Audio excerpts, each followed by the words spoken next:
Hey YouTube, Sizzy here. Hey guys, Isrin here. Hey everyone, so I was literally just about to go to bed. Hi, Scissorin here. Scissorin here with Scissorin here. Scissorin here with Scissorin here. Hi, Scissorin here. And welcome to my channel.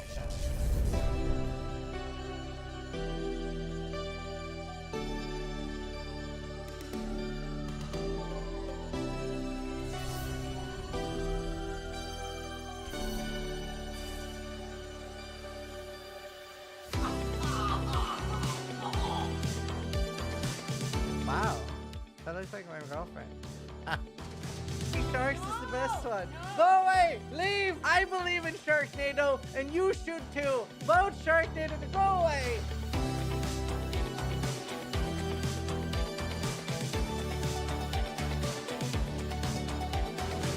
That says a lot. What? Excellent Gauntlet will be held on Earth? Yes. Yes, it will.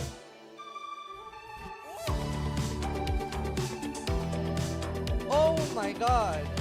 Nothing prepared me for that! So creative. Oh!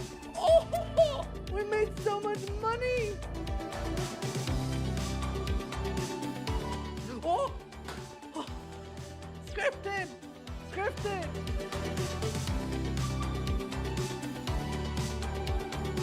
That's our card! That's our community card! We made this!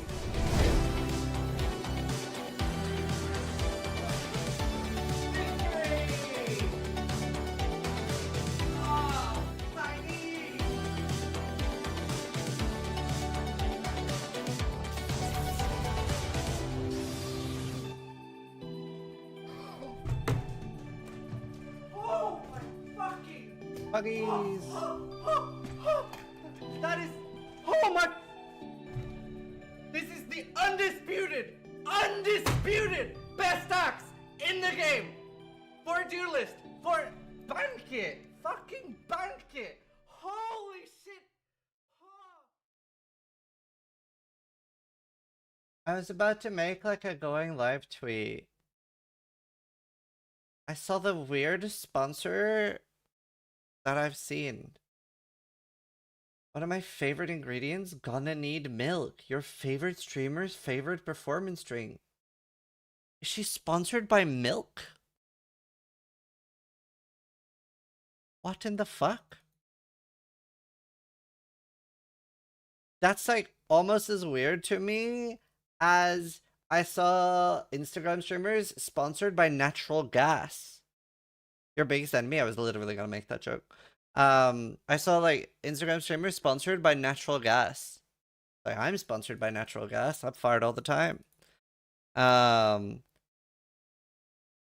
it was so weird ads. They were like, I love cooking, but the cooking tastes even better when I cook with natural gas. And I'm like, the fuck? I feel like the AI generated? No, this is like 4 years ago before there was like good AI generation.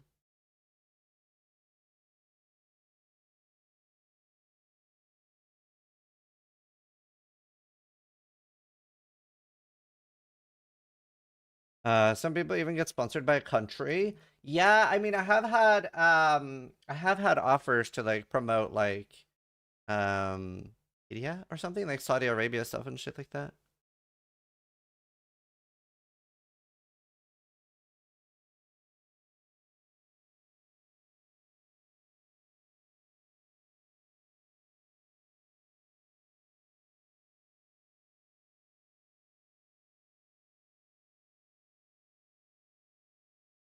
Um, I was looking at alt arts and stuff like that, and what I have and don't have. Months. Looking forward to this season. And can't wait to see I was talking to a guy in standard. I love watching your stream. I was talking to a guy in standard. And I got really jealous because he had a alt art Queen's Decree.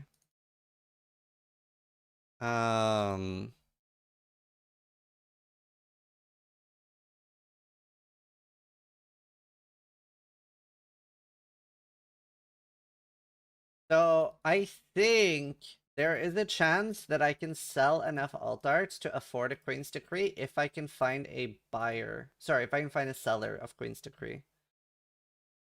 Because I can maybe find enough people wanting to buy these for like 2 or 3 mirrors. And these for like 5. And these are like 15 to 20. I'd be a little bit remiss to sell this one because of the tab name. But I do really want a Queen's Decree. Does anyone know anyone that has a Queen's Decree? Huh.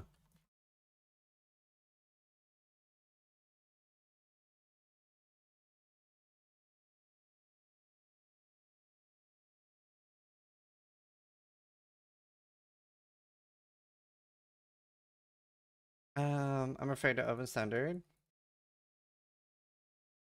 I was talking earlier.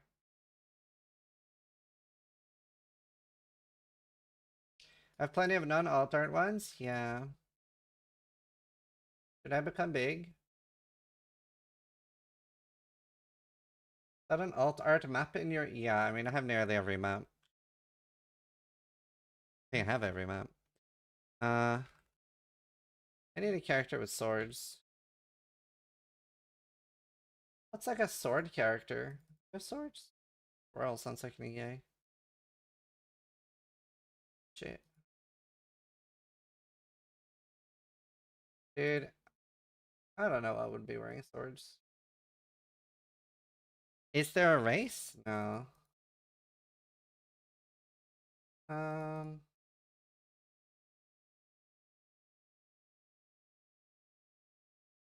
Fine, and then I just buy swords. That's what I do.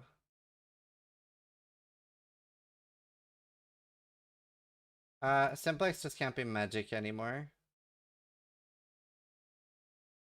A lot of people are kind of upset about it. They're always rare now. See?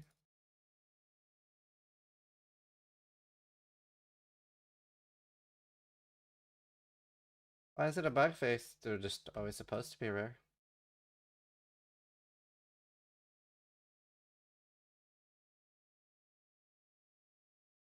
Alright, let's become big.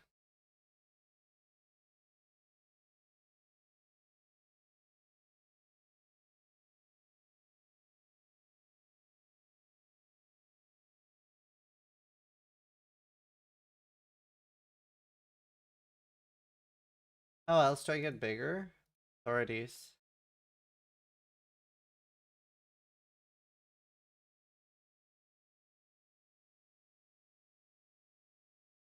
Oh, needs to be an actual sword.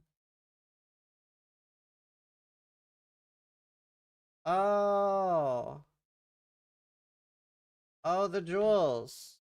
I should do this on Village Ruin. I think Village Ruin has jewels.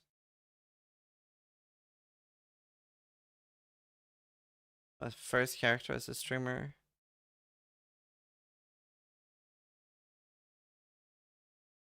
Yeah. Okay. I need swords then. Fuck me. Am I really that poor, dude? Okay. Good evening, y'all. Hello. Sword. Bro. Our alt weapon set. Oh, this works. So. Oh.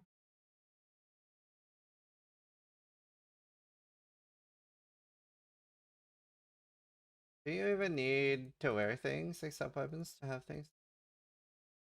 I don't need Empress, I think. Rolling Crimson a while ago. Oh, I don't even know about that.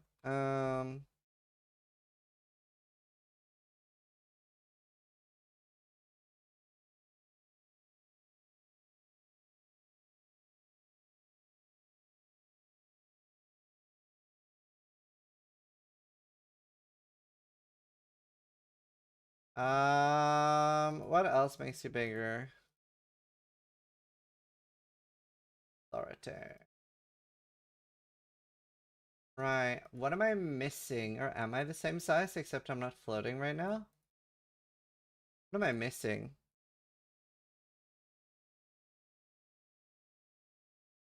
Oh, how damn is that?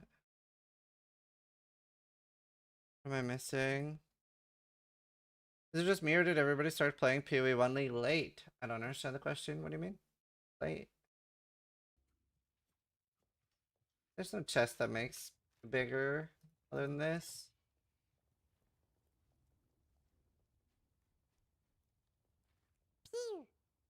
Shberg just resubscribed for 7 Repeat months. gameplay in any way? Hello, No. Mr. Streamer. Is there any more dice? I think I have everything. And then Emperor's Wit, Emperor's Might, Emperor's Mastery.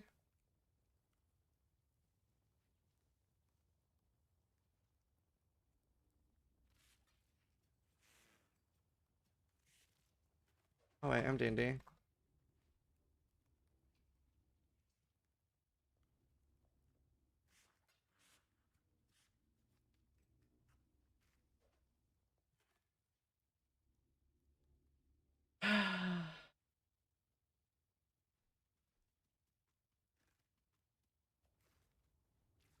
Crab wings.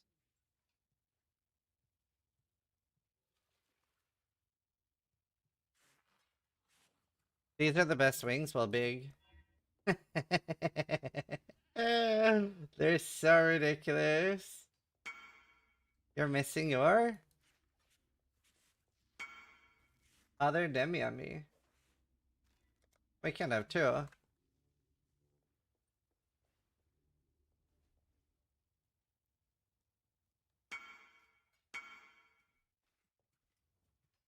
Is Immiger blocked an NI too? Yeah. My Rider MTX? Make you larger, does it?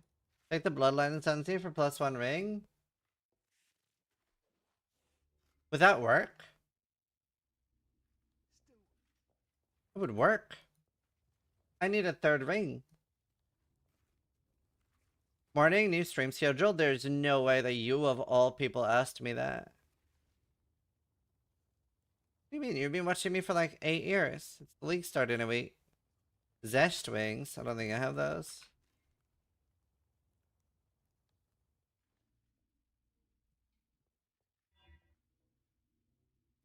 Pull this 2D art.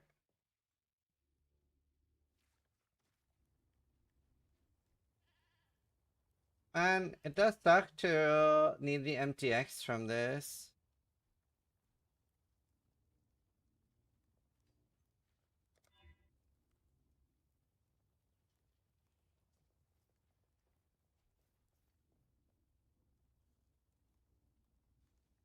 I am looking for a Queen's Decree. Because I was thinking, I have so many alt arts I can sell. I can maybe afford a Queen's Decree if somebody is willing to sell one. Or I could sell for a bunch of alt arts. You can get 100%. Come on. Oh, Queen's Decree. Do we want to watch a market review? Yeah! I'm just letting people trickle into the stream.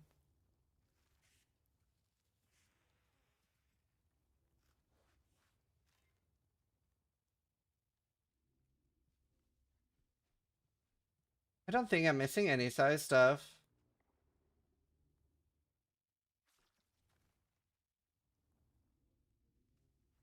Nice Vanguarded.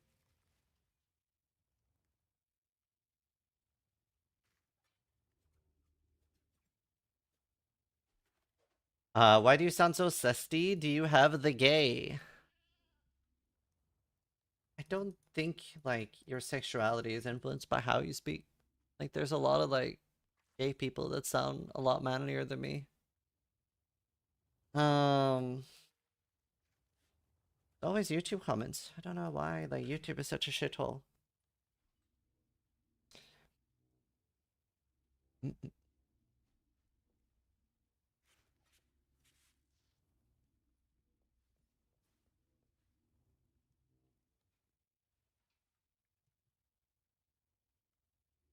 Man, it sucks that if I want to wear my Alpha's Hell, I'll be smaller. But I really care about the Alpha Hell. Oh.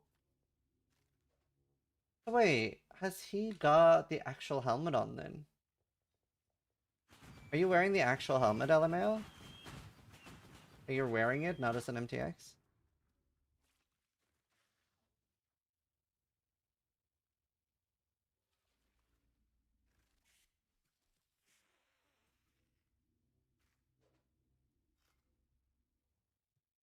The hell am I looking at? MTX flexing.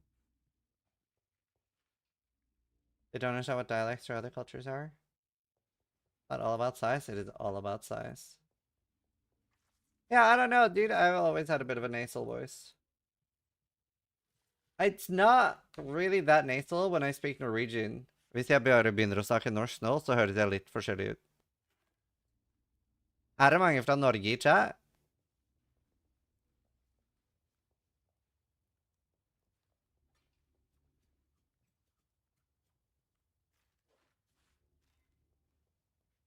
Høres ut som det er litt forkjøla. Hva faen har skjedd med norsken din? Er det noe gærent med norsken min?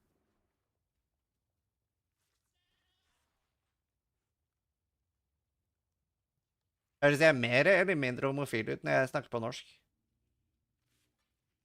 That makes sense.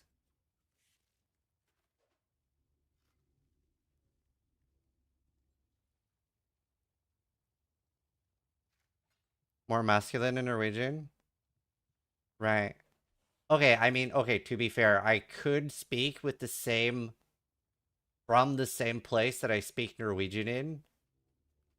But it's a lot harder, and I have to focus. Like... Because, like, now I think I have the same intonation when I snakker norsk. Yeah, that's the exact same spot in my voice. Right? But... Okay, to be fair, this is how I used to speak when I started streaming.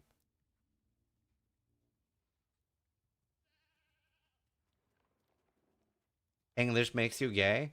Well, the thing about speaking like this, first off, it's not super natural to me. It's natural in Norwegian, but not so much in English. For 63 months. Can't wait for the EA Bliss to start a build. Why is everybody so large? This is MTX.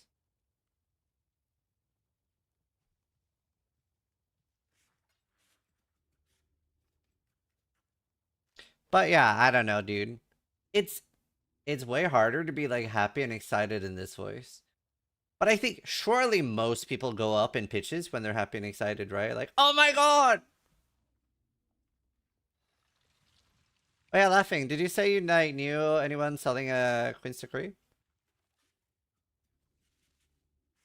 Do you guys have an agreement to order by size, left to right? No. I think most of us are the same size except that guy.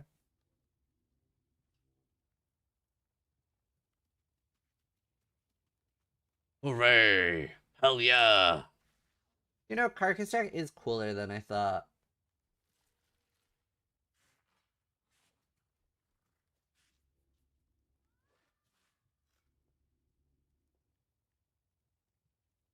I think you sound sexy as fuck, thanks.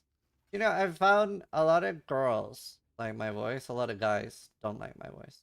I've found over the years. Man, I really do want a Queen's Decree. LMAO has made me so jealous. It'd be so fucking weird if someone's voice got deeper when they were excited. Oh my god! Oh my god! Yeah! Fuck! I have a very masculine butch friend that learned sign language from a gay man. He signs with the typical gay hand flexes. It's fucking hilarious. I don't know. I've never really been overly concerned about somebody else's sexuality unless it was a girl that I was trying to sleep with. Then I would care about it a lot. You know what I mean? Like, then it impacts me.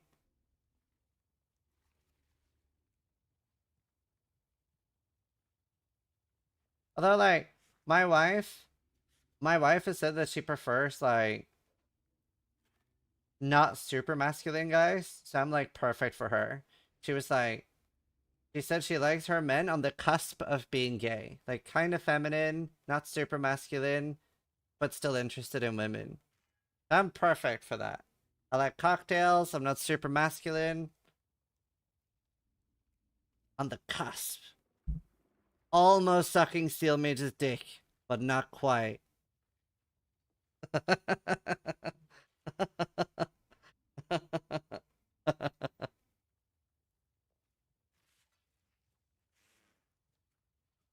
Oh.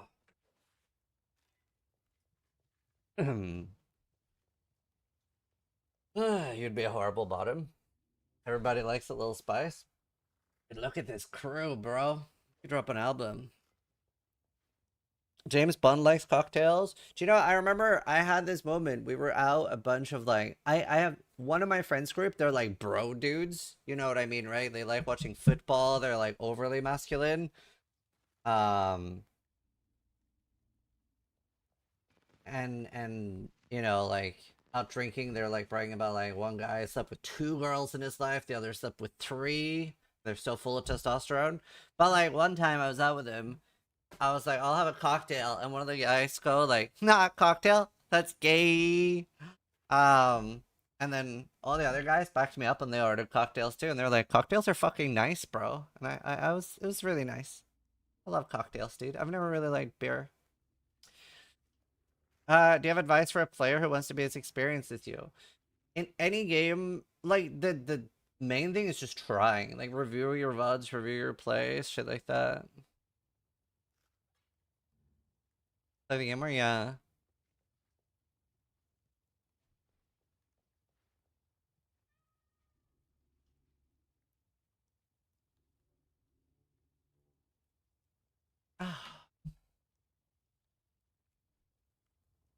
Dude, these are the best wings. They're just so whoa, buddy. They're almost bigger. They're almost bigger. They're not, but almost. These are so huge. I love these wings.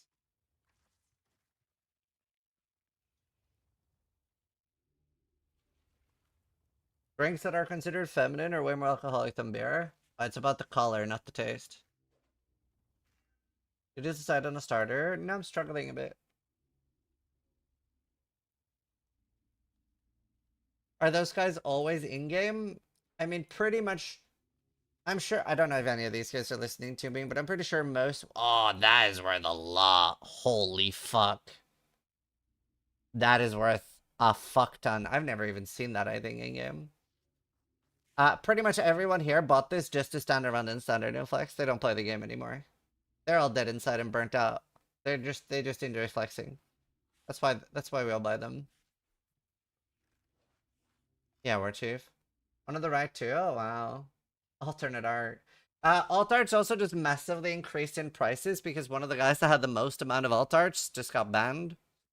So that probably affects the price a lot. I'm gonna try to afford a Queen's Decree. So I am gonna be looking to sell a bunch of these for people that want alt arts. Can I get 3 mirrors for these or only 2? See if there's any online for sale right now. So I need 130 mirrors at least to have a chance. Dominance.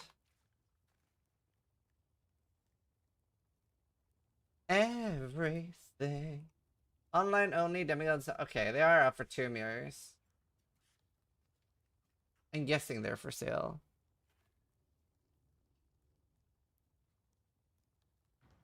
If anyone wants to buy any of these, I'll sell them for 2. How much are alt arts? Oh, they're 10. I have some of those too. I'll sell those. I'll sell any alt art you see that I have. If anyone wants to buy any and have mirrors and standards, I am looking to get standard money. Are you able to use the MTX? Yes. You are now. So now you can do convert race reward and turn it into a permanent cosmetic. Alt art racing shot. I'm going to. Why do you need standard money? Because I have decided I want to buy. Oh, he doesn't have it out anymore. Can you whip out the Queen's Decree? I want to buy a Queen's Decree. There it is. I want to buy that one. I want to buy one of those. It's prettier than I thought. Man, his sword is bigger than people. You know, I wish I had bought that instead of a lightsaber.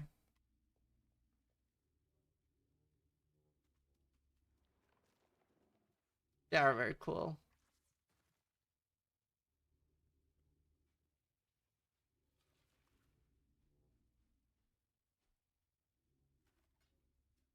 But yeah, so I'm gonna, at least over time, try to get Queen's Decree.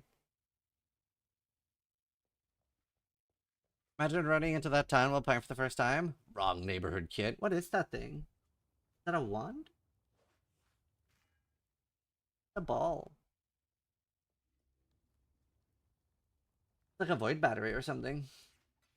How much do you need? I would need to sell all my alt arts.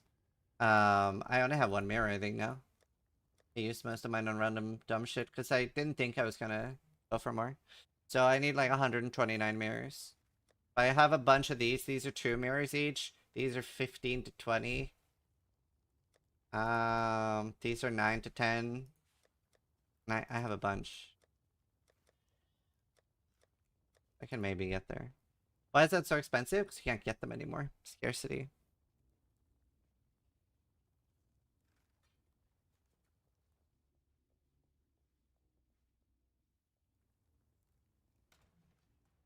Scarcity.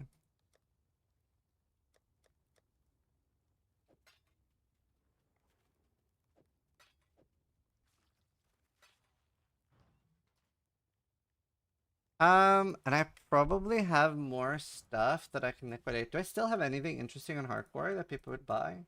I don't think I have any Vinktars left anymore. They sold so well. There'd probably be many meters now. See here, I don't think it would be in remove tabs.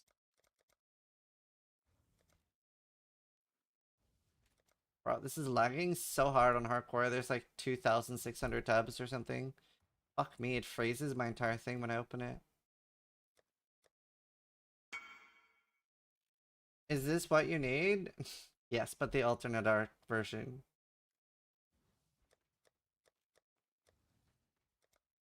Do I have any mirrors here? No.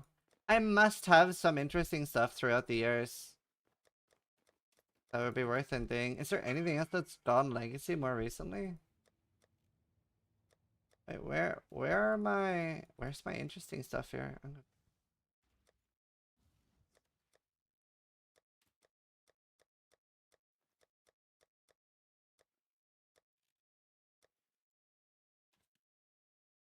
Oh, they're here. Special. Right. Stormcloud. That's my first Stormcloud though. But like, how much is a Stormcloud?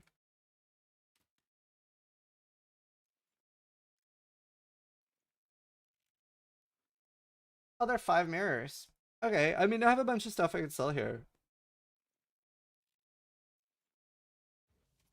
Oh, I don't know about anything else though. Mind Spiral, Stormcloud. I wish you could convert race reward on this, or can you? Oh, it needs to be unique? That sucks. I don't have Inktars. Not like Legacy enough. I have Legacy Taste of Hate's probably like 200. I only have a little Legacy Vinctar, not like Giga Legacy.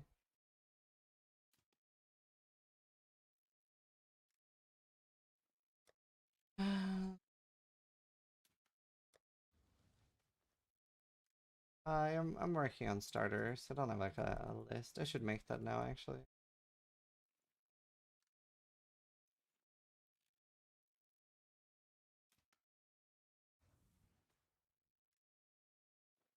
What's in your Legacy stash tab?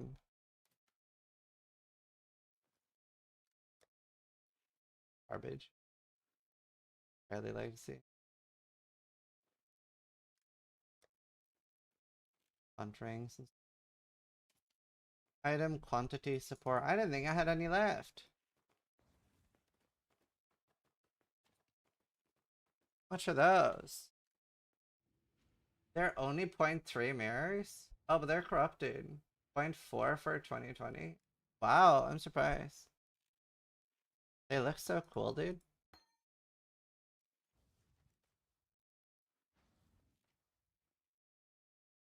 There are so many of them, yeah.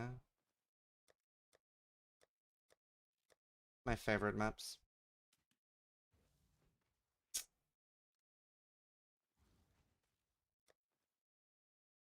How were you able to get the alternate currency decree? I don't. Oh, you mean how were you able to get one back in the day? Back in the day, you could get it by racing.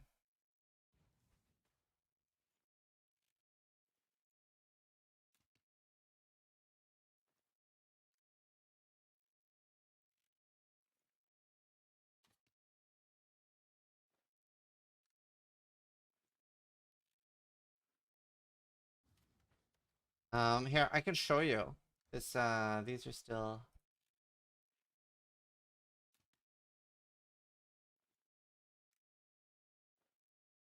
Where are they though? Oh, here. Seasons and achievements. Oh, there's no race music. So here you can see, when did I start?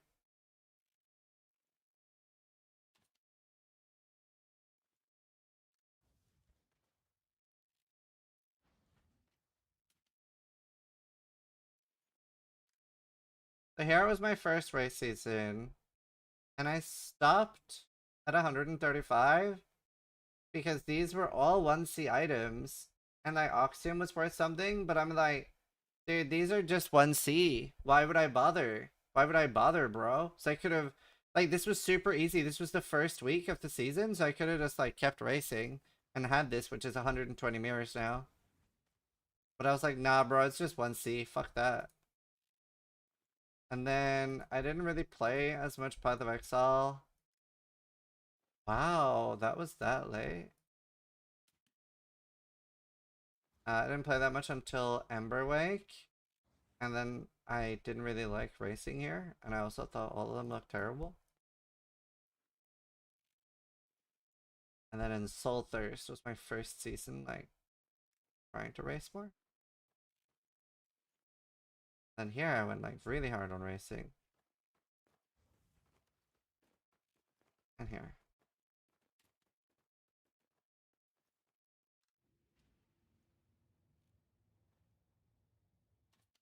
Ah.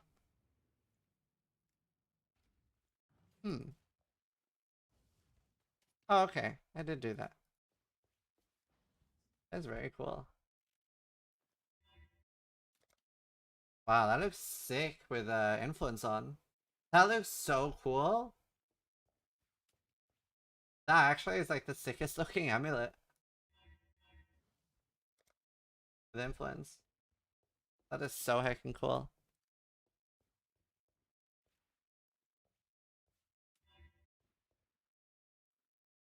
Wonder how much loot standard has now. So like on hardcore, it freezes my client to click even with the remove only tabs.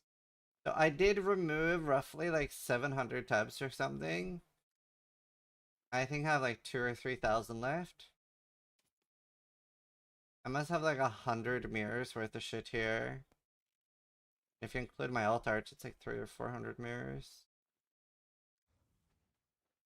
It actually hurts to scroll.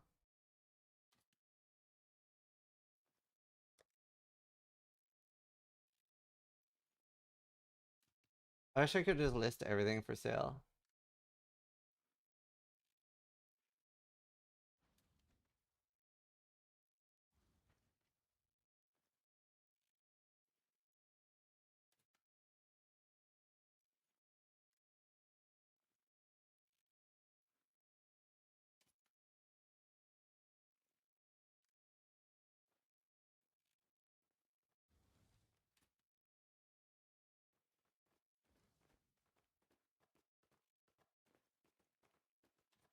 When if we had async trade, yeah, we're getting that. Think any new bow skills for Espilisto? Isn't it? I don't know. The new bow skill looks kind of tame, to be honest. Sure.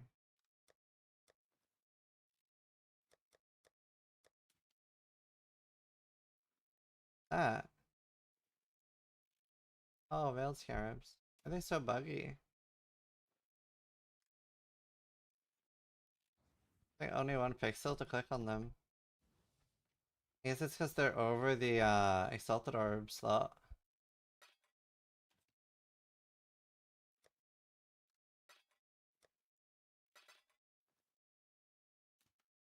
Wait. Hold up. Is that worth a lot? That actually might be worth something. How much is a veiled exalted orb? Off a divine? One divine? Yo! And nice. Anything else worth anything?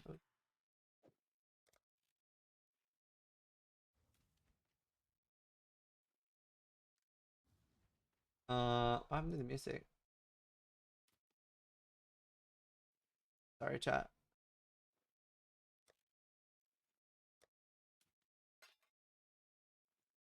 When batteries and headers and stuff must be. Oh, that's funny.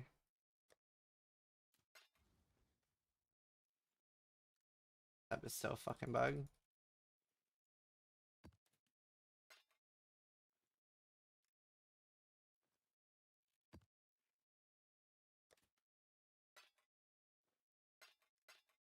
Are veiled exalted orbs super common at some point?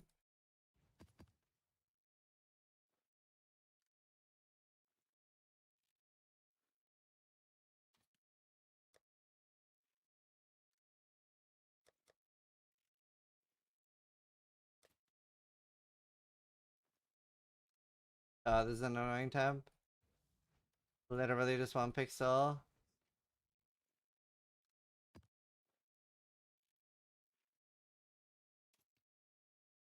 I converted to them and they got, ah, that made more sense.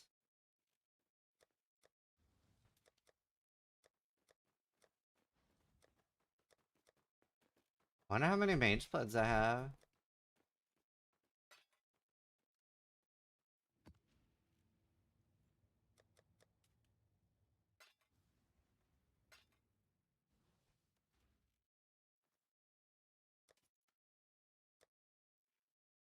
Or synth items.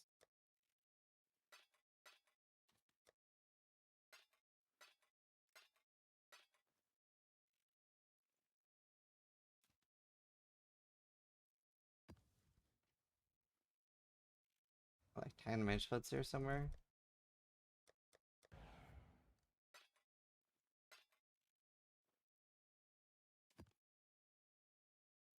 Isn't this super annoying to loot? Fuck that.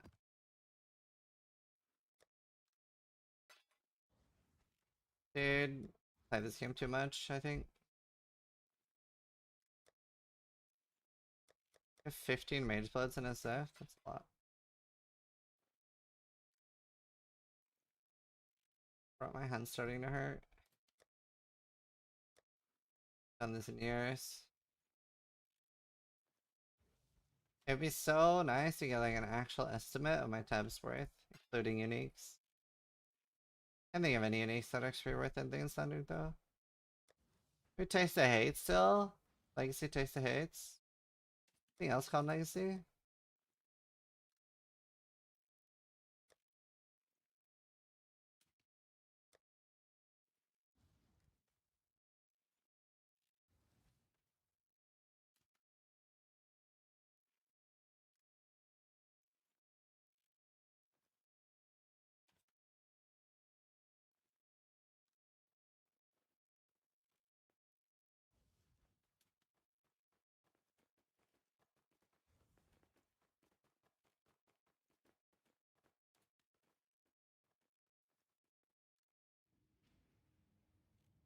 Song? I'll link it in chat.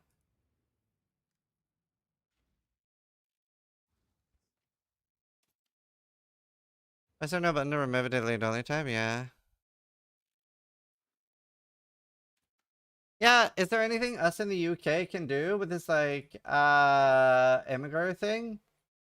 Dude, I really kind of like starting to dislike all the dumb shit the UK is doing. It's really like actually affecting me.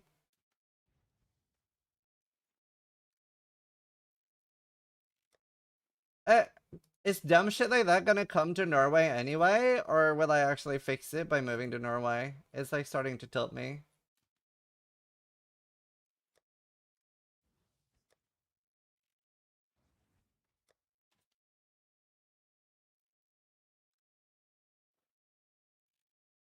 EU is thinking about it. Why? It's so bad. What are they doing? It's like online act. Like it's supposed to like save children online. For some reason, countries are starting to pivot the responsibility of parenting away from parents. But it's also like not what it's just about like they want to like police what you do online. It's so stupid. It's just like the whole like protect the kids is so dumb. It's not what it's about. It's so dumb. It's so dumb. It's got nothing to do with children. Like parents are responsible for the children. Fuck off with this like the thing is like yeah, I don't know, dude.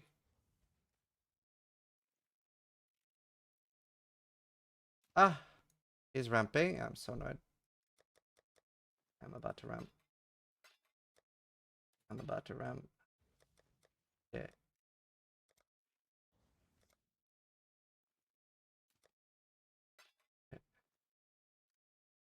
One of those.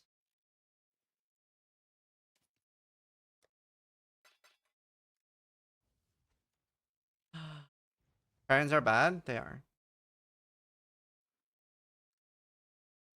How do you like the censorship rep type of shit? Yeah. To protect kids by forcing them to use sketchier and sketchier sites that pop up without the laws? Yeah. What are you trying to buy? Altar Demigod.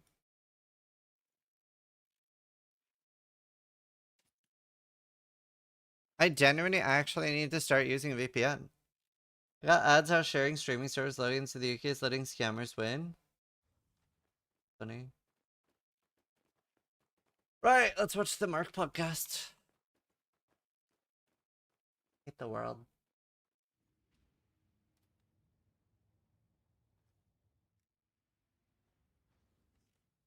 Do you guys watch the first video?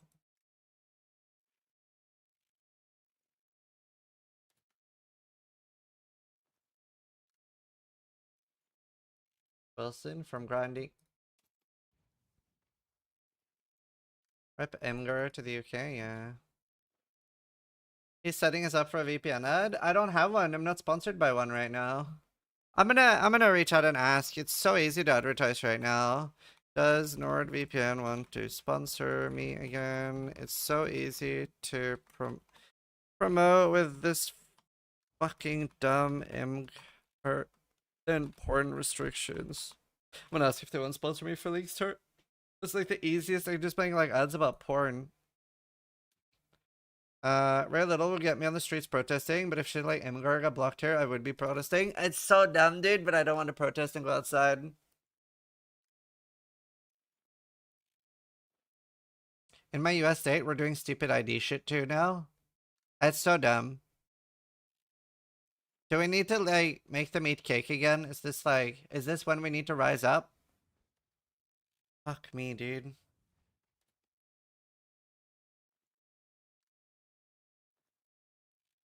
Alright, I'm getting it done. Can't even blame you. Easiest bag in your life and actually need it for you. Dude, I had the funniest ad for them too, like when I took my wife hostage. Really good ad. They really liked it. If I speak, yeah. I'll end up on another list? I know. It was in, so, well, so I have an axe or a video, an ad for Nord where I'm threatening my wife with an axe. And like they said that when they give feedback on the ad, they said normally we wouldn't do this, but this is such a safe creator that we think it's pretty funny. Which is nice. That's like a huge compliment as a creator. Discord leak? What Discord leak?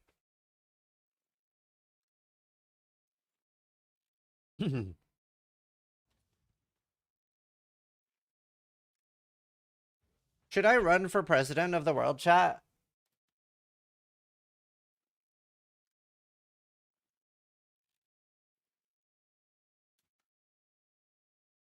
Too much work? Yeah, I'm too lazy. Do you know, okay, if I was president, there wouldn't be like dumb censorship. However, there would be opt-in censorship for gaming.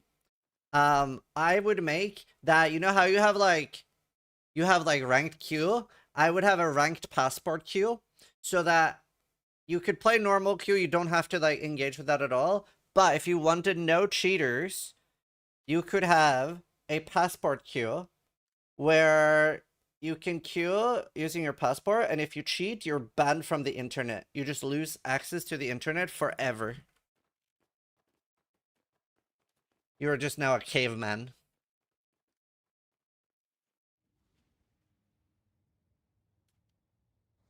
Can you make it so you can opt out of horror ads online?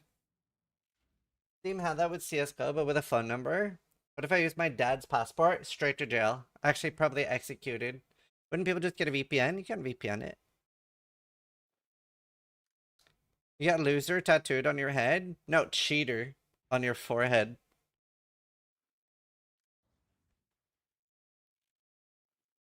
You have my vote with that? Dude, I really hate cheating in multiplayer games.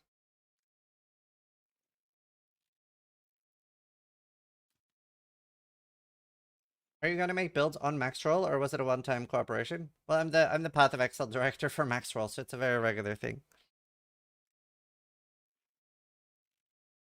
Chemical castration? Yeah. 1.5 terabytes of data, 2 million government ID photos exported.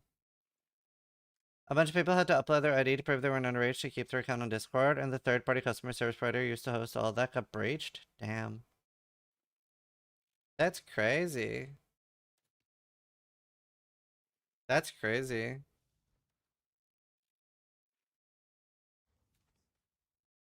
UK has quite the history with chemical castration. Didn't that like superhero guy get like chemically castrated? Turing? That's sad. That is like one of the biggest injustices of the world. Imagine like turning the tide of the war and your country hates you because you love men. That's so fucked, bro.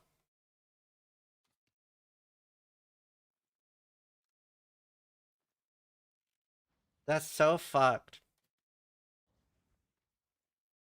Other computers? Yeah. Right, okay. This is 35 minutes. I have ads in 9 minutes. I'm gonna play ads now.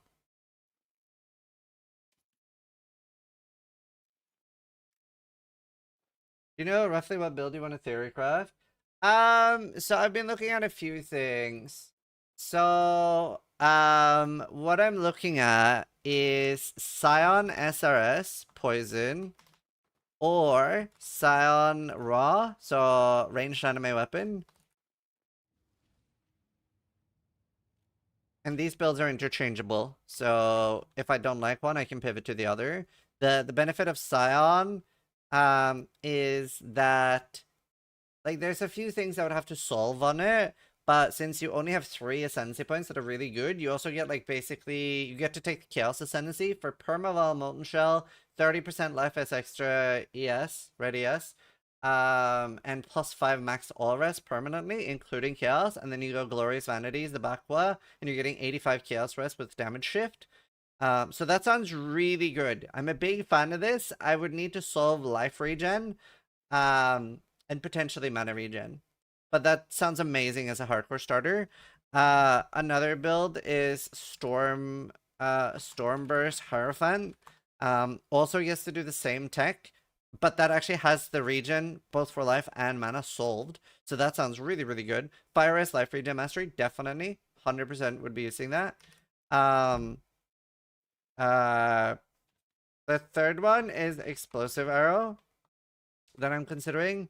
I also have thought about Assassin, Conflag, or Artillery Ballista. The thing is, like, how the fuck do you defense on this? If there's a really, really nice defensive bloodline, then I could see myself starting Assassin. But yeah, this is the least likely. This is the most likely.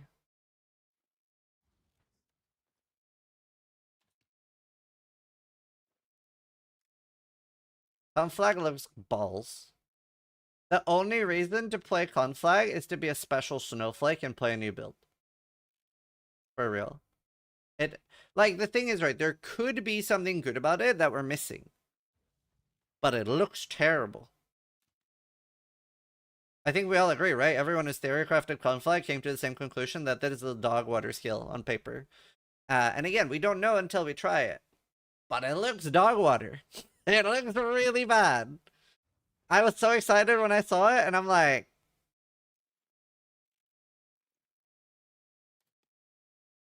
Bladefall would be a second build for me. I wouldn't start that. Noogie ran the numbers, and he thinks it can be good. I would like to see those numbers. We also run the numbers. We don't think it can be good.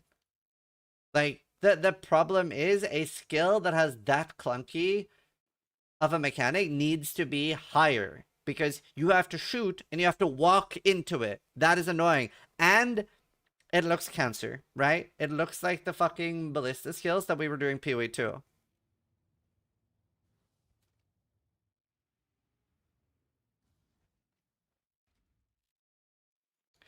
The other thing is as well. So I have considered League starting Earth Shudder. And unlinked, the AoE looks trash, yeah. Noogie barely plays Endgame. Most of the clips I see of him ripping at starter maps. That's the other thing. I do want to kill Ubers with this, and I want to kill Ubers early. I don't want to build that's just sort of okay. I want to build that's super strong. So I don't want to compromise too much on being weak on League start. And I think for those of you that watch me regularly, I think we all enjoy the entire watching process is a lot more fun when I have a strong starter than when I try something unique and snowflakey. Because whenever I try something unique and snowflakey, yeah, it's cool for 8 hours, but I end up being so far behind on the economy that I don't get to actually try fun builds. And I spend like 4 days making one build barely work. It's so much better to play something boring the first day, being tier 16s, 10 hours in, falling zombie incident. It's so much more fun when I'm in tier 16s, 10 seconds in. Like, look, 6 seconds in there. Oh, bro. That's tiny AoE.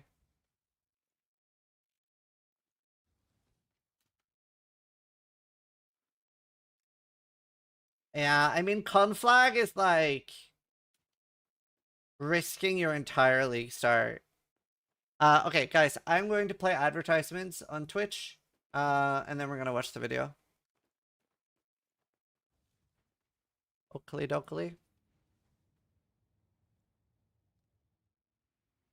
Man, is everybody gonna play Wonders? Maybe I'll do like a mini podcast later. I think if I have a softcore, I'd play Wonder.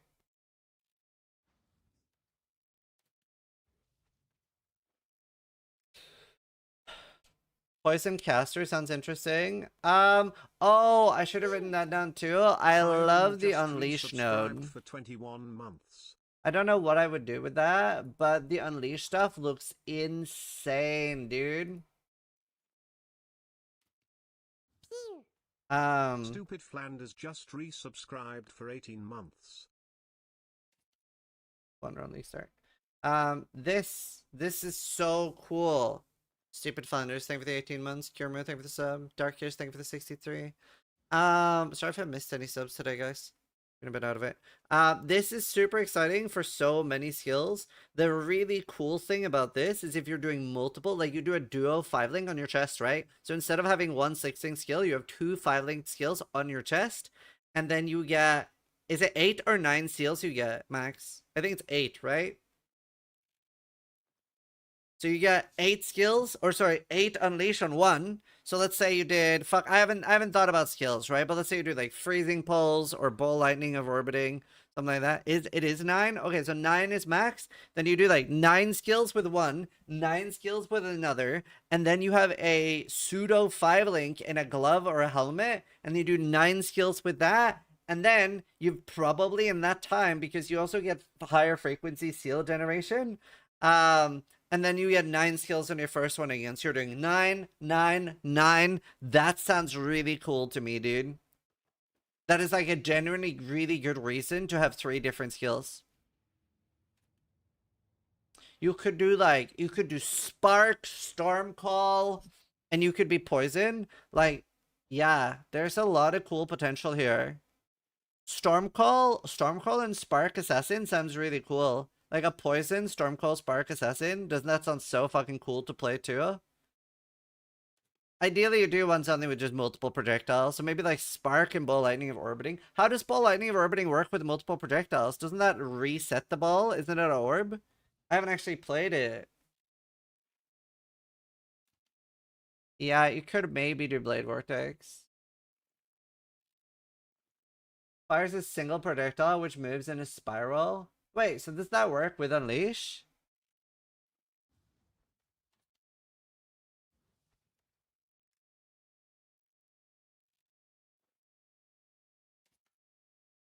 You do need to kill a Shabi though for the build to function, but that sounds super fun. You spam it as Archmage usually, but you should be able to do it. You should be able to do it on Assassin. So you would do. Somebody link me the Assassin Ascendancy. So you would take this one, and that's obviously like a bunch of extra damage each time their effects reoccur. Am I the only one that thinks this is going to be super bugged and give you the actual 45% more damage for the entire spell? I think that's going to be super bugged and going to be bug fixed 1 week in, and people are going to be sad that they lost damage. What? This is not the... What? Bro. I obviously didn't want to see the old assassin. Does anyone have the new assassin? Thank you. So you would take Toxic Delivery and Infuse Toxins.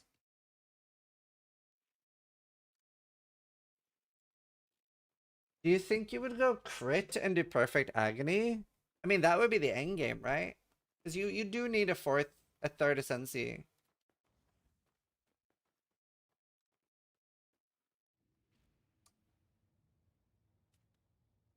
Unstable Infusion. Yeah, but then you have to go crit and you have to do Perfect Agony. You could do Elusive.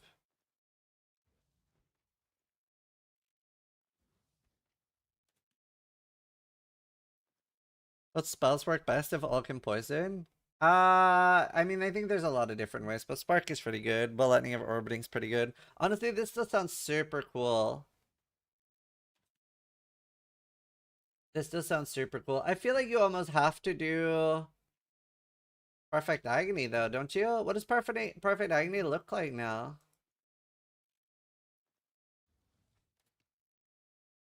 How much crit do you need to make it worth it? Where is it now, even? Oh, it's not here anymore. Damage over time is equal to critical strike multiplier. Crit strikes do not deal extra damage. The thing is that you don't really have defense. Don't you think that Spark on League Start is inviable? I don't know. You could probably do Wave Acclamation, Storm, Blast Mine for starting. Anyway, I think we just watched this video now. Let me mute in-game. Let me mute in-game. And let's watch this. I Winter. Yeah, that could work too. One Agony stops some of those assassin buffs. No. You don't need the extra damage. Alright, we're gonna watch this. Non-dark windows. I didn't even know you could have that. Anyway, I'm gonna react less to chat. Hi, since you're in here, Destin did a interview with Mark. The title is Why You Should Never Blame Your Audience. I've heard Mark talk about that in the past too. So I'm gonna watch this and go through it and comment on it throughout. It's a 35-minute video. Try not to pause too much, but obviously I do want to comment on things I find interesting. Destin's done a few really cool interviews, so excited to see this one. So recently I got to sit down with the Path of Exile team and ask them some questions. How's the volume, chat? About the latest update to Path of Exile 1. Now I actually got to interview Mark, Hi, Mark. aka Neon, but it was a little bit different than most of my interviews. I had to write questions in chat, so I thought it would be fun if I acted out how I was asking the questions and then sort of cut the video together so that he's responding to what I had written. but spoken from me. I don't know. Let's just see how it goes and go from there. Like normal, there'll be a Q&A. To do that, all you just got to do is write your questions in the chat channel on Discord. Question. Is this where we put the questions? Wait a couple minutes, and then thanks, Destin, for making me laugh a little bit. Got him.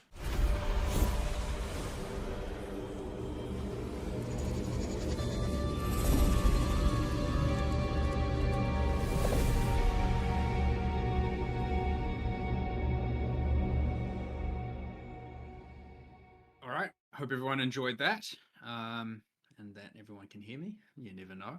Volume up. Is it that quiet? Might make it loud. But yeah, feel free to fire away with the questions in the chat, and I'll just start answering them. I know we don't have as many people as normal in this session, but I don't know. It means you can get to ask more questions individually, or if you have all the answers already, that's fine. It doesn't really bother me either way.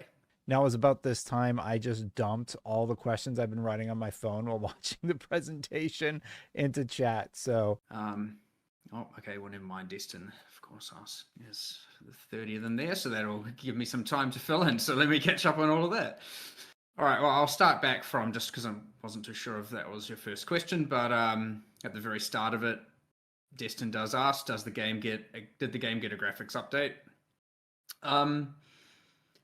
The first thing you'll immediately notice, yes, is that generally lately PoE 1 has a lot better in terms of asset quality, and part of the thing there is that we get to utilize the art that's getting made for Path of Exile 2, and then we get to either, in this case, we've taken it pretty directly, some of the monsters, which is great, put some twists on it, adjust it, deploy it in PoE 1.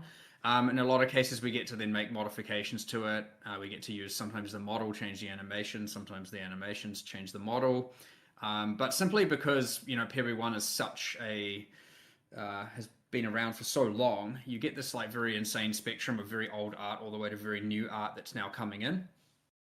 So often a lot of the modern stuff can just look like absolutely insane when it's on the backdrop of something quite old. But yeah, we get to use a lot more modern assets nowadays. We still have to optimize them for PoE 1, but nonetheless, it's good. It's improving a lot. Yeah, so anyway, not specifically a graphics update, not to say our engine isn't constantly getting better, but we just effectively get to use better models, better art. Very noticeable. It's great, and it all obviously looks really nice, and we'll see where that goes.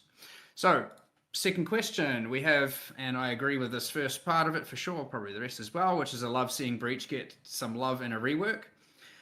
For sure, it's exciting to do that. But the question being, will Splinters and Breach Stones have a new way of being obtained with this new mechanic?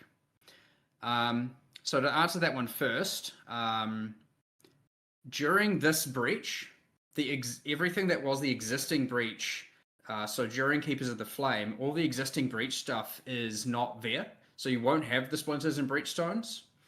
Now, some of it is there, like a lot of the rewards from the bosses are there. You can get, a number of the uniques that would have been exclusive to that content from the Genesis tree.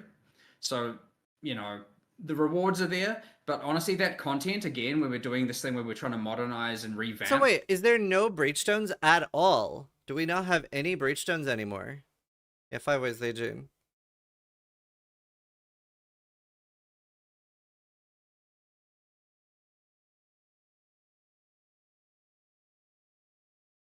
There is? Huh. That existing stuff may come in later as another extrapolation, but because we're trying to forward the storyline, like they've now come through to your world, they've come through to Ray class, and you're trying to stop them. There's new bosses, and we're kind of phasing out those old ones. Now, to be fair, those were literally some microtransaction sets we dunked in red paint, 10 years ago, however long Breach was. Now, that not to be said they were bad fights necessarily, but very old, very dated. you know, not on rigs that people like to animate on nowadays. So being able to come in with just the completely new things and do them, get completely new Yeah, so far fights. so And good. honestly, we've learned so much in the last 10 years in terms of how to make boss fights better, make them good, and being able to apply all that to them, instead of being just perpetually stuck with stuff that's like a decade old. It's good to be able to apply all that in PoE 1, and obviously we've learned those lessons for PoE 2 and whatnot, but yeah, it's very exciting to be able to go back and take all of They those do look lessons, sick. apply them in PoE 1 as well. And so we want to make sure we're free to do that. Now that That's isn't to good. say like much with most leagues when they go and get added to the core game. We evaluate what people like. We can, in this case, evaluate what people liked about Breach before as well, and make sure that all of that stays in. So throughout this league, if there are things that people miss from old Breach, you know, we'd consider adding them, integrating them, be it with a new. I mean, I think people really liked Breachstones, right? Having something like that is like it's a pretty big part of leveling for a lot of people. It's a pretty cool thing in Trade League to do like multiple. Obviously you can do Coward's Trial together and stuff, but Breachstone rotations were pretty popular, I think. I think that's something that'll come back. New fresh coat of paint and a new tile set with new art, with new monsters, new bosses, all of that stuff. It would just get added to our list of stuff to evolve and add. So, you know, we'll just listen to the players in that regard, see what they have to say about it, add in whatever we can. And until then, yeah, you've got this new Breach. The old Breach will still be available on Standard League, interestingly. So, yes, because this is a league, we've had to do the interesting thing where we've now got technically 2 versions of Breach existing in the game, where one is restricted to Standard. So none of that's been unimplemented, none of it's been deleted. It's all still there. We made sure to keep it all intact. That way, if we need to bring anything back or integrate it once the league is finished, we can just Smart. pick what the better of all of the things and compile it into one thing. Now, the second part to that question is also, is this sort of a one-off rework, or is the plan to go back and rework / modernize some of the other integral mechanics as well? Like a lot of people want Blight. Very controversial, Blight, It's I hard think. to say one way or another with any level of certainty. I would say that, like, yeah, generally over time, we get to this point where it's like, there was a really cool concept at some point, and we have an opportunity to do extra world building, narrative, artistic updates, mechanic updates, and all that. And I'd say that you're probably going to start to see a little bit of overhauling and improving old leagues, balanced with you know, adding completely new concepts. I wouldn't say any of it's out of scope. The one thing about changing old leagues is if you remove what people ultimately like, you have to be very careful with the rework. Like, rework is harder, modernize is easier. However, modernize probably gets you less bang for buck in Yeah. terms of bringing in new players and bringing people back. Because 100%. one thing you can do when you touch these old leagues is kind of ruin it. And we have to be very, very careful not to do that, because there are, I mean, Like they definitely did that with Katarina, right? Like she's even like she was already a extremely mid fight, and now it's like it's a joke now, right? It's worse than Itziri. I was predicting that there would be a Uber Katarina or a new version of Katarina this league. Obviously, like they have to pick and choose the battles, but like Katarina's a bit of a joke now. each league, which is something I really love about PoE, each league has a kind of fan base to it. And the moment you do anything to it, There you're is in going to tier exclude 17. some of those people. And this is why sequels just have to be kind of handled very carefully. And you've got to be making sure to not ruin the things that people love about it. So, 17s. yes, modernization, great. Reworking, careful, but still want to do it. But honestly, being able to just extrapolate on the world building, like integrate it properly, add new rewards, fix up all the jank. Maybe Cadway. Because there's always a little bit here and there. Do new stats, new passives, new endgame, all of that. Love it all, and I would expect a number of other leagues to get it, especially as they get more older and older and older over time.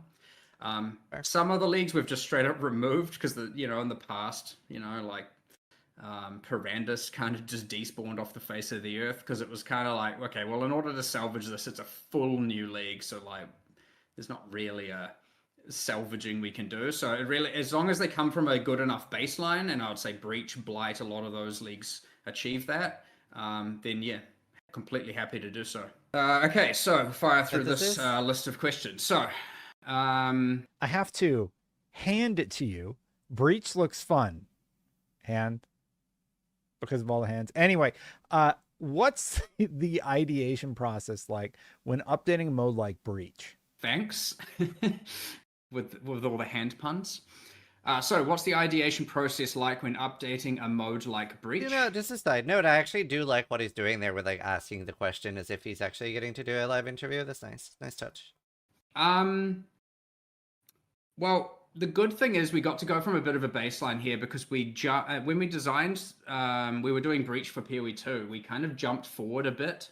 So you've got these 2 points in time where one is, 25 or odd years in the future, and then you have PoE, and we kind of like showed the end of 25 years, and then we were like, hold on, we didn't explain or say anything as to what happened in the middle. So I was like, and now we've got a bunch of art we can use, so let's take that art, extrapolate on it, do the update, and start to tell that story of what happened over the 2 decades between PoE 1 storyline and PoE 2 storyline. So aside from obviously just wanting to update Breach, it was one of the first, Okay, I was talking previously how like one of my favorite experiences was Anchorage in World of Warcraft, right? How the community came together. What they should do is they should make a new mechanic, and they're going to say, depending on how you guys do in PoE 1 will impact how the mechanic is in PoE 2. So whether we lose or win a battle against an entity, right? And then they decide, like, what does this mechanic look like in PoE 2 based on how much we interact with it in PoE 1. I'm gonna message them that. That would be so fucking cool. One of our like first big leagues, there was like a kind of there was like a league moment where we pivoted from one type of league to another, and it was like the first of its kind. So we're kind of going back to the origins there, and we're like, we need to update the story, we need to progress it forward, keep building upon it, update the mechanics, update the art, make it fun. But the one thing that came again, it's the important thing here, is we need to make sure that we don't overcomplicate the combat and turn it into some, complicated, confusing thing or something. Like, the people who love Breach should still love Breach afterwards. I believe we've achieved that, because ultimately it was pretty simple. It was activate a thing, get swarmed by monsters, fighting them in a circle, fighting for your life. It honestly fits the traditional, just like ARPG mowing down monsters more than most. Kind of everything since then, we like to add twists to things, X factors to things, different types of combat, whereas Breach was like the simplest form, and we wanted to make sure we maintain that while still making it feel new and exciting, and fixing some of the broken things the things that weren't quite good enough. So the ideation process was mostly coming from a narrative standpoint here, and a world building, and wanting to expand on that, but also wanting to give a new fresh coat of paint to our very first league that we all kind of love, and while doing that, make sure we maintain what people loved about it the whole way through. What is it with you guys and hands? I mean, it's Breach. Breach is hands. It's kind of just what Breach is. The boss, the Zesht in Path of Exile 2 is a Breach boss, so it is still hands, and just there's lots of hands because that's what Breach has going on. It's just got hands as this thing. Hands up! Honestly, it's kind of cool. It's kind of creepy. There's kind of a lot you can do with it. You can animate them easily. They can do skills easily. So like everything kind of works, and they feel nice and kind of almost horror bound and fits into the dark world, yet also completely works as depicting a demon. So I don't know. Hands just work. They just do. When do you feel like a game has overstayed its welcome? Some others in the long-running game space seem to be struggling. I'm referencing Destiny. How does Path of Exile 1 stand the test of time? So another question, when do you feel like a game has overstayed its welcome? Some others in the long-running game space seem to be struggling. How does Path of Exile 1 stand the test of time? Honestly, I mean, especially in today's like gaming ecosystem, if you want to call it that, a lot of older games are honestly thriving. Like, they're doing really, really well. I would actually argue that a lot of more modern games are kind of hit and miss and struggling nowadays. True. Now, that being said, it's kind of a spectrum all over the place. I wouldn't say I'm bit of educated both, in that yeah. regard because I just focus on PoE, PoE, PoE, PoE. That being said, I honestly just think that we have a very passionate team who honestly love the project, like through and through. Path of Exile 1, 2, doesn't matter. There's still even though we're like working on PoE 2, there's still a massive amount of staff that love PoE 1. We update it consistently. Sure, we had a bit of a moment there where we had to put it on hold as we were working on PoE 2's early access release, but we've done pretty consistent patching for a very, very long time. Consistent updates, innovating the content. If you compare some of the very first expansions and what they included, the first league was Onslaught. It meant monsters had 20% attack, cast, and movement speed. And that was the first hardcore league we did. That was a league. I mean, now we're talking about you got NPCs, areas, bosses, monsters, character improvements, classes, skills, just everywhere, QOL improvements. Like, we're not like, sitting here taking it easy. It's full.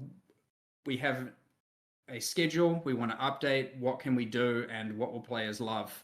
And I think if people were, obviously you need a relatively good game and concept to start with, but I think if you can just he's very passionate, strive to do that level of patching and constantly making the game better and better and better and better and doing more and doing better and innovating by a passionate team who actually care about the game, then I feel like in almost all cases you're going to grow a player base.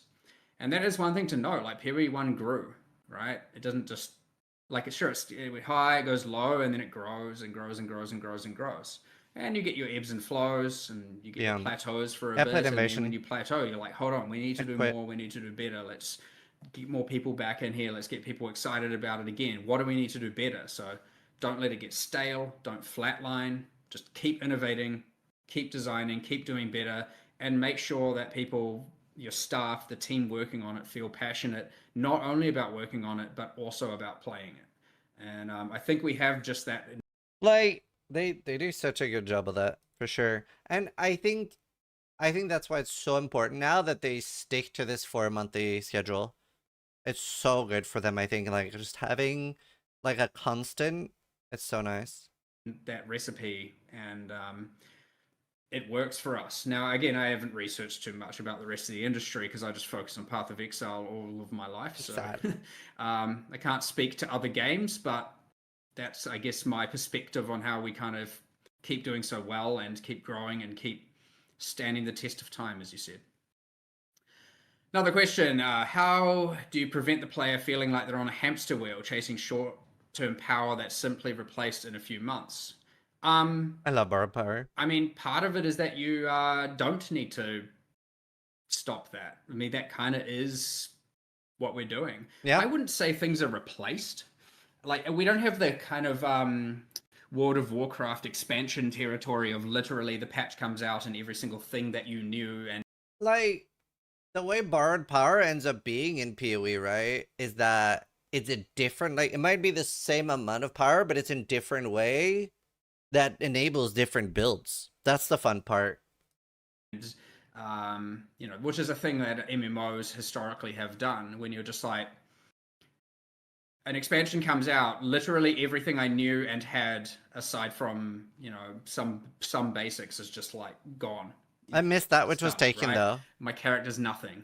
Whereas every bit of knowledge you have in this game, and it carries over, right? Like, most of the game is familiar, right? You're coming in from a place where you know what you generally know what you're doing. I want that, you which was generally given know back. what builds are, options, what the classes are, what the characters are. Like, we changed. Oh my god. If I get to design a unique item, or if I can buy a unique item design, because they're gonna do that for PoE 2, they said at some point, I'm gonna make a unique called that which was given back. Or that which was taken back. Stuff, sure. What we've actually found is when we change too much, it starts to tilt the exact other way. So as much as people like changes, was returned. There's a huge amount of people that love that familiarity. And that which was purchased. But the answer is, yeah, come back and play, and then stop. and then come back and play and then stop. And yeah, it is a I really appreciate and love that. I definitely dislike these games trying to capitalize on all your time. Like, oh, please make sure you log in 7 days in a row for our weekly login bonus. And then, you know, go one step up and log in every day for our monthly login bonus. And then even better, our yearly login bonus of having logged on every day for a year. And like, make sure you do your dailies. And it's like, bro, I hate this shit. Like, I love that PoE just like, I play it for a month, 2 months if it's really good, and then I take a break. And I go like burn my mental on like Dota or League of Legends, or I play some Tarkov, and I get some variety. hamster wheel chasing short-term power in a regard, but as long as every single time, I mean, it's many wheels. You're not coming back to the same wheel, right? You're coming back to new content, new things, but it's all layered on top of that like base, that intuitive thing you remember, you come back to, and you're like, oh yeah, this I remember this, I love this, and then there's a few things that you have to learn on top, and you can use to, you know, make your character strong. Yeah, Nate. But I mean, obviously, you know, there's always the debate about whether or not you should have new leagues, or, you know, just a game that lasts forever and you play in the same, you know, standard league, I guess. And there are people who come back and just play in standard league every time, playing on their existing characters like that. There is a community for that. But obviously what we have found is that more people like to come back, play in a new league, play in a fresh economy on a I don't mind fresh battle passes footing, too much, actually. try a new character, or maybe just play Deadeye 15 leagues in a row. Entirely up to them. But yeah, ultimately people love it, right? So we fell into this rhythm because it is what we found people liked to do. So I wouldn't say we need to prevent them doing necessarily anything. We've found the thing that people are happy with, so we're just going to keep delivering on exactly that. We've tried slower frequency, we've tried higher frequency. We've kind of found the sweet spot of the 3 to 4 months, and that's what works. So we'll just keep doing it. I obviously like this is like my like it doesn't matter what I think at all here, but I'm so worried for their current schedule. Like I'm worried they'll burn out. Like it sounds like they work so incredibly hard. Like obviously they're adults, they're gonna work that out for themselves, but it's like that seems like such an insane schedule. You know what I mean? New skill and support teams are a big deal. When's the last time you added new abilities? Very often. Lastly. Core skills, it's been a while.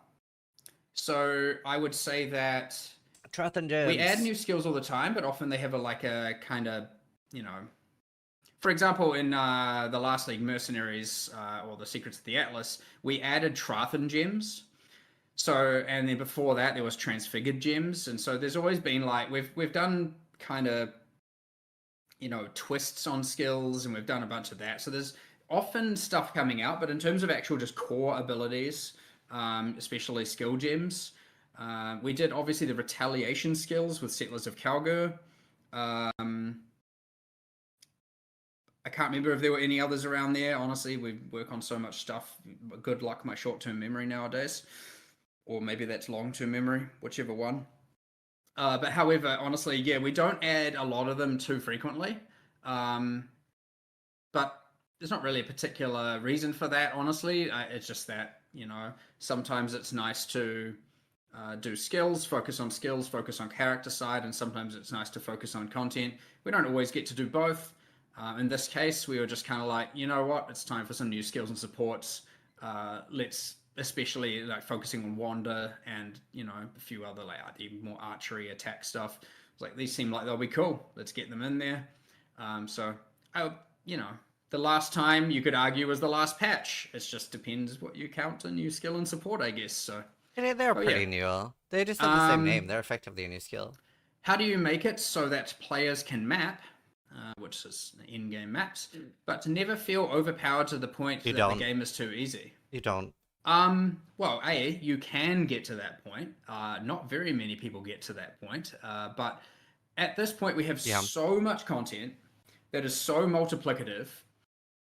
Like, I was about to answer the question, but like at some level as well, you like can't, right? You can only like you can only like delay it. Like in a game like Path of Exile, you almost need to allow that at some point, or like other people are just never gonna have a build that really functions. You have atlas trees. But You you'll have always get to that point where the scarabs. game's You too have easy at some so point. much of this, and it goes all. You have delirium, and layers and layers and layers of mechanics to make things harder. That you really do get to just push the difficulty, you know, very, very, very far. But also the characters can get very, very, very far. Um, Honestly, there are many points where you probably do feel too overpowered, but then there's like, oh, but there's a way I can make things harder, or there's a new Atlas strategy I can do, or there's this or that, right? And generally speaking, every time we try and add more rewards, we try and add more difficulty as well. And as long as you keep doing that, yeah, you get the kind of scaling issues, but you know, you can regulate it to a degree. You can have them be somewhat exclusive. You can power creep, and occasionally you have to bring the power back and bring the numbers back a little bit. But ultimately, for the most part, we just have so many levers of making the game harder and more rewarding, and we have so many levers of making your character more powerful, that just both just go, and you're going up and up and up and up and up and up and contesting, and you know, all the way through. And even then, when you've done that, you might be like, okay, I've now kind of perfected this strategy. I'll try a different Atlas strategy, and it's completely separate. Something you saw someone doing, you know, be it you were doing abyssal strategies over here. And Do you know, I think like the most fun I had with Atlas strategies was like Free Shell League. I don't necessarily think that was good for the game, but for like me personally, because I was the 0.1%, I got to have so much more fun than regular as well. And I do think it like created a really bad economical divide where especially not just people who are the 0.1%, but people that have friends and are the 0.1%. Like the fact that like me, Bank, and Embu, and a few other people, it's not it. We were all sharing League Stones. So we got to use multiple setups that were 500 to 700 divines, right? We got to use multiple setups like that because we were pooling our setups, and obviously you're only farming one at a time, but you want to switch between multiple. We got to have such a like disproportionate wealth than normal. But again, that was really fun for me for one season, but I don't think that was good for the game. But it was super fun. you want to do, I don't know, the like Rogue Exile in-game strategy, Very rough for the game, I or think, maybe you though. just want to fight uber bosses, and then you find, oh, my character was overpowered, but not against bosses. I maybe need to do something about that and calibrate. And this isn't something that was always the case. Before we had so much content and so many layers, it was actually very easy for someone to just get to a point where they're like, well, this game's trivial now. It happened many, many, many, many times. It's just that it is possible to get to that point now, but it is just harder than ever. So yeah, there's kind of like no ceiling to when you can just stop playing. Like a lot of people feel like they can just finish all the core quest lines, complete their atlas, and finish, and other people want to get to the point where they're actually min-maxed as possible in every single strategy possible. And which is something I love, by the way. It's like that's part of what makes PoE1's endgame so, you know, able to be played so many times on repeat. And then often by the time that you perfect everything, a new league goes core and a new league gets added, and now you've got two more variables that change everything, and it's like, oh sweet, what is this new stuff I can do? So but yeah, I mean, it happens, but right now we're in a real good spot. Do you feel like you're adding too many tricky mechanics to the Ubers? How do you push it and keep it fun without it becoming annoying? Well, the luxury here is they are Ubers. They are not fit for everyone. They are meant to be a test of skill and a test of your character's gear. Now, obviously, you can almost always, as is in PoE, overcome mechanics by just making your character so freaking powerful that it can kind of ignore them. That is a thing you can do. It's completely fine. If you know, maybe you're SSF, or maybe you're in a different, you know, context where you don't have trade, and or whatever the case is, obviously you can compensate for that lack of character power with skill and overcome it still. These are both completely viable strategies. We kind of just love it, but they are Ubers. They are designed to be tricky mechanics. They are designed to be harder. Like, I don't think you should ever, like, there needs to be aspirational content in your game. I think it's really, really bad when you aim for, like, top 10% to be able to do content. There needs to be aspirational content, too, that you can't initially do. I think games that like make everything for everyone is really bad. I do like the World of Warcraft approach when something is first released, it is obscenely hard and only like the top like 10 people can do it, and then you make it easier over time. I do like that. Like as you're adding new stuff, older stuff can become easier, and it usually is, right, through power creep. So I think that's like a really good natural progression that like, yeah, you might not be able to do it now, but you can use it over time. But it's important that like a new player should never be able to start up the game and kill Ubers, right? It's not meant to just be a pushover. Good. So, Based. you know, the whole fun but annoying, each to their own, honestly. I don't find them annoying. I find them fun, and you might hate them, and that's perfectly okay. Good answer. As long as, because we have enough bosses, enough Ubers with enough different content, you're going to have some you love, some you hate, and then different people will have some they love and some they hate. Completely fine. But there's three of them, Maven. so maybe one of them you like, two of them you hate, or vice versa. We'll see how it goes. Yeah. All right. Let me just keep going. Okay, well, the QOL improvement's huge. I agree.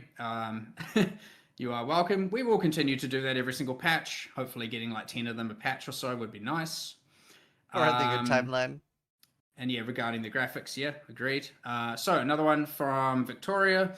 Are there going to be any major / notable differences between the async trade of PoE 1 and 2?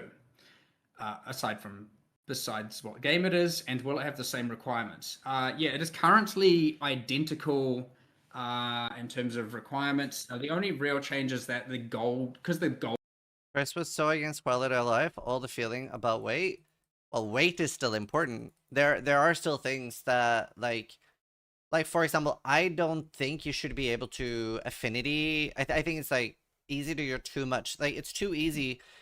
Like, for example, should you have a inventory drop so you can set it up like satisfactory style where all you do is you get out of a map, you click deposit it, and your entire stash goes into exactly what tab you have?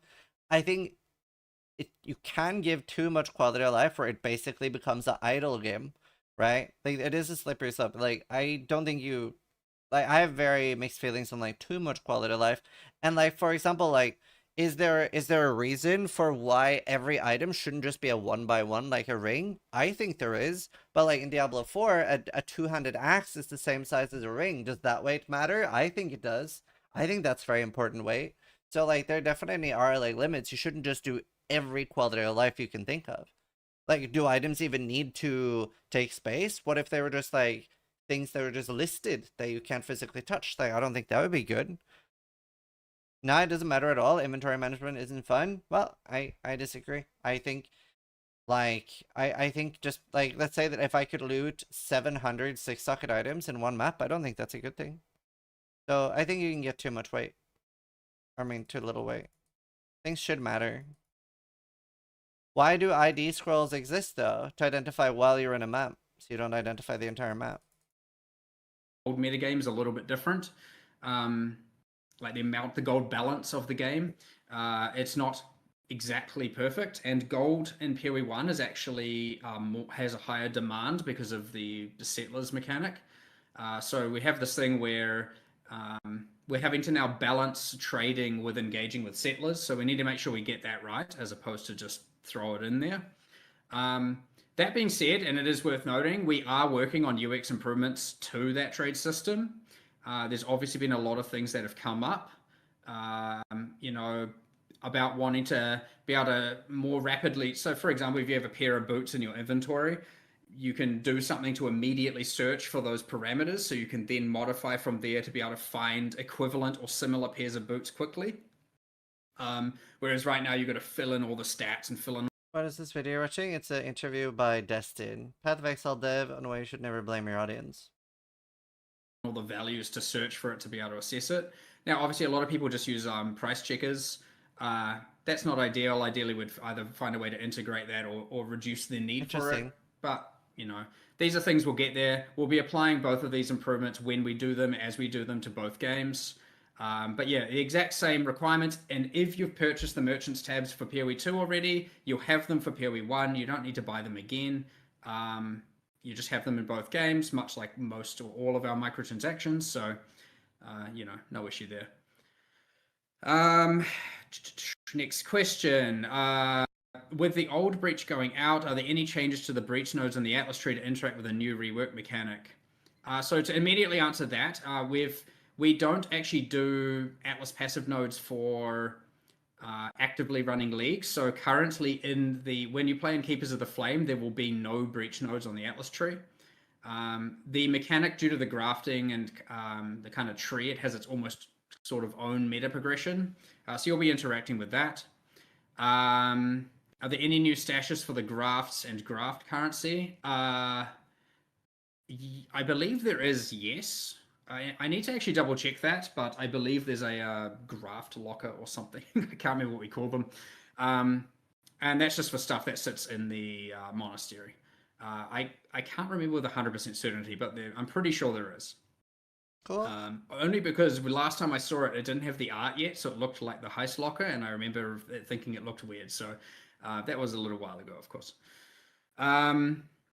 Is there a plan for the 10 new ascendancies, so that's the bloodline classes to become a core part of the game, or just specific to League? So it isn't specific to the League. It is core game. Already. They will be available in Standard and in Keepers of the Flame. That's so cool.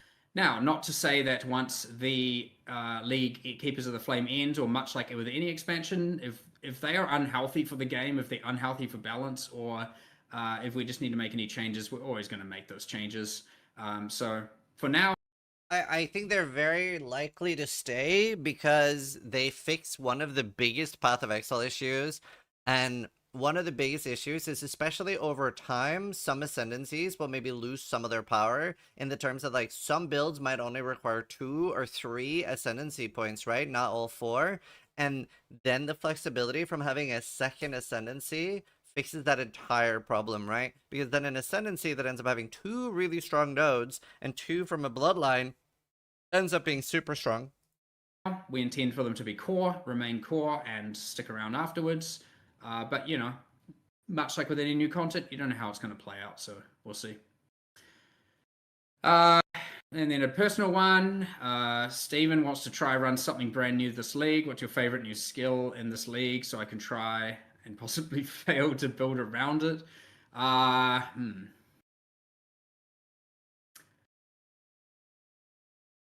I don't remember the names of them all exactly because they all go through a bunch of name iteration, even though I recorded some of them. But 100%, I mean, I'm kind of even torn between trying to just make a Ruckus of Tornadoes build, or trying to do something interesting with the kinetic wall skill. Not entirely too sure yet.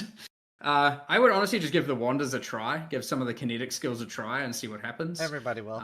The wanding, like the whole just bouncing projectiles everywhere using the like ricocheting wall, sounds like one of the most fun things to me, but who knows. Next question.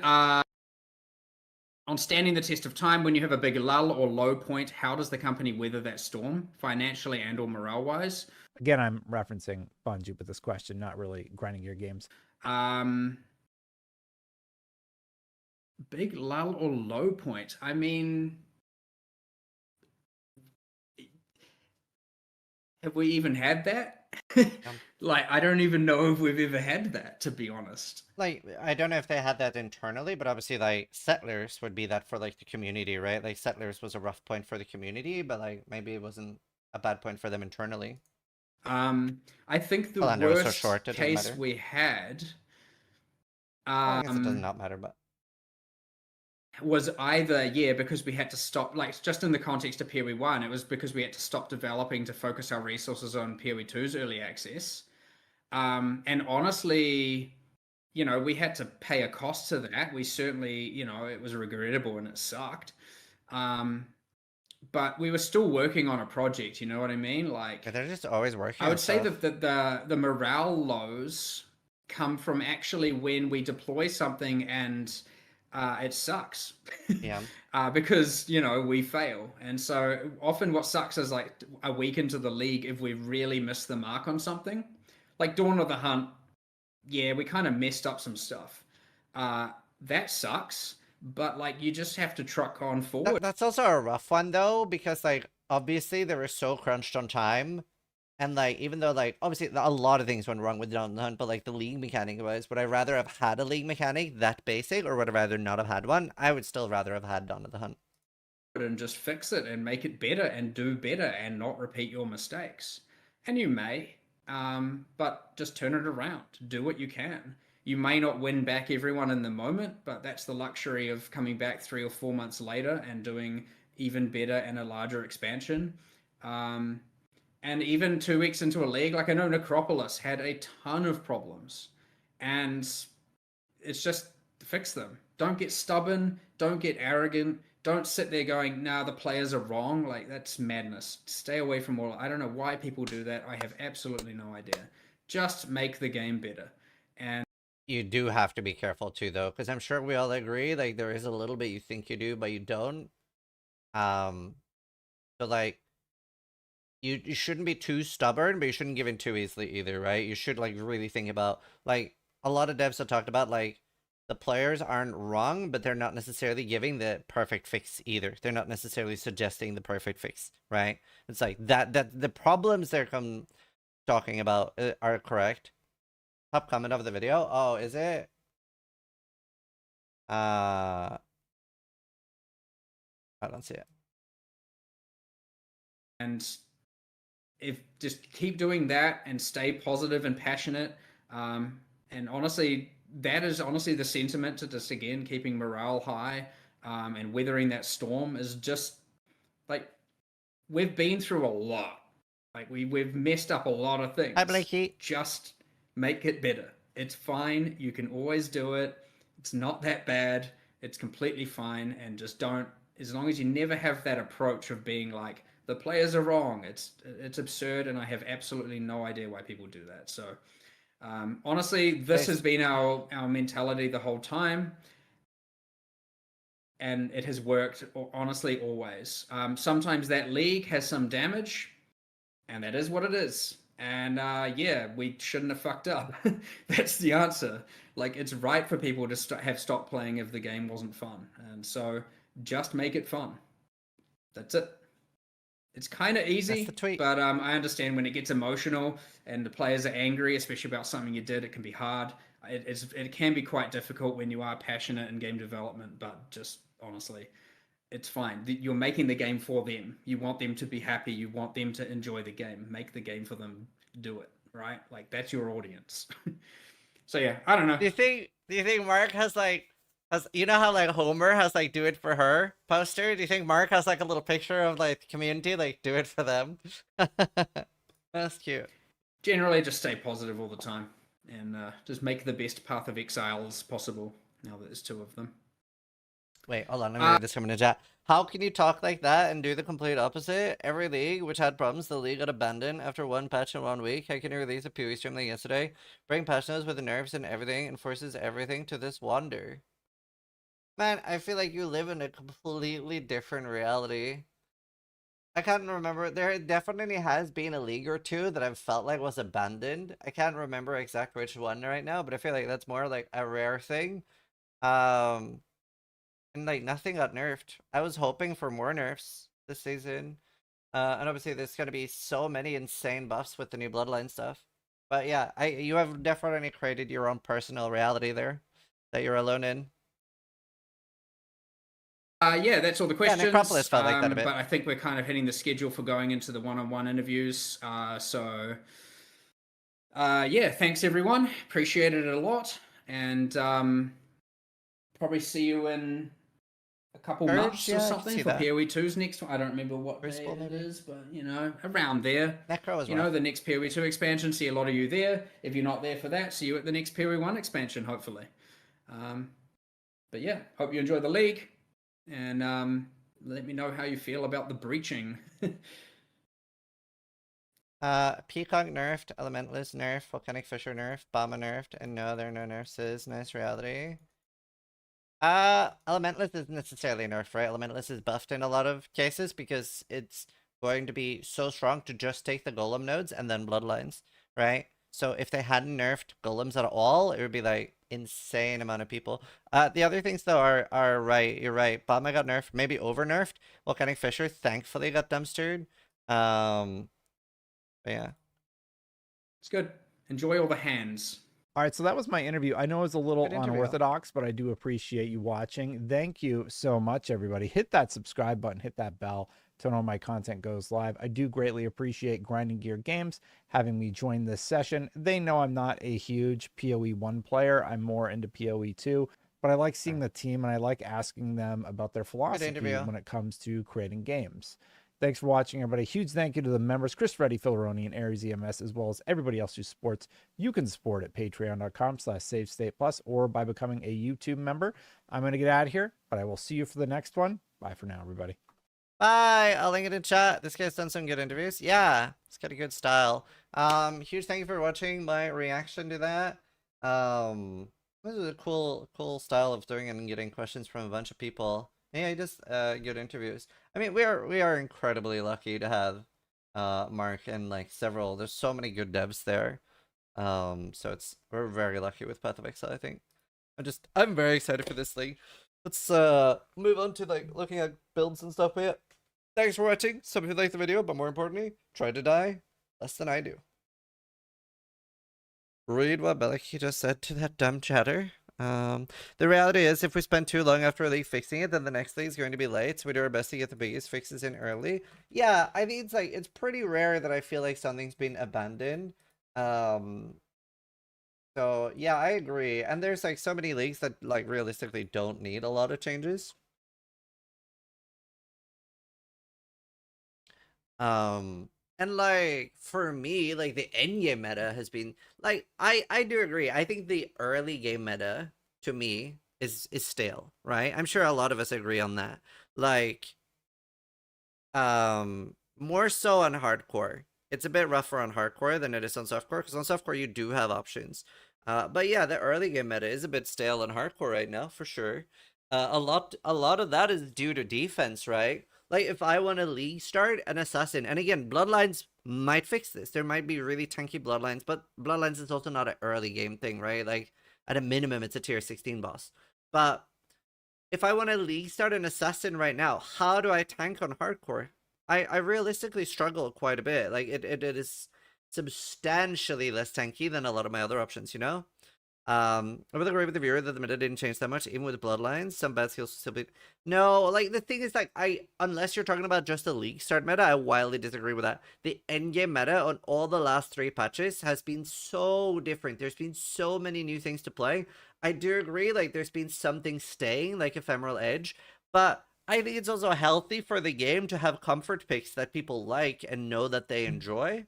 And there's been a large amount of new builds, like Forbidden Riot of SS, like there's been like 20 other really strong builds that we like figure out throughout the season. And I think that's a good thing. I don't think it's terrible if 1 or 2 builds at the endgame stay from the last season. Bleed builds? Bleed could be decent now.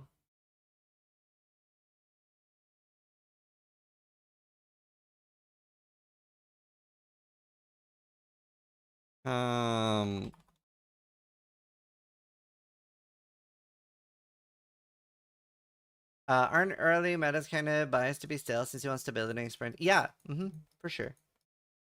But like, well, for example, right? They could have, let's say that Conflag just looked better on paper, then people would have been league starting Conflag, right? Like people are going to be league starting the Wanders, because they do look really good. And obviously starting a Wander on hardcore is a little sketch anyway. Wanders aren't like super awesome, but like I would have league started Conflag if it looked better, but right now it looks like a bad attack fire trap, right?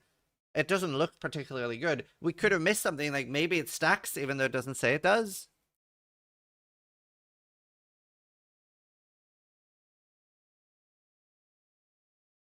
It's per character. What ascendancy would you even run for Conflag? Assassin, maybe? I thought the explosion stacked. There's no indication of that. Like, Fire Trap doesn't stack. There's nothing in the video or on the skill does it say anything about stacking for a bigger dot. There's no reason to think it stacks. Fire Trap absolutely stacks? No, it doesn't. No, it doesn't. If you throw 20 Fire Traps down, the dot is not 20 times. What are you talking about?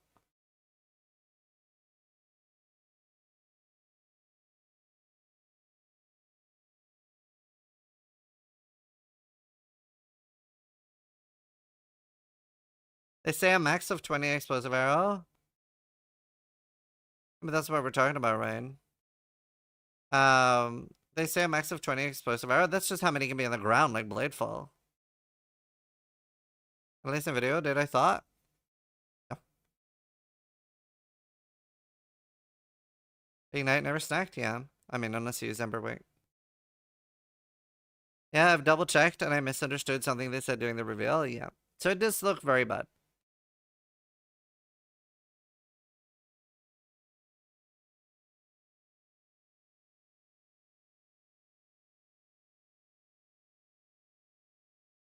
That changed my view for sure, yeah. So it looks rough.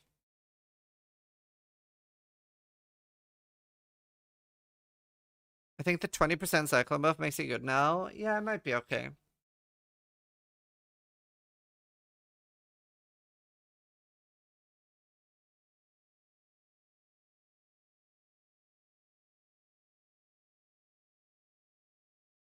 I have some old SST guides, but I haven't made anything recent.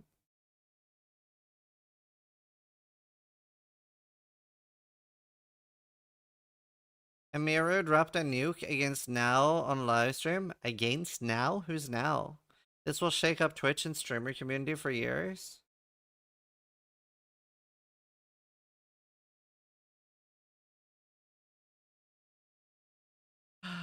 It's bad.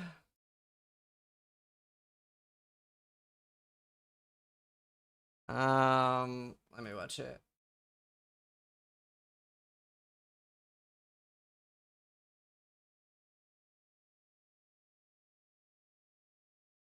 Oh my god, why is Reddit so bad on Chrome? But basically, they were Twitch was trying to make sure that the guy that assaulted me didn't sue them, which meant that the police were not able to work. What? Huh?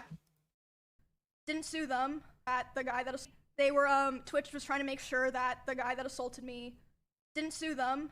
The guy that assaulted. Is she misspeaking? I'm so confused. Does she mean Twitch was trying to make sure that she didn't sue them? Me didn't try to make sure that the guy that assaulted me didn't sue them, which meant that the police were not able to work on the case right away. So yeah, I got a call about that on. No, the guy who assaulted. I believe it was Monday, from the San Diego police. They were like, yeah, we're working on the warrant, but like right now, that's like all we can really do, but like we're trying our best. Just like want to let you know, we're gonna keep in the loop and everything. I was like, okay. I was very frustrated because I was like, damn, like I didn't know that on Saturday. I would have said that if I knew. What?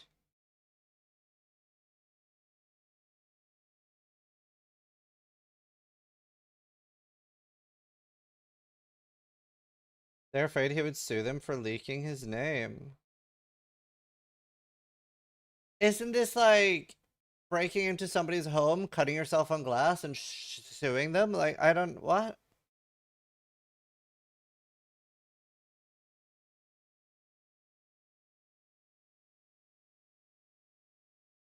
They have done that? Yeah, I mean, I have very strong feelings on that. That's literally a thing. I mean, in my opinion, if you do a crime, let's say that you did that, you break into someone's home and cut yourself on glass and then sue the person, I think it should quadruple your sentence. Like, if you're about to get 5 years in jail, you should get 20. Even just trying to do that should just quadruple your sentence.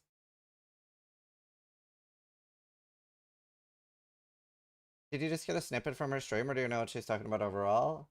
Yeah, I know she got assaulted by at TwitchCon. And it sounds like, yeah, I don't know, it's weird. That's weird. That's fucked. Almond Twitch L. Clip got posted. I mean, I'm not surprised. I mean, I was on the Twitch Health and Safety Council, and like, yeah, they're very incompetent.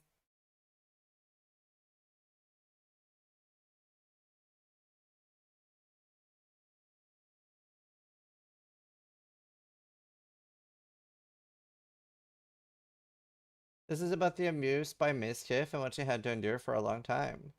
Wait, but in the clip she said the guy who assaulted her. I thought this was about the TwitchCon stuff. No, they disbanded that. Gosh.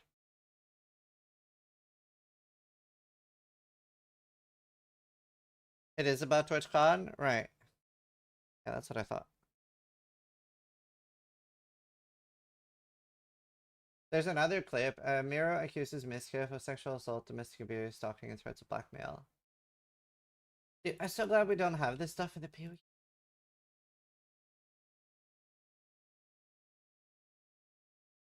I don't usually watch like clips like this, but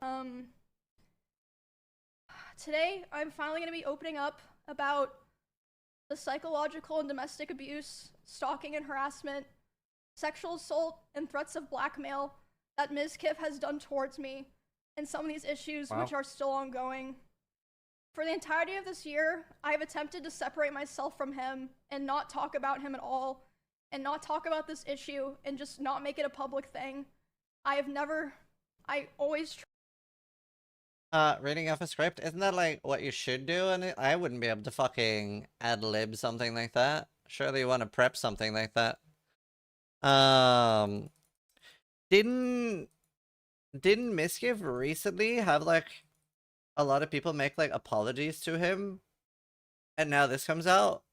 That's kind of funny timing. Didn't like... Yeah? Okay, that's what I thought. Ludwig did? Right. Yeah, Ludwig and XQC, right? Especially something that's traumatizing. Yeah. Demis is new, yeah, 6 minutes ago. She did say she was gonna mention this not too long ago. She broke down straight with some other girls. Right. Steel making a video on Zizarin soon. Ventura actually like DM'd me one day and said he was so tempted to make a Zizarin twit longer. Like my experience with Zizarin, but like a positive one. But he asked me if I thought I should first, and I'm like, no, please don't do that, because people are going to see twit longer, my experience with Zizarin, and they are not going to read the fucking thing. So like, that's really sweet of you, but please don't do that. That's not going to be a good thing for like sponsors and stuff to Google. People are not going to read that. They're just going to see my experience with Zizarin and I have raped Ventura. Like that's the narrative there. Like, that's sweet, but don't.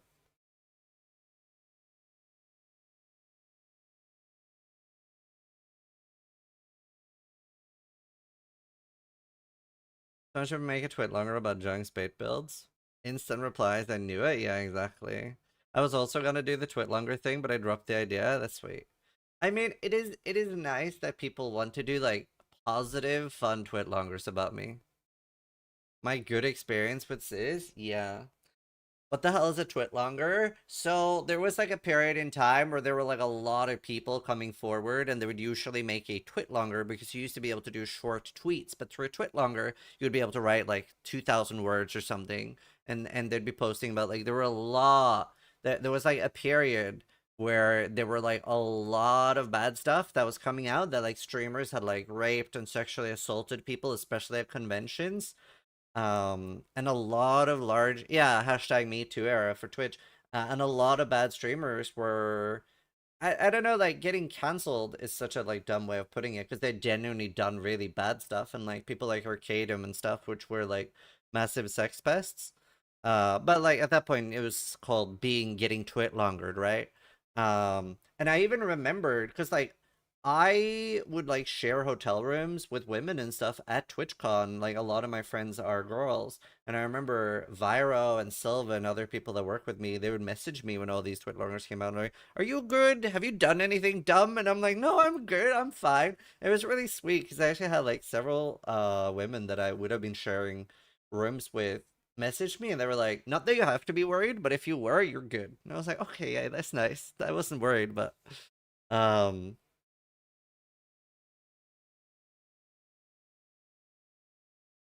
I think you'd actually get the benefit of the dances because you're so non-problematic, like what you said about your ad idea that you pitched your sponsor. Yeah, I hope so. I mean, obviously, and there were like one or two like false accusations too, which is life-ruining and terrible for those people. It wasn't like the majority of them, but hey, Spirit. Except that one time Ziz was mad. I've been mad several times.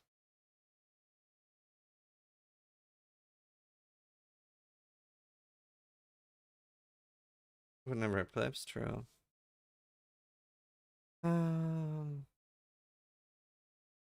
Yeah. All right.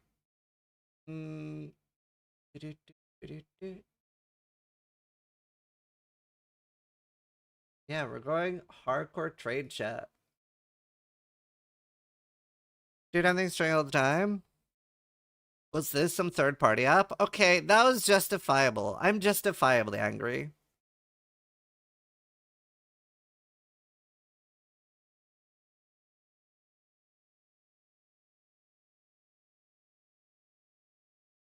Wait, Warden gets 20% suppression? That's really nice. That is so nice, bro.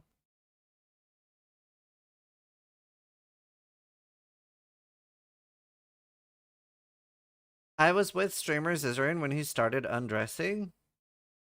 That's true. I undressed in the vicinity of Bast. We got a massage together. And then we both got proposition for sexual services at said massage parlor. Shit. Shit. Oh, let's see. I haven't done Poison SRS in such a long time.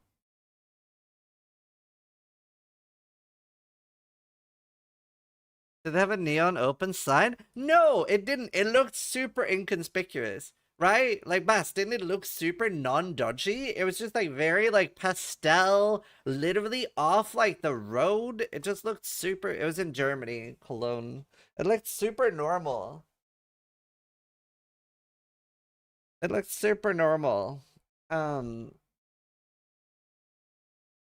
Oh, German. Yeah, I know. I've had so many massages in Thailand and never been proposition sexual stuff, but oh, Germany, I guess.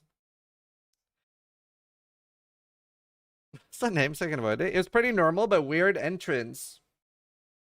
Oh yeah, I guess it like did go down. Maybe that's like the sus part. Right. I need to look at some poison SRS. It did go down a minute. Man, do I have to use Severed in Sleep? How do you trigger offerings? Do I self-cast? Do you Arcanist brand? That sounds so cancer. Do most people do that? I guess that's the play, bro. I would use boner offering.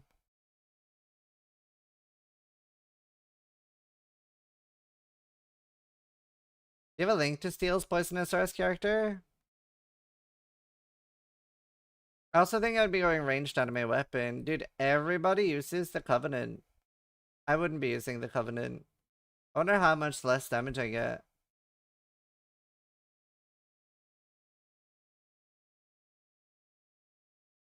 I wonder if I can get okay damage without Covenant. I also really want a Coral Amulet. Coral! Well, sorry, Marble. Just click minus on Covenant.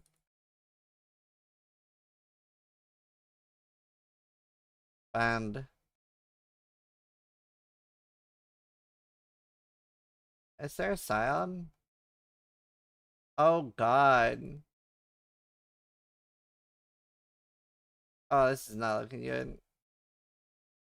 Bro, get down, Mr. President! Okay, that's not looking good. What if we don't care whether people are using Covenant or not? Is there really only one guy playing Ascendant? There's no way. Is there really one guy in Mercenaries playing SRS? That's crazy. Not a single one playing anime weapon. Yeah, 0. I think I have to remake a which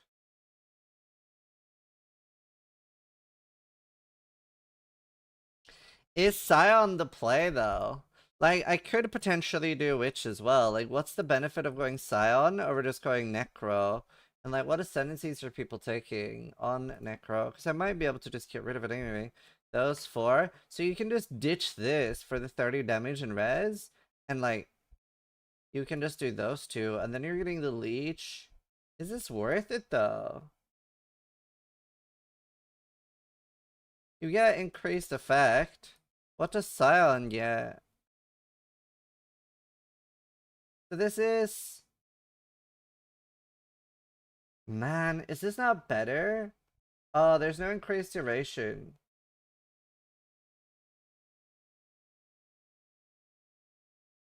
I don't know. Is it worth going Necro? Why Necro? The only thing that's really nice is the leech. Which is really nice, but it's not regen. Like, this node is so aggressively mid.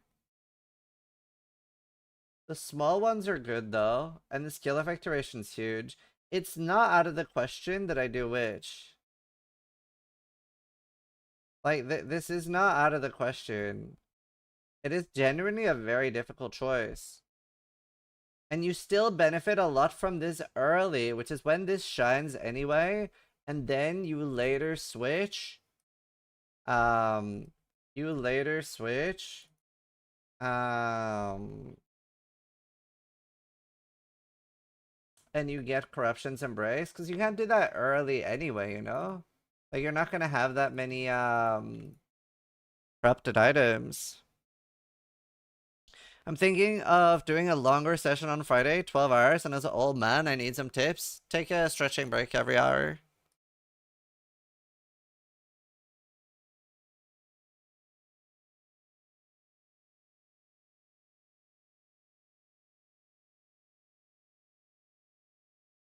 Drink water? Yeah.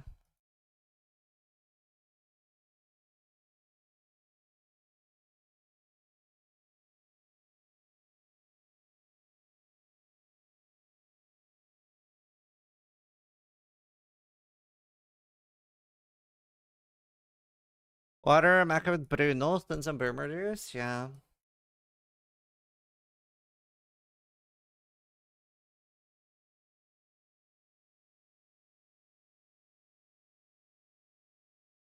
It's a really difficult choice being Witch or Scion. Like, Scion does get you Pathfinder. Also, the option for 23 suppression costs 2 points. Get stats. The stats aren't negligible either. And extra passives.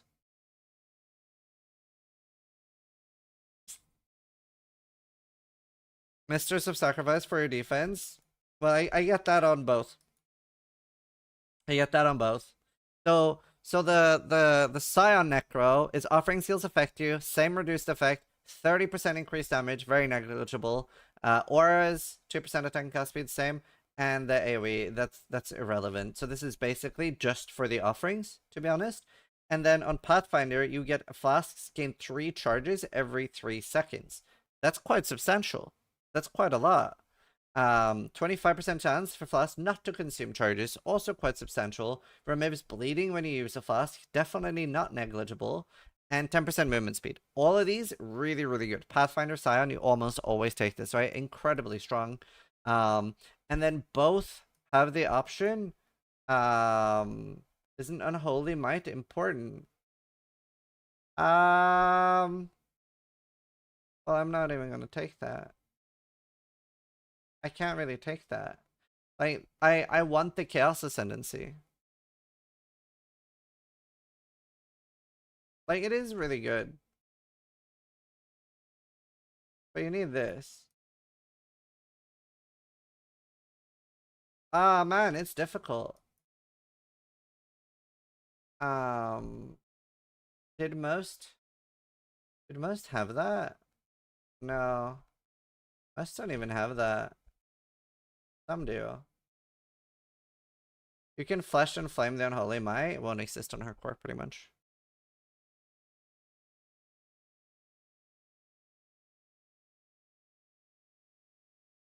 Oh man, I don't know. I'm so low on ascendancy points.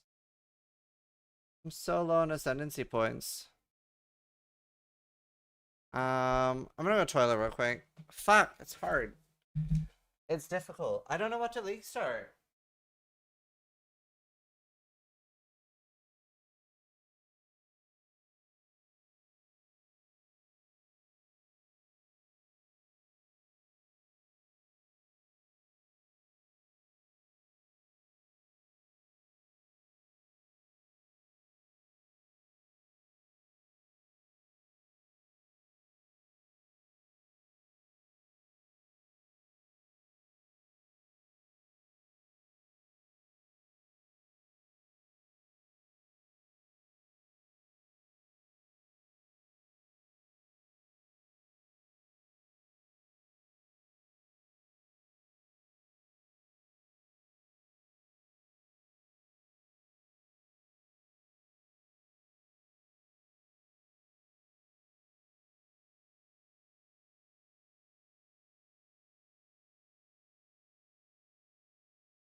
Wait, I just realized that like admin clip of him like talking about how there was like a huge thing about to be dropped. I guess he was talking about the Amiru thing then.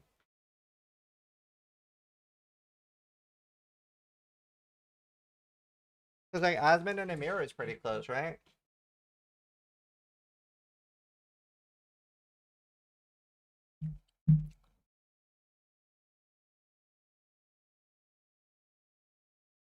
Okay, you're over exaggerating a little bit, Weezmaster. There's not that many nerfs. I'm gonna try rape. I don't know.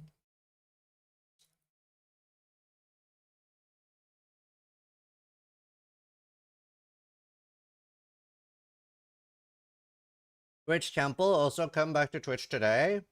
So wait, what happened? Did he get falsely accused? Like, I feel like everybody abandoned him. I mean, like, those things always suck because you have, like, no idea what happened.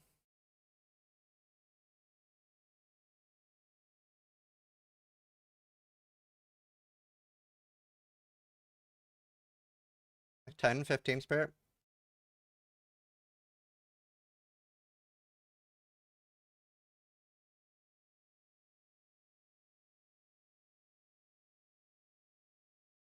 The woman that was taking him to civil court dropped everything.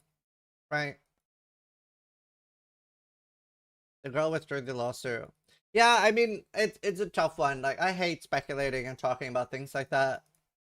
Because, like, you really don't know, right? You have no idea. Like, the fact is, right, there are people that do terrible things, and there are people that accuse people of doing terrible things. And it's so hard. It's so hard to, like, know which one it is, right? If it's something that someone has done something, or if it's someone falsely accusing someone. I do feel withdrawing equals innocent. Not always either. That's why it's a tough one, right? Because like sometimes these things are hard to prove. So it's just like an awful scenario, right? Oh right, I see what you mean. You mean like withdrawal is different than being innocent. Yeah, for sure. Like that's the thing. I feel like usually most of the times where somebody has been a predator, it's not like a one-off thing, right? Usually there's like a pattern of behavior and there's like one person comes forward and then 10 other people are like, oh shit, it's not just me, right? Like remember with Arcadium there was like what 14 Twitlongers, something like that. So it's like usually multiple.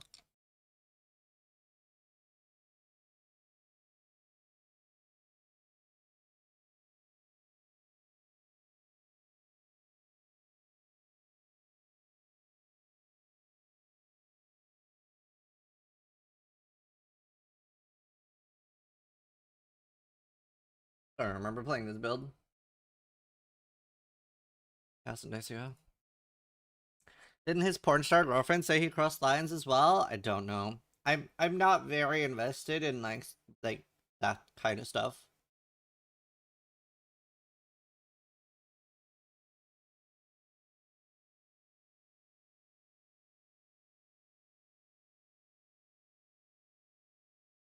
Maple, yeah, fair.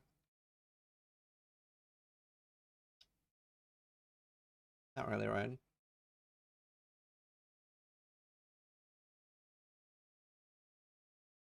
Forgot he dated Mia Mahova. Yeah, I could never date a porn star. Crazy.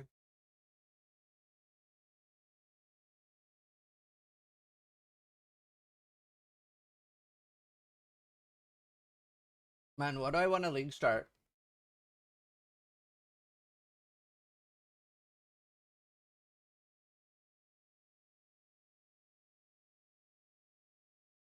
Okay, Sionus Rust Poison.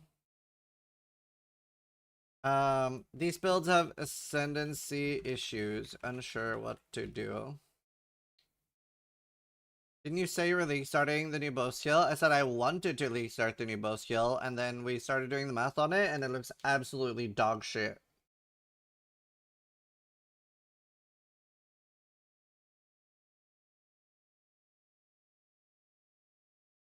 Let's ask Gucci.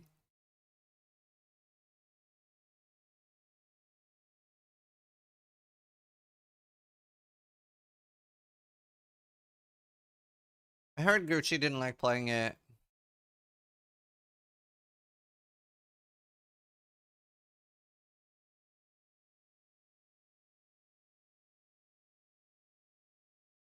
Come on, do glad. How does that kill bosses? Like, do you mean glad SST?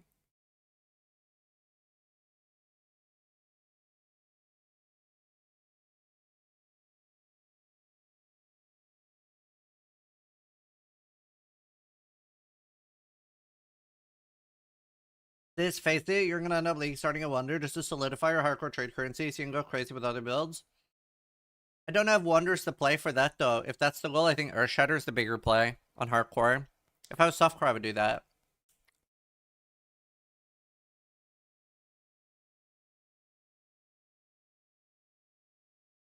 Um,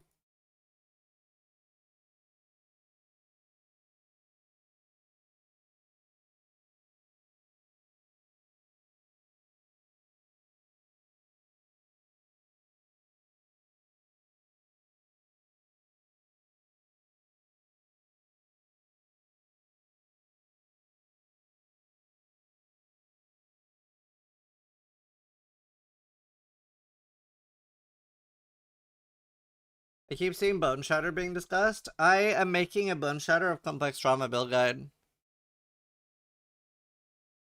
Maybe I play Bone Shatter. I haven't done that before. That would be new.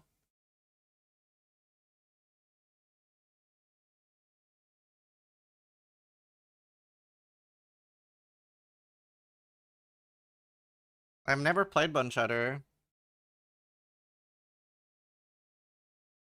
Played Melee last patch, right?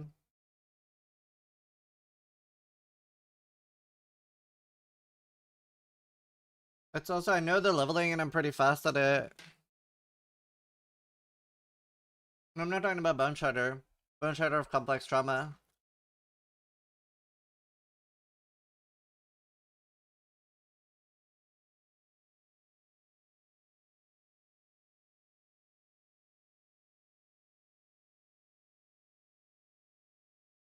Manaman? I don't know. Do I want to play Manaman? No, Ernst.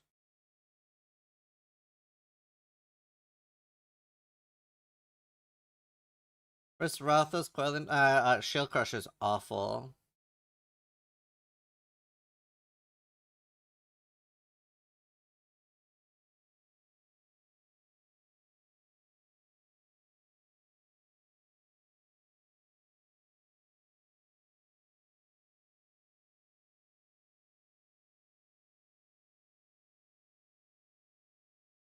Does it look bad? The com flag? Yeah.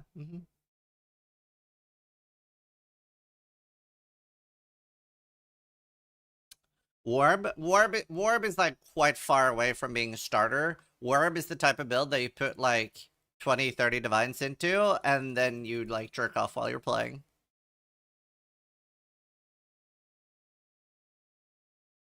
Lightning minion? 2 minion nuns.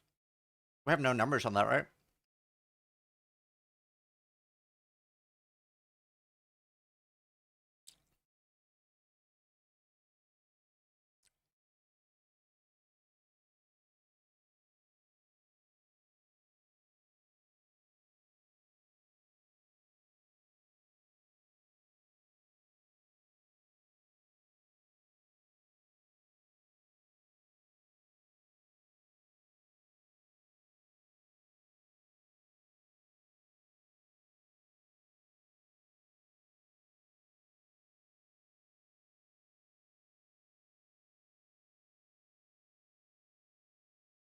Still wondering how the well thing works? Just OP. Where's that Frostwall? Yeah, RF is good, minions are good.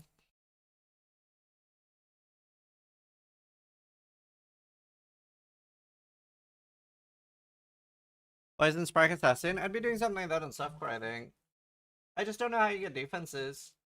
Like, that could change with a bloodline. Because if you look at this, right?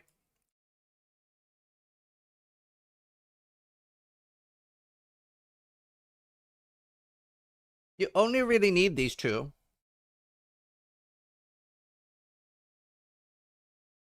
So there might be some really cool things you can do with that.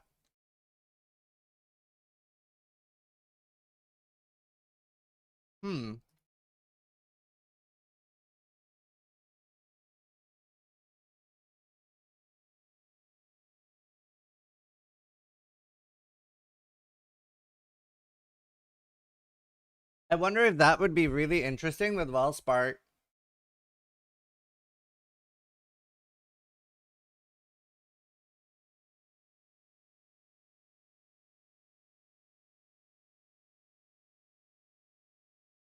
No, I'm thinking Wellspark. Elliot doesn't have a Vol component. Binos makes all hits can poison redundant though? Why would you ever consider a Binos?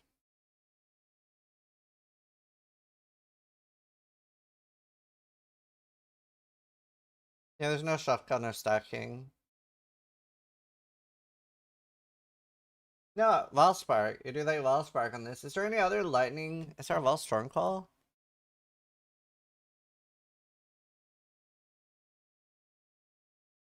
If you go Poison BV, you don't have to crit cap. Poison BV. Why Poison BV? What's the benefit?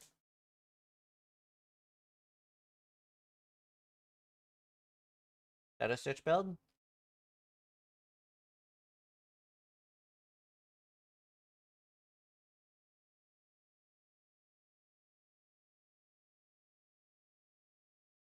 You have to have cluster jewels for poison chance, for sure.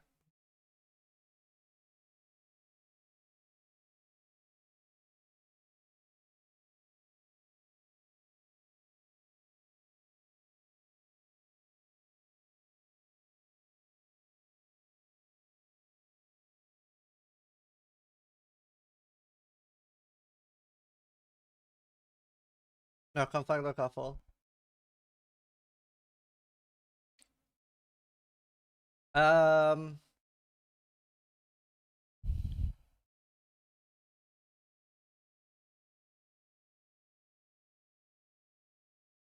Hardcore trade, shield crush to odd trust. I don't care about how good shield crush looks on paper. It is an awful skill to play.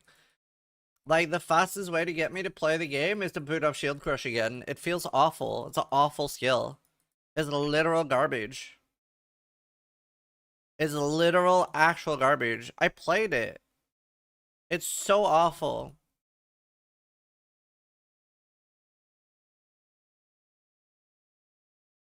Usually stance builds are always in sun stance.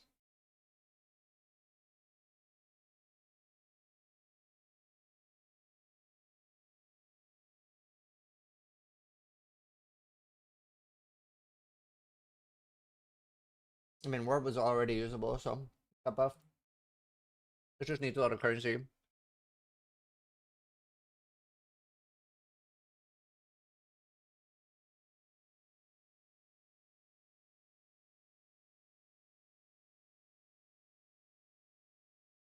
Don't leave me.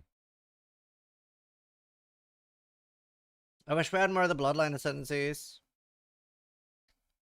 Archmage Unleash Manaman.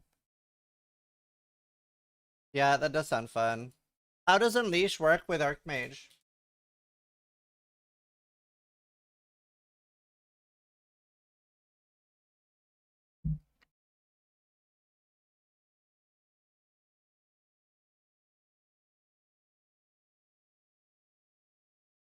Hey, cost once gets damage on every class.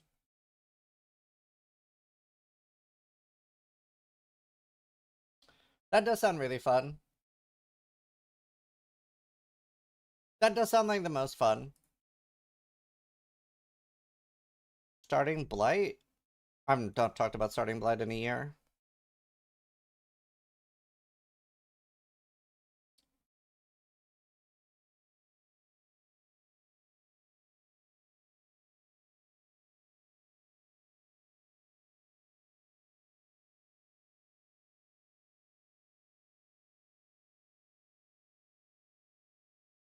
A plume with 35 Unleash? What's a plume with 35 Unleash?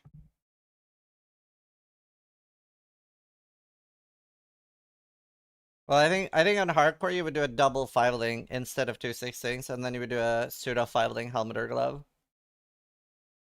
I was thinking about doing an Unleash build, but on Assassin, but doing an Unleash build on Manaman is a good idea too. Wander with new skills. I do think it's going to be the super meta. I think Wander is going to be very fleshed out by League Start. Everybody's here crafting it. I think it's going to be very hard economy-wise though. Cryo, thank you for the 46 months. Cambo, thank you for the 6 months. Thanks so much. Forbidden Shackle? Oh, yeah, but this is not League Start Water. Honestly, I'm leaning towards I feel like Manaman has the least amount of problems, and I just need to kill Shabi.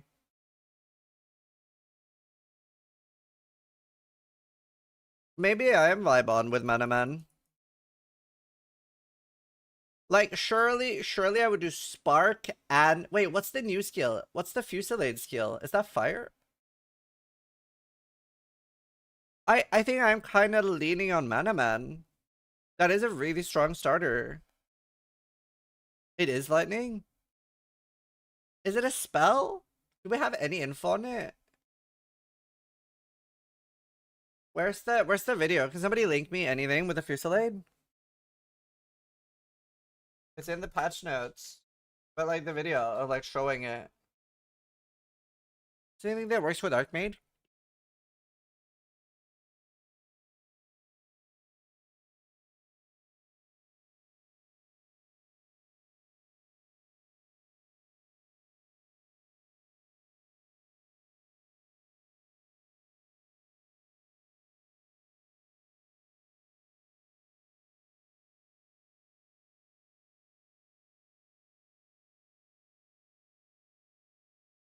If I can find it.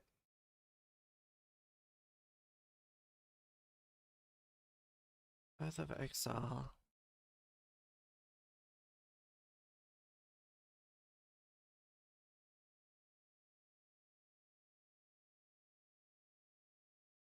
On it.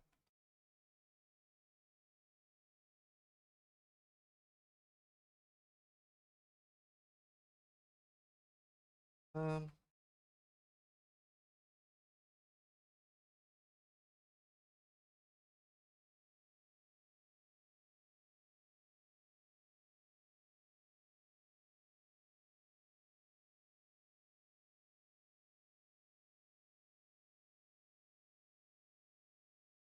I don't know how this skill works.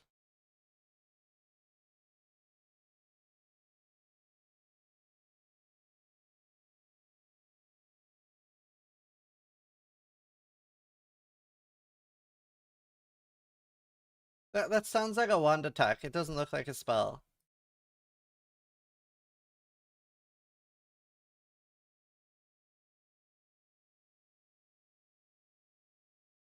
I mean, someone's gonna find something completely broken for that. That doesn't look like good though. I mean, surely you would do spark, ball, lightning, orbiting. Surely you do this combo, right? Then you have like super vibe on clear, which is a bit isn't if I'm correct, ball, lightning, and orbiting, it's a bit cancer for clearing, no? Isn't it? Like spark unleash for clear should be like, it's okay, yeah. But surely like spark unleash should be like, and you're just gonna detonate every single boss with an arena.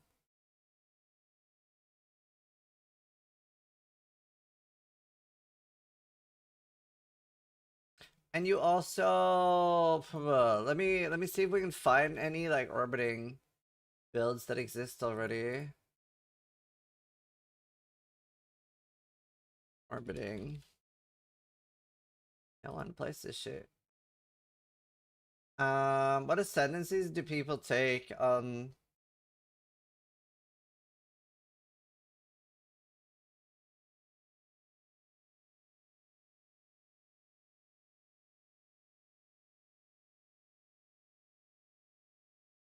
You can easily drop conviction of power, no? Can you easily drop conviction of power, no? You can just get a cluster and then do forbidden right. And you just take these. And then you just ditch that. And you do forbidden right for endurance charges with a cluster jewel. And you even like just put a point in endurance charge here anyway, because you wouldn't do that now. This is 1 point, you're at the same endurance charges. Right? And then you get perma Molten Shell. What shield do people use? Can I use a Dawnbreaker without hating life? Where did my... Can you... Oh, these... Wait, what's this? Oh. Wrong builds. Let me look at orbiting. What do people use for shields? Dual. There's no one single one-ing? Do you think I can... Yeah. If I use... Okay, so here's the play. On hardcore, what we do is that we don't dual wield, which we might be sad about, but we get this instead, and we get Perma Molten Shell plus 5 max res. And we gotta get life regen somehow.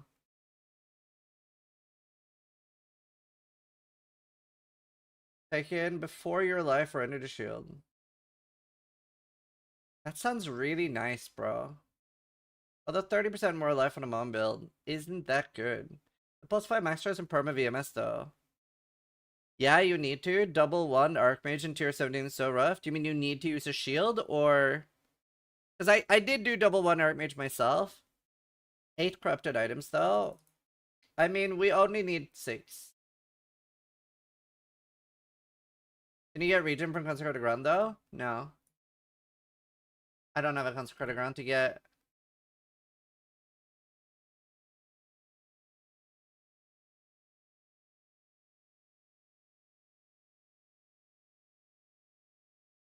That sounds nice. That sounds nice. Don't flasks count in? For what? Corrupted items? No. No, they don't. How do you get Perma Molten Shell? So that like Chaos Ascendancy gives you 80% cost reduction. So you get 5 Molten Shells. It's not perma, but he was 1 shield. Alex, do you have a Ling? Huey, Alex, Pleb Lord.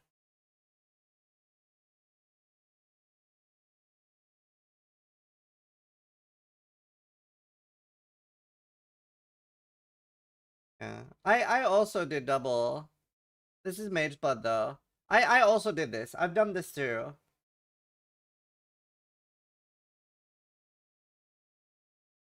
The tree, like, do they even go near the unleashed nodes? They're not far away.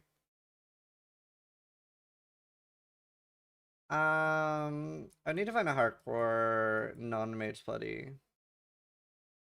You do know that the cost goes up for each use within 8 seconds? What do you mean? You're not using it every 8 seconds. But you're using it after every 8 seconds. Use well molten shell and then 8 seconds later use your second.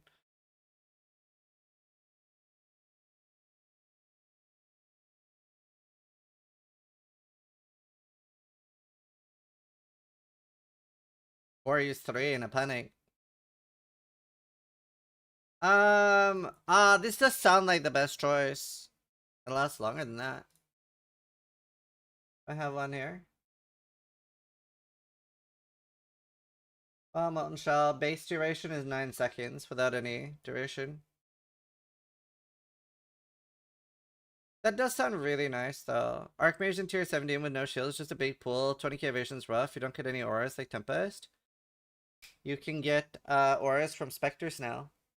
You can reliably get a specter aura now from the new remember we have like the turtle and stuff.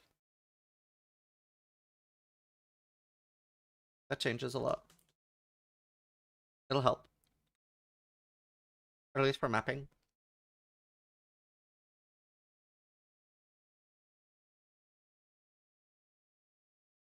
Maybe.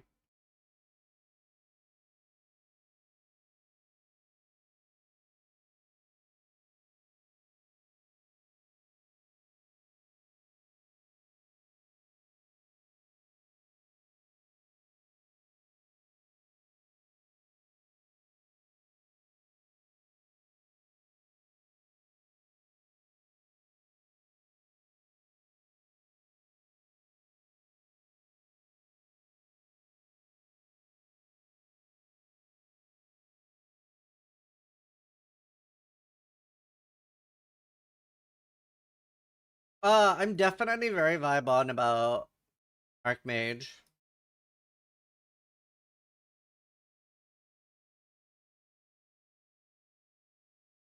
What was my Archmage called? Does anyone remember?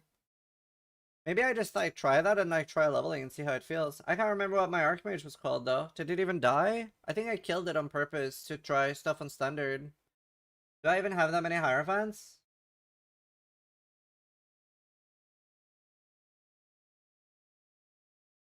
Wish I could search, dude. Yeah, maybe it was Israel Manaman. No.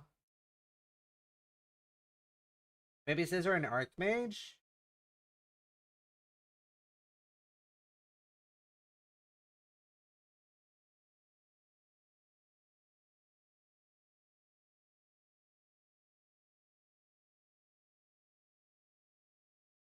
Yeah, I was double. Oh, dude, I had so fucking good gear. This thing, it might not look like much, but it cost me like 300 divines or 200 divines or something dumb. I got so unlucky when crafting this ring, dude. This is such a crazy ring. Oh, and to be fair, even with this gear, I did die in tier 17s. That gear slaps? Yeah, I mean, this gear is like criminal. Like a few mirrors on hardcore.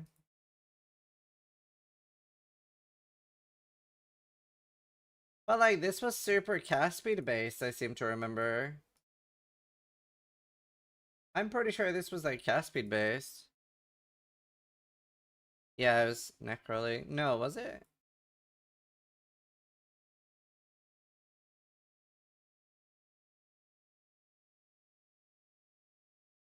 Dude, why is my mana so terrible?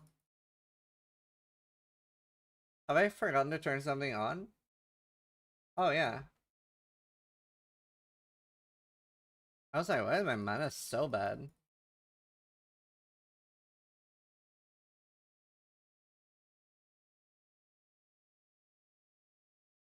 Like, it didn't feel like that to play this. Ah, much better. No, still bad on mana. I don't know what's happening. Am I missing a Sensi or something?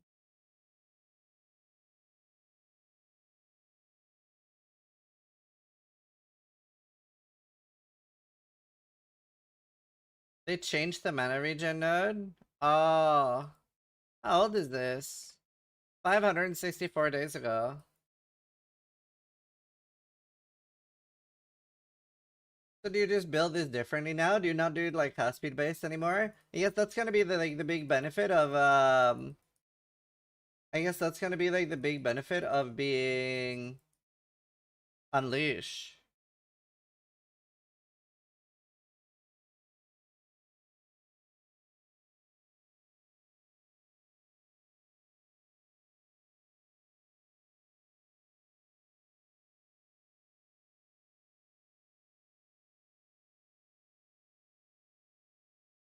Um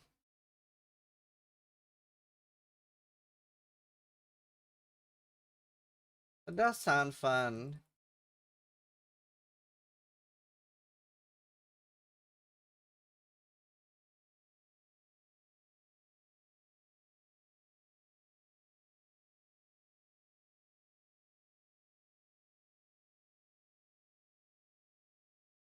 And then I'd have seal frequency. Where do I get unleash related stuff? To just masteries? There must be something with seal frequency, right? I know here you can get +1 maximum number of seal, but is there anywhere that has unleash seal frequency? I don't think so, right? I don't think there's any actual unleash nodes, it's just the mastery. And then we get 20% from the Oshabi one. There's several solutions of fixed mana, but here you have to change it up a bit. But I think I could do a shield. I mean, there might be other bloodlines that are really good. There might be other bloodlines that are really good. But I guess you don't build super cast speed anymore. Plus 2 joules of frequency. Oh, cool. Is it a medium? I need a small anyway. You plus seals from the Unleash support gem.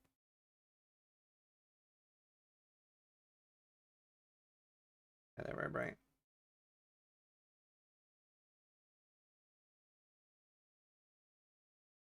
Yeah, you do full cast speed. I did tireless wheel until I crafted Ami with essence.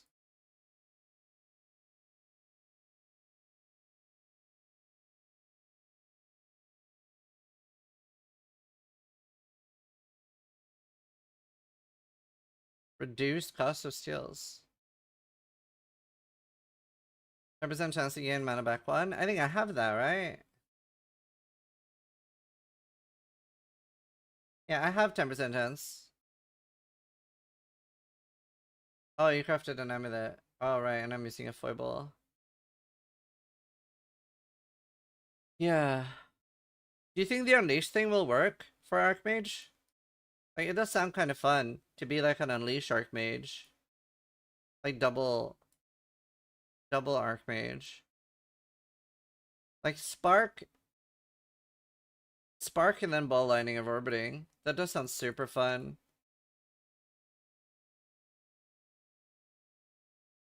That sounds really fun. Maybe I should just do a practice run and see how I like it.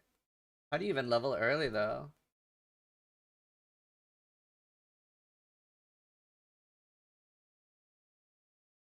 I should migrate. Stop being SSF. Is there anyone in chat that plays hardcore mercenaries or have hardcore mercenaries characters? I really want to like look at maybe doing these. They're kind of easy if somebody has any of them. Like if anyone has a courtier to waste the impurity with Theater Lies, I wonder if I can do somebody else's on hardcore. Because I want trade now.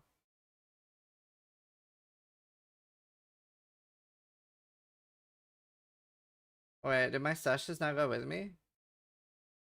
Oh no. They went removable. Horrendous. Should be able to share them, yes? Yeah. Those aren't itemized, doesn't matter, they can just open the map. I just don't know if there's anyone in chat that has ever played hardcore.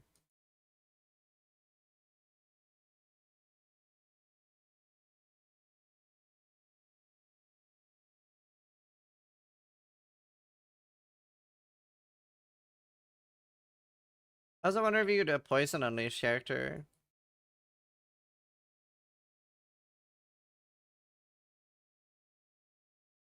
Damn.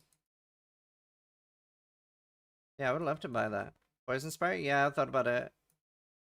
This is easy. I could easily do 3 tier 17s.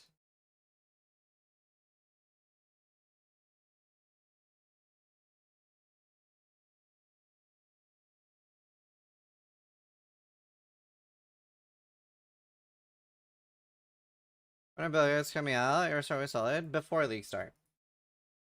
Before league start.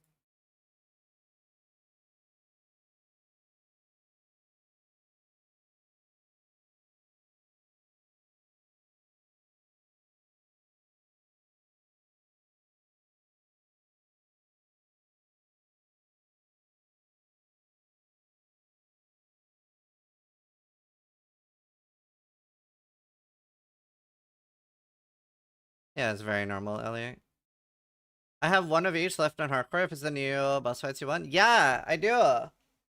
That's awesome. I just need it to be rare. It's the Courtyard of Wasting, Chamber of Impurity, and Theater of Lies. That's what I need.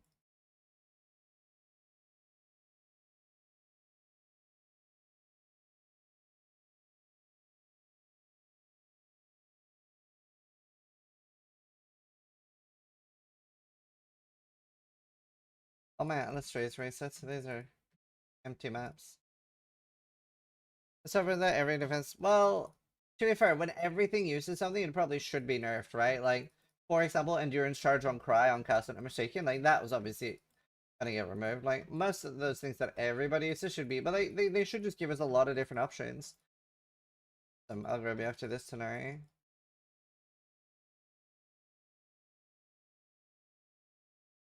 Oh, she's kind of dangerous to do without kind of dangerous to do without sound.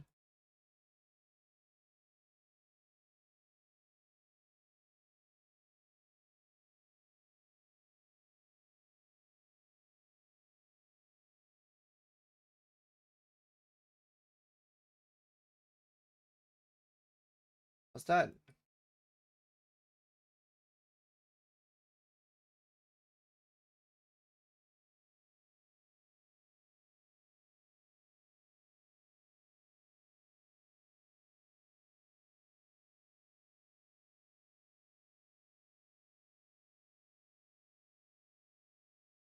Alright, so what do they need to be? They need to be at least rare. Link them before you put them in.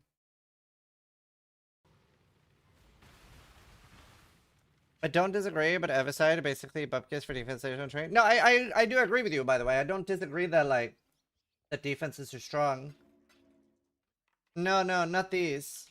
It's the Courtyard of Wasting, Chamber of Impurity, and Theater of Lies. It's the mini bosses that you can have on your map. Like these.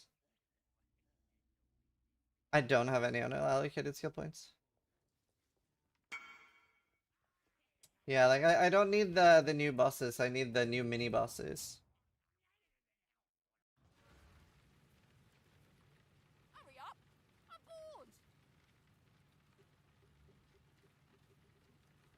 Not just here to stare, I hope. I'm itching to get back out there. Supercharging Flashback? Yeah. Unleash, Hex Plus, Temperature, and Elevating this plus for me. Yeah, like I need the new ones. I could just blast maps for it. I'm actually just so close to 40 out of 40.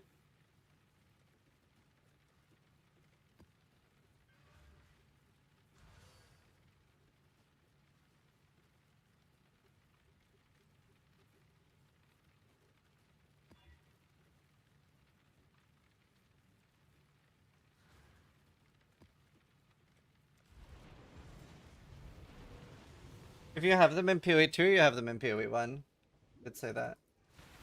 Yeah, I don't know. I think there's just so few people that have a hardcore trade character at this point. I wish I could go to softcore and grab it there. Actually, what I could do is do my practice run on softcore. When does the challenge league end? Like, if I just do my Manaman softcore run on softcore, then I'm sure people have that on softcore. That's maybe a good play.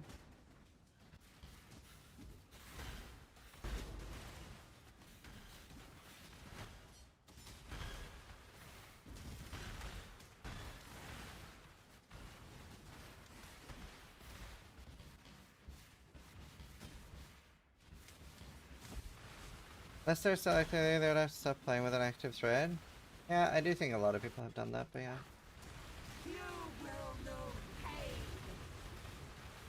Inevitable. I will bathe this world in blood. See this song? So sad.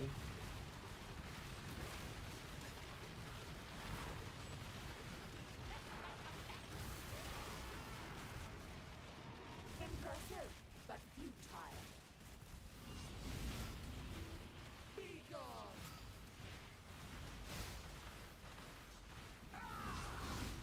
You will know pain. Swift death.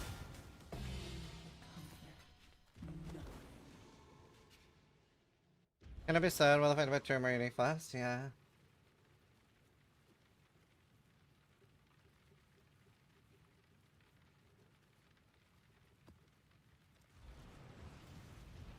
No, it's right on hardcore, just my level check. Okay, thanks. I appreciate it. I need so few that I could probably do it on Grizzly.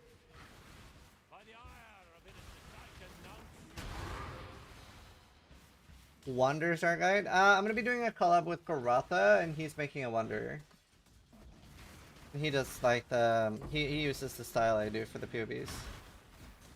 We'll have a classic Garatha bait build.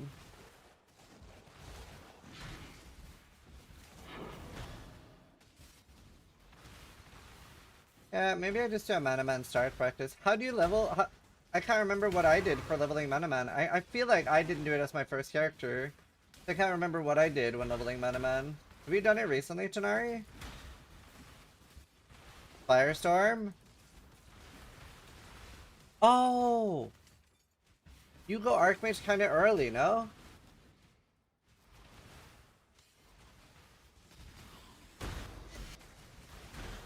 You use actual Firestorm early? Yeah, maybe I just try it. Maybe I just try it, because there's not that much that's going to change. Plus, we're going to get new Bloodline Ascendancies that I actually can use very easily on that Ascendancy. You will know pain. Be gone. I will bathe this world in blood.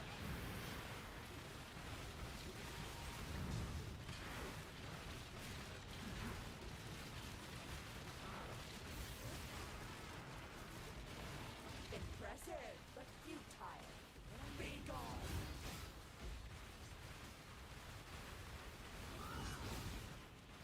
This build was so fun, dude. You will know pain. I loved this. One more? I'm done. Laughing. Do you have any memories? Do you have any of these in hardcore? Courtyard of Wasting, Chamber of Impurity, or Theodore Lies?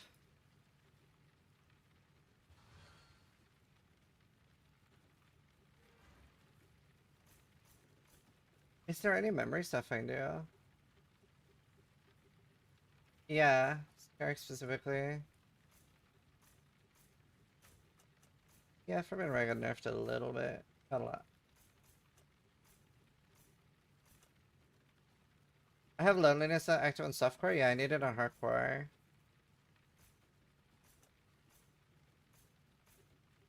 Like, I'm so close to 40 out of 40.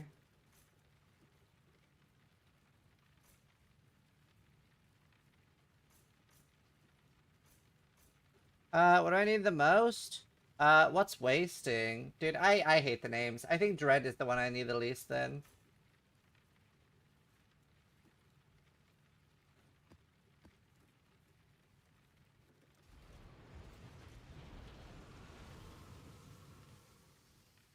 Do I have to just run through the map and look for a thread? I can't even remember what I have to do. There's no way to like quickly see, right? The fuck are these textures?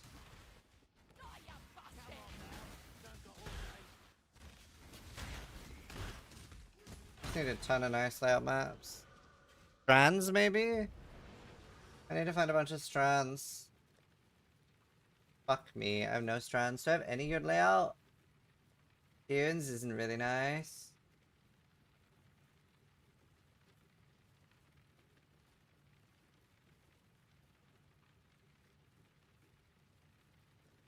Score's alright.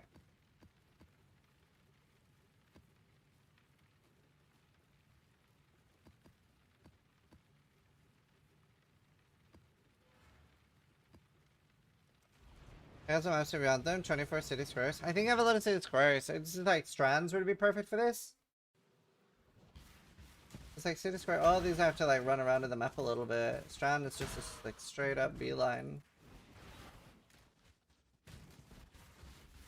Plus it sucks that this build like ramps.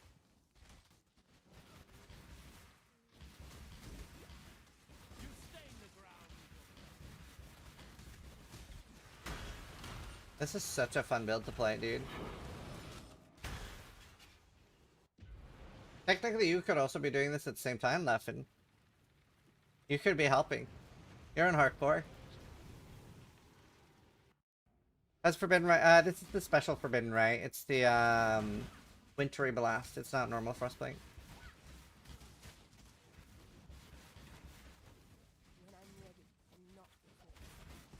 Oh, about that I have to go. That's fair, don't let me. What's the catch? It has cast speed. So unless you have crazy high cast speed, it's not really usable.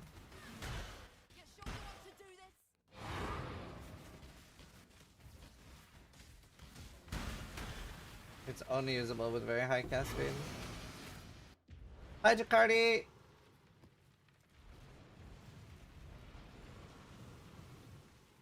I actually ripped all my guys in wood maps when I put the lake fair.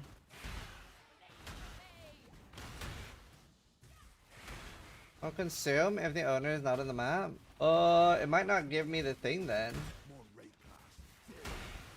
This completed. I do have to complete it, so.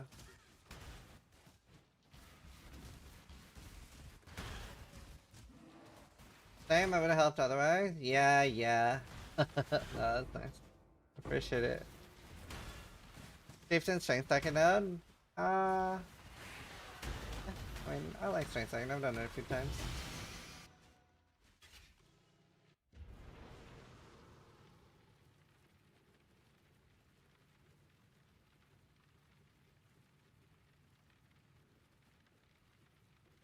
I still got 600 fusings with your name on it though?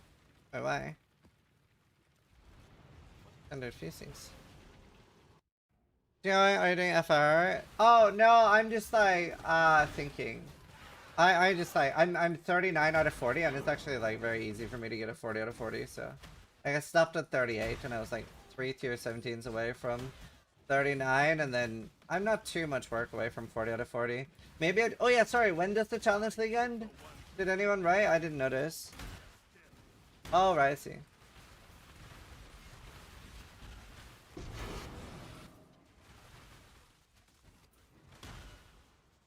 Two days. And I wish this shit wasn't so rare, bro. Bit under 2 days. If I did a really good like straight to map practice run today, that would work. What did Gucci say?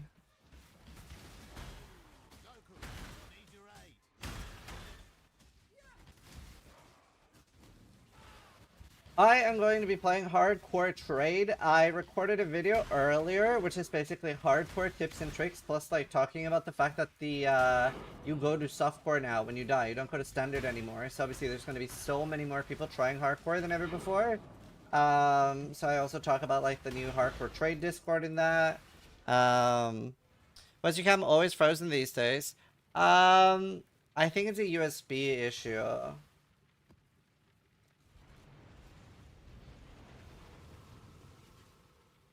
Or it's either a USB. It's also could very, very likely be my I think it's my wire more than it is my USB, but it's either my USB or my wire, and I'm very lazy. Is that all I need to do now? The tier on the map now? Meet me back at the device. Because like it's usually happening when I'm doing this with my leg. Good day. What news? Can I help? Hello?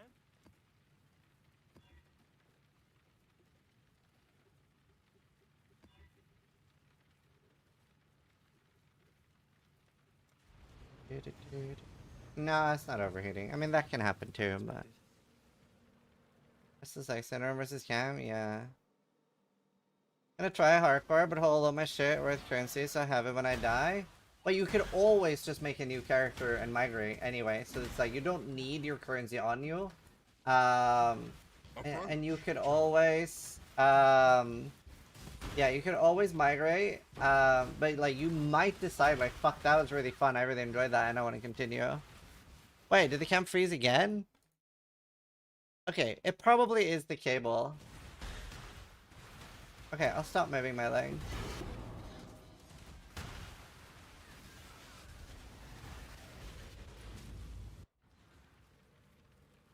$30 out of 50. Yes, yes.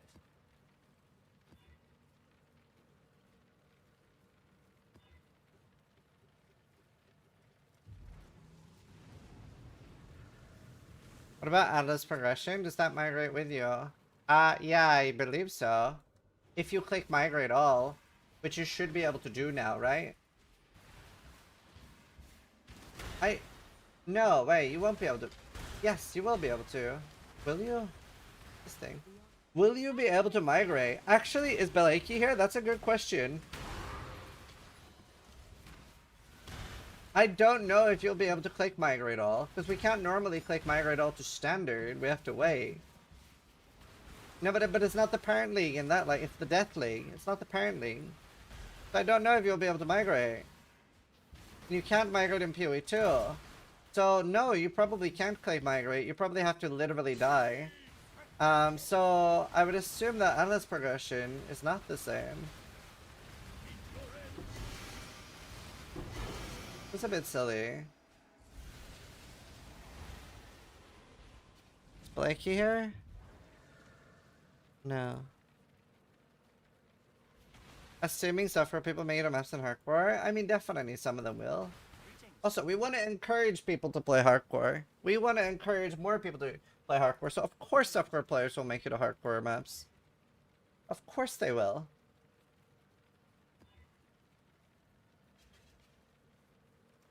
There it is, 100%, come play.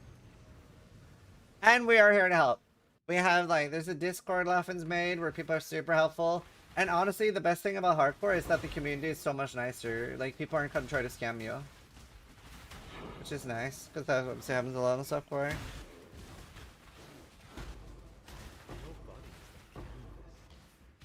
The last comment got me excited for hardcore release. Alright, that's good.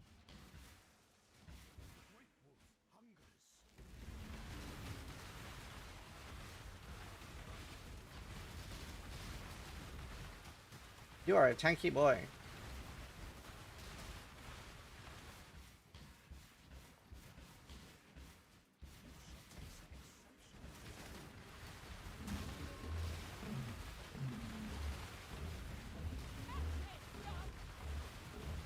I hate the immortality face.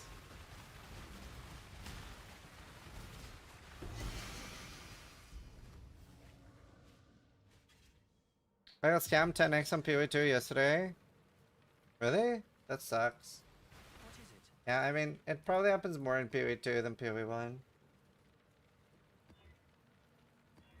PoE 2 players are monsters.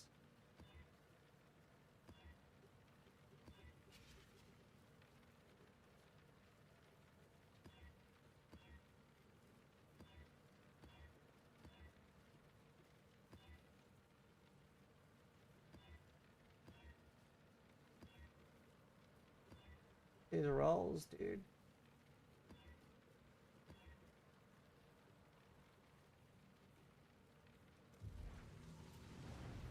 Stuff when I'm bad, I'm work full time, yeah. But I mean, at least you go to softcore now when you die. So like, it's not like you go to standard. So you can just continue on softcore if you want to.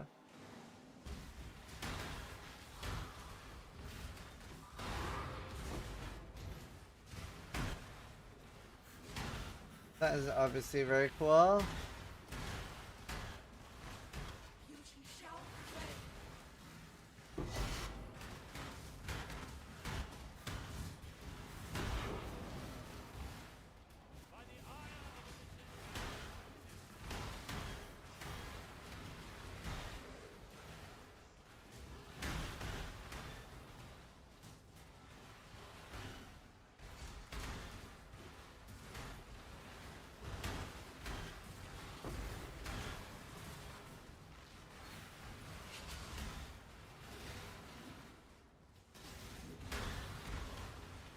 Let's say this guy hardcore. When I die, I stick to software.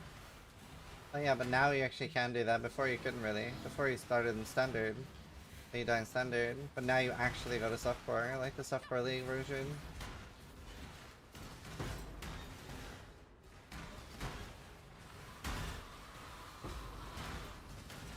Have to lose the league mechanic.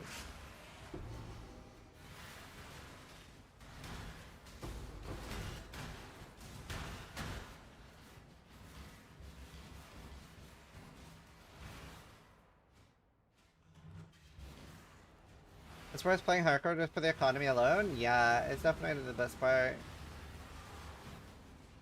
Definitely the best part.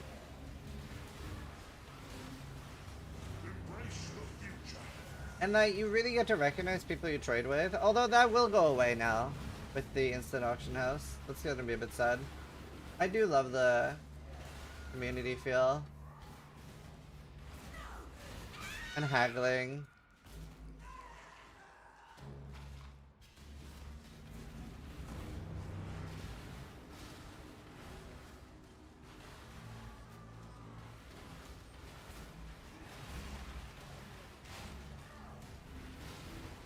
I won't miss that. Well, on hardcore won't miss it. On softcore, you don't.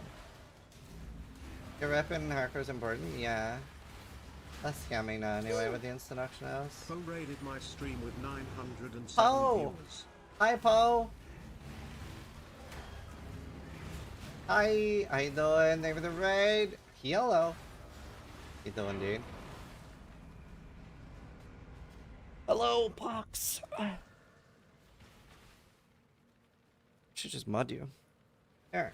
Hi. The 33. I'm just doing some challenges. Chamber of Impurity. Nice. That's what I needed 1 out of 4 in. People. Okay. I hate these rolls.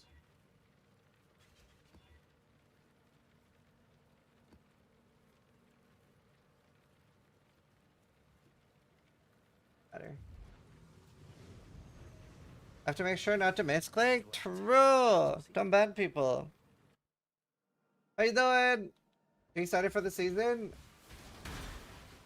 Dude, I'm so excited to see more Bloodline things. I'm actually so excited for all the Bloodline stuff. I feel like it just really fixes a big problem we have in Path of Exile with the some ascendancies not having like really excellent points. Like especially Chieftain stuff, right? Only has like 3. Confused and abundant. Like, oh, that's funny.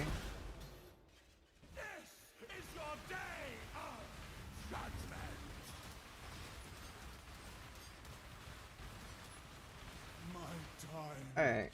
I don't need too many more. Agree? Yeah.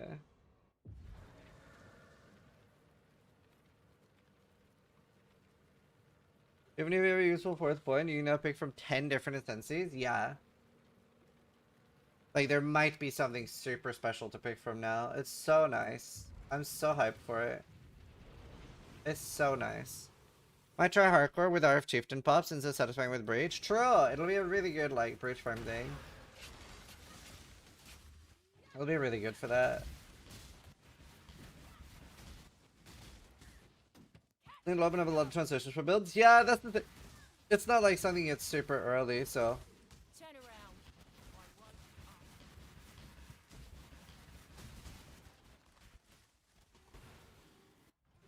Oh, these look like 4th point only? No. Oh no, we've already seen the 3rd and 4th of all the sense. You can do 3rd and 4th.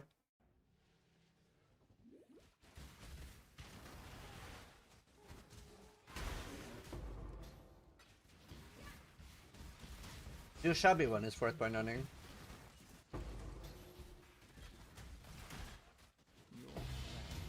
Exalted Orb. Tiny good things to come, chat.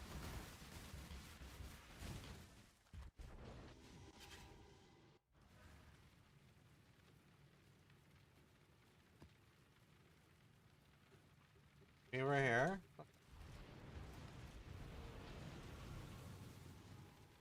Oh yeah, no, it's super hype.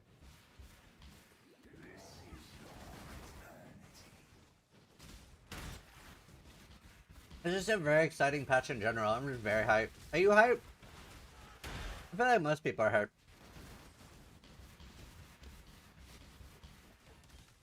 Some blasters are a bit unhappy, but most people seem excited.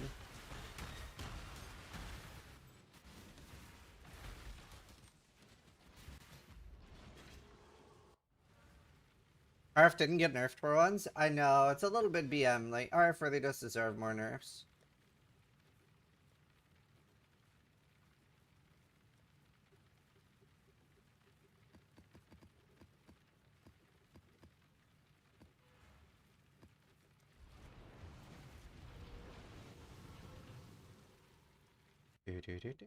No, correct him like with a 50% chance. Yeah.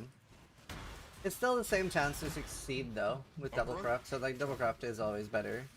Because it's like the objective when you're corrupting something is usually not like the objective isn't to save the item, it's to hit the target, right?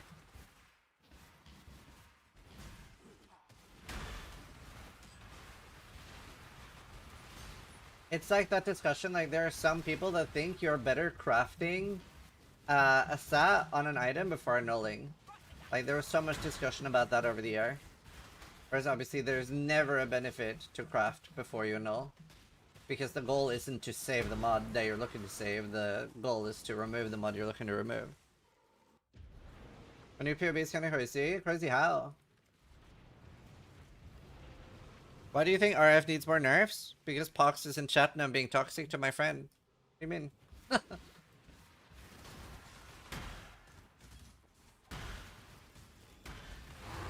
Ban Pox? I know. I misclicked and modded him instead. Hi Darth! How you doing? Plants. Man, I don't know if I'm in the mood for like searching for this thing. Maybe I just do the software practice thing.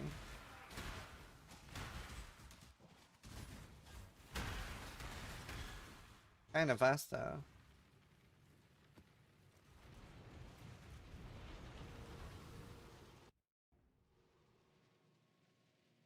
Basically, I nodes pretty much the loadouts. Oh, cool. If it's a personal beef, you could settle it in... What in the... No, it's a joke!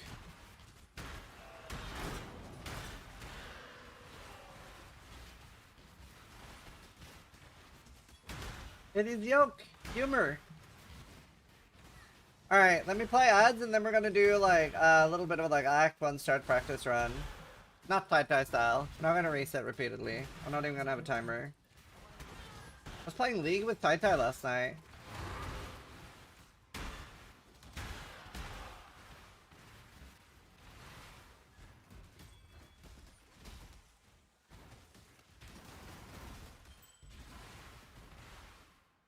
Alright, let me play ads. Janari, are you still here? Do you have like a rough POB for what you level with? Because it's so long. It's like 500 days ago since I did it, so I don't actually remember. You swore sinew and soul to serve God and the order of... Yeah, I'm here. Do you have like a rough... Like, did you have anything they were looking at for your tree early? Like, I just don't remember rough skill tree for early Manaman. Fly Firestorm. Ah, yeah, actually, if somebody can link my own guide. This is from Exile? Oh, that's good enough. That's probably more recent than mine. Is he practicing Manaman right now?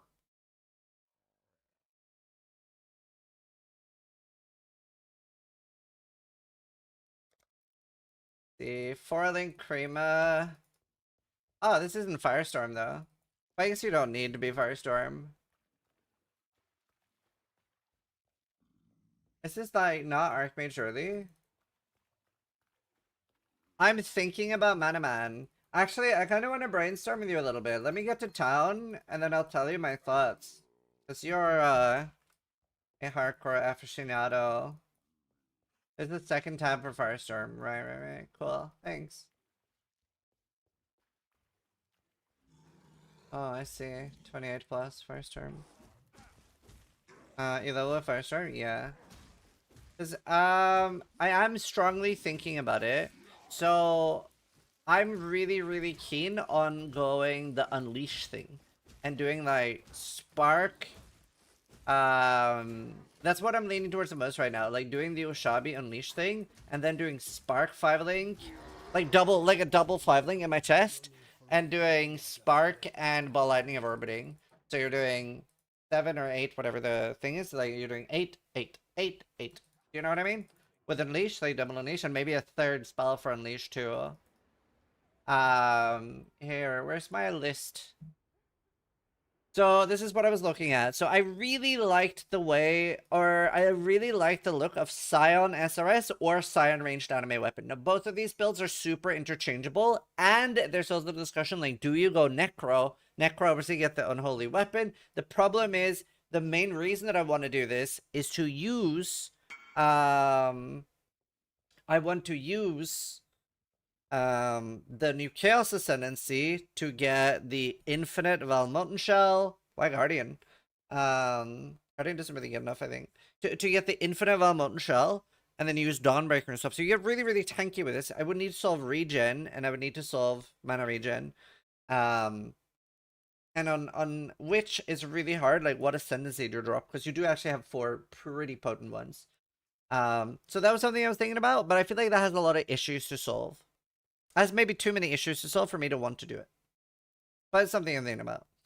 Stormburst Hierophant, I heard this is not fun to play, but it does look really good. I'm actually going to be doing a collab guide on this anyway with Osrix. But Gucci said he hated playing it, and I usually do like very similar builds to Gucci.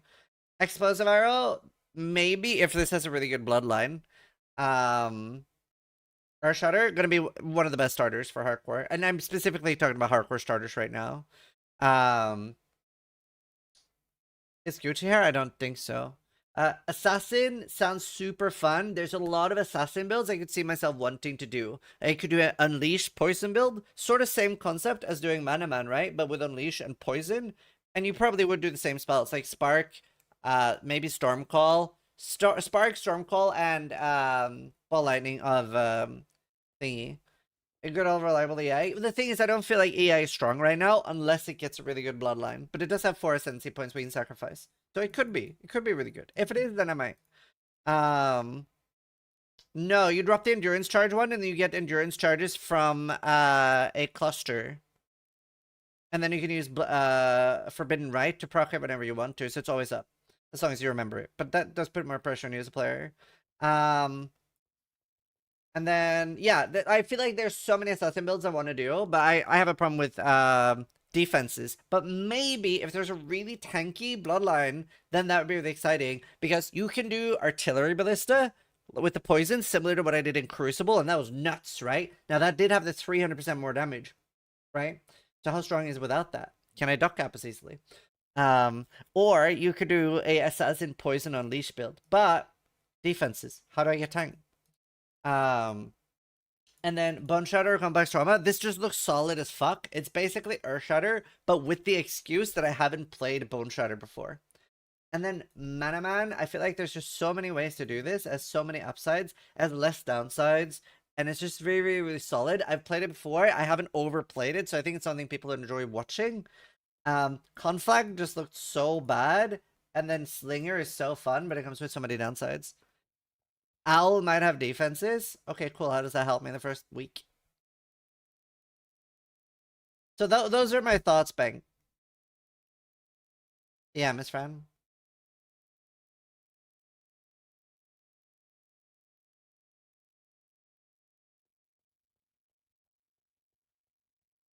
What do you think? What do you think about my thoughts? You're good enough to make Conflag work if you just like the skill concept. Not without being a fucking 4-day delay on trade. You see an Uber race happening? Well, there's always going to be a race to the new Ubers, but there's no official race. I think Manaman is solid, but just worse than Slams and Bone Shatter in every way. Only pro is that it's not Slams.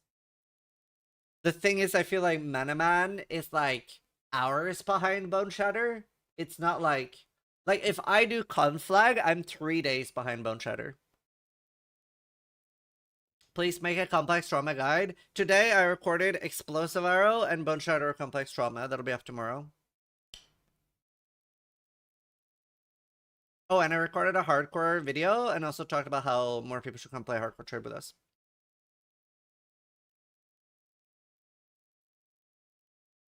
I've even thought about doing group leveling this time. I've thought about doing like group stuff on day one. It's been a long time since I've done that. Like maybe grab like Ember.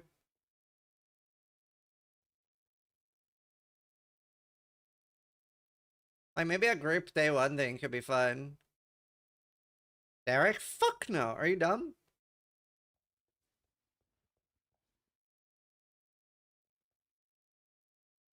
Can't keep up. There's no way.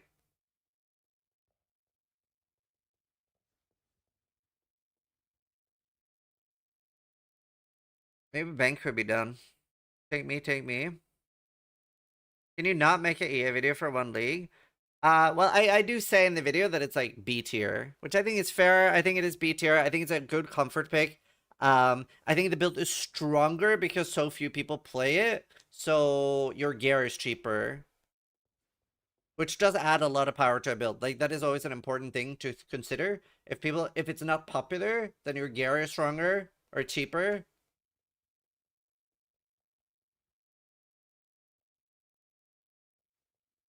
It's gonna be shotgunnable. Oh yeah, but this kind of relevant.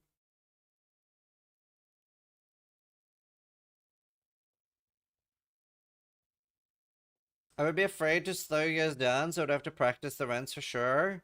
Oh, I mean, I wouldn't expect to go like omega hard, like where practice is necessary. If I'm playing with Ember, like neither of us go like super fast. Like it's just like 4 hours to maps or something. I wouldn't do like a 2-hour mapping session. I'm like, it would be like 4 hours. I'd go slow.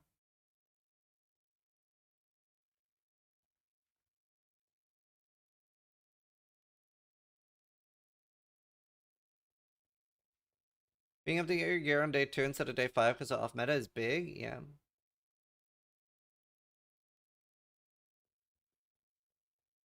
I did it 4 hours to map yesterday on Slam, so should be fine. Yeah, it's more than fine. You will be faster than me, Bank. I'm like, I haven't do practice runs though. But I'm thinking about doing like group stuff. Like, yeah. I don't know. It's not like the smartest thing to do as a streamer. People always want you to be solo, but it sounds kind of fun. Be like talking less on Discord. I've been following you since PoE1, fresh beginning live. Loved you for now, but then I think in a way you have a lady voice in the end. I don't know. It might be my perspective, but that's how I get you. Sorry for the opinion in the end. That's fine, but like, was there a benefit for you in sharing that? Also, I doubt what you're saying is true, seeing as the first time you spoke in chat was like yesterday. Or today.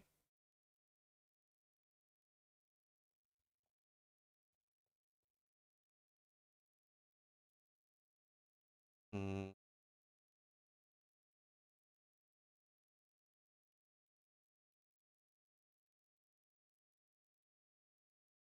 Next to doubt? Yeah. It's just somebody that's insecure about their sexuality. New Rue build?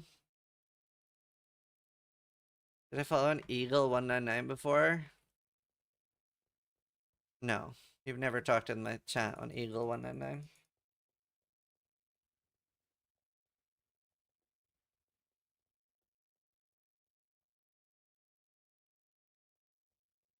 Do you think Attack Chieftain will be better now with Bloodlines? I think most things will be better now with Bloodlines.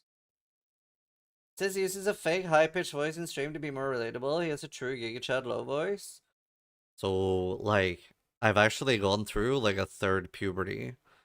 And the problem was that it was a little bit too, like, intimidating for people.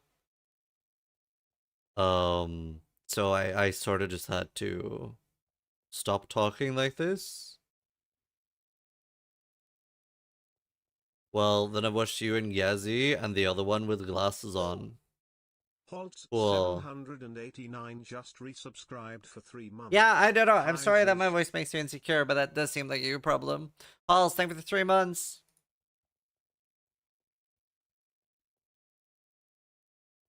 Did your dad work for GGG? Yeah. Can confirm real voice. Scalp DK. Do you know, I used to play World of Warcraft with a guy called Scalper, and he was from Denmark. League stream when? I don't think I'm playing League on stream more, especially right before PoE season, but like, I'll play some League tonight, you feel me? It's me, dumbass? Wait, is it really? Okay, what's the name of the place where I went to a Danish LAN party? To be fair, I've only talked to my chat once before.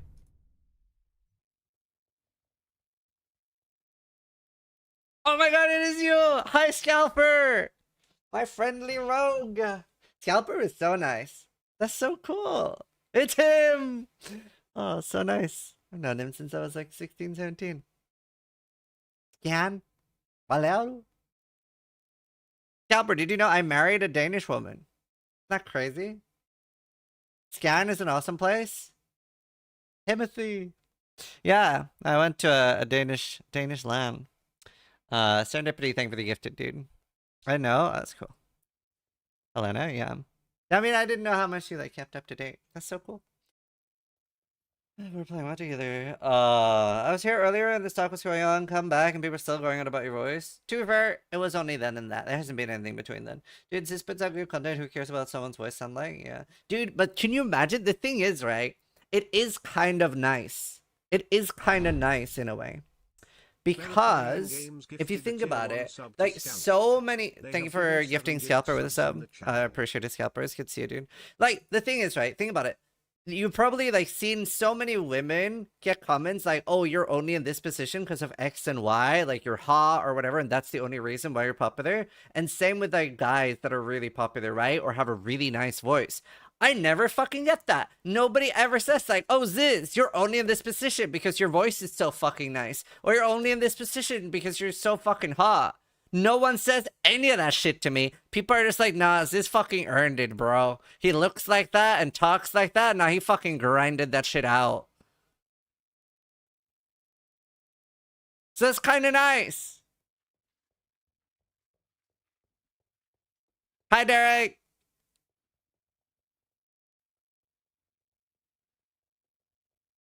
They're really good at playing PoE, thanks. Is the podcast already done? Yeah, I reacted to that earlier. How's the planning going? I'm leaning towards Manaman. When are you gonna stop being depressed and start streaming again? Bandun, there for 45 months. Voice. Thank you. I don't think most people agree.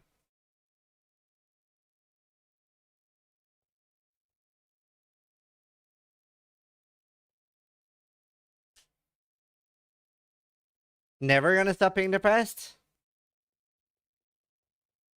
Who, Derek or Tai Tai? Derek. I don't think Tai Tai ever is depressed. Tai Tai strikes me as somebody that gets depressed and then just decides to stop.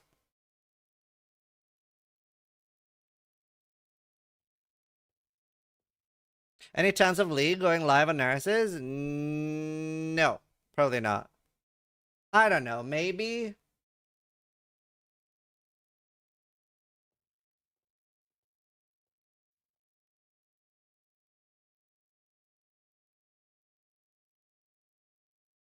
It is like, sorry, nice. Any of the news since he said no, we don't. They've said they're gonna release them before though. What skill would you recommend? Act 1 to 3 for Slip King. Oh, I was gonna start practicing. I'm an idiot. Do I just rolling magma early, right? What do you do early? Skill point wise? Just the normal up to EO? Yeah. Standard as fuck. Standard as fuck. Yeah, League for sure. Yeah, let's play some after stream, Bang. Are you up all night? I guess I do Scepter. Why is it laggy?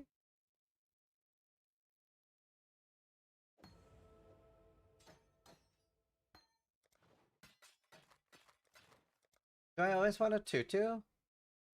I mean, this is 3-link. I can just buy that. I can use that for something later. Farewell. I don't think I need anything else, right? Forgle 199 just subscribed. Stay sharp out I am? Okay, cool. How can we summon Garatha? I'm doing a collab with Garatha. Oh, nice bang. Did you ever play Han? Yeah, Han was the best I've ever been at a game. So I played Han semi-pro, and it is actually what got my parents to sort of stopped doubting me, I guess, in a way, because I actually got like sponsored very early when there wasn't really sponsors and stuff in PoE. Therefore, I only got like free entry to like tournaments and like headsets and stuff. But like it was a pretty big deal back then. And my biggest gaming achievement is beating Chu 8 mid in an EVA tournament. Like that was a very big deal to me, especially because I was a huge Chu fan. But it was my Slither versus his Crafted Disciple, and I was like 2050 or 2150 MMR on Han. I was like top 100. What's your main in Han? Zephyr. Have you seen Han being remastered? Yeah, I hope it's good. Eagle, thank you for the sub, dude.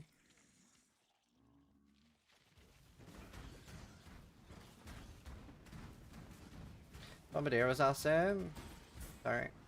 Engineer more. Played Engineer a lot. What is Han? Think of it as like everything good about League and everything good about Dota put into one game, but then mismanaged by terrible developers, and hopefully they don't fuck it up this time. But it was the dream game. Complexity of Dota with the turn rate of League. Oh, and the toxicity of both games put together, and I'm not exaggerating, is like 4 times more toxic than League or Dota. Like, imagine the lead developer screaming the N-word at people in games. It's not going to be a positive atmosphere. But you got banned for nothing. I don't think you could possibly get banned. I literally don't think you could get banned in Han. Right, hashtag AdSys, thanks. There was even like, there was something called taunting. So you could do like a tiny like move on somebody before killing them. And if you managed to do that and then kill them, it would land an MTX on them that you would pay for. So you could land like a trash can that says you're trash. Or like a literal baby that starts crying. It's like, wah, wah, who's the baby? And more than that, I was PC child. And more than that, it gets worse or better, depending on how you look at this. There was a stat tracking how often you made somebody rage quit. Also, what am I doing? I went to fucking... Yeah, there was a stat tracking what you were doing. So like, if let's say that this is Tai Killer is on the enemy team, right? Tai is on the enemy team. I taunt him, kill him, and make him rage quit. That actually tracked. Like, the amount of rage quits you got was tracked. So it would literally tell me, like, I made someone rage quit. So I had like 108 rage quits on my account.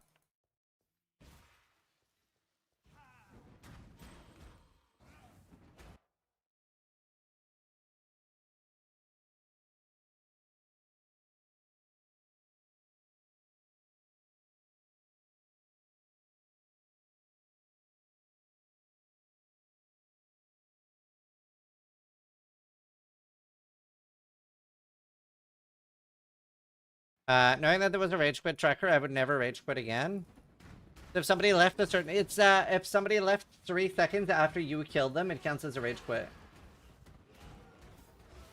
It was the most toxic game I've ever seen. The only game that sort of like remotely compares is probably Rust today.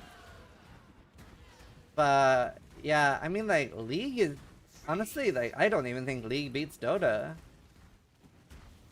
Like, Rust is definitely the most toxic game that exists today that I'm aware of. I don't even have a Maxroll.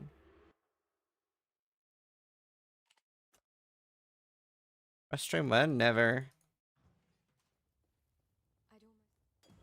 Never. Oh, and then I tried playing, even take ending here. I tried playing some League of Legends with Devin Nash, and he had a fresh account, so I had to play against bots. We played against beginner bots, and obviously, like, we won both games, but they were actually pretty tricky. They were actually pretty... I was very surprised how good the bots were. And then we did another game, and he has a fresh new account against people. And the people were decidedly worse than the bots. In the bot games, I had like 13-1. In the people game, I dropped 27-0 or something. Like, the bots were decidedly a ton better. A ton better than the people. Like, even, not even remotely. It was like, the people were so bad compared to the bots, dude. I do want to use that chest.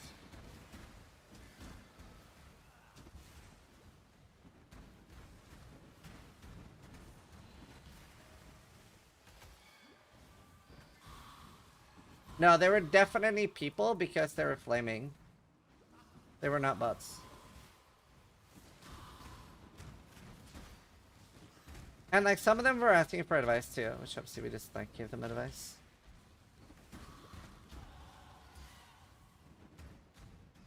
Hello, laughing-ness. Surging by 5,000 per totem. Oh, that's smart. I might as well use Phantasm. I don't know if I have links for that though. I can if I switch. If I put it in here. Subbing before it's cool. I appreciate it, man. Thanks so much.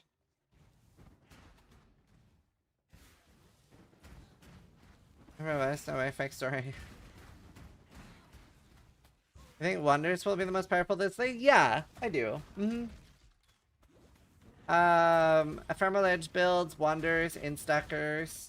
Especially because like we still don't have like too many good defenses. Yes, it's still like really good. And obviously a lot depends still on the Bloodlines. The Bloodlines, I feel like people are underestimating how much the Bloodline stuff can change everything. It's so big in my opinion. Like there are several ascendancies that have like 2 or 3 really good things, but then sort of missing stuff. I hate when music videos have dumb shit in them. So much.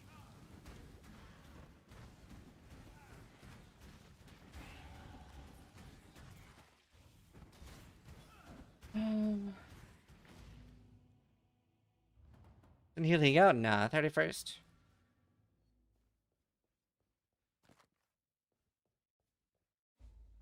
Stay sharp out there. Farewell. Yes?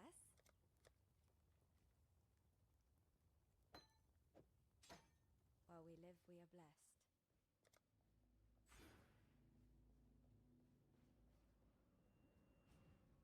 Getting to Bloodlines is a journey and a half for us casuals. I mean, they are pretty easy. We're talking about things like normal or shabby and stuff. We're not talking about Ubers here. Like, I'm not saying it's free, but it's like, even for casuals, that's very obtainable unless you're talking about people that don't into maps. And you can, like, buy this off other players. Like, this is not, like, crazy stuff. Although, like, service runs are gonna go hard on hardcore. Yeah, I don't know. For me, I'm either league starting Manaman. Again, all of this is subject to change because of Bloodlines, right? The Bloodlines change so much. I'm either going Manaman, or, Manaman or Bone Shatter. Because I haven't played Bone Shatter before, so that would be interesting, and it would be really strong, and obviously, like, yeah, I'm pretty sure 90% of my audience way prefers my streams when I have a strong start than when I waste 3, like, I think we all had a pretty bad experience with falling zombies. I don't really want to repeat that. It was pretty rough. Diz 7? What's up? What about the new bow fire skill? Yeah, that's what we were talking about. Definitely not doing that again. Like that's the problem with new skills. Like it looks garbage. It looks garbage. Whenever I saw it, I was like, oh cool, that looks like it stacks. It's like a different way of building EA. But it doesn't stack. It looks garbage.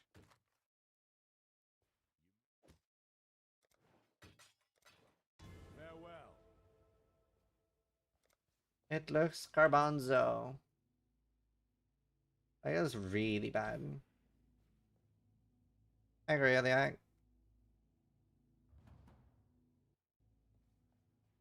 Maybe it's good for clear. It doesn't look good for clear either. Mechanically, it's bad for clear because you need to run into the projectiles for them to even detonate. How could it possibly be good for clear?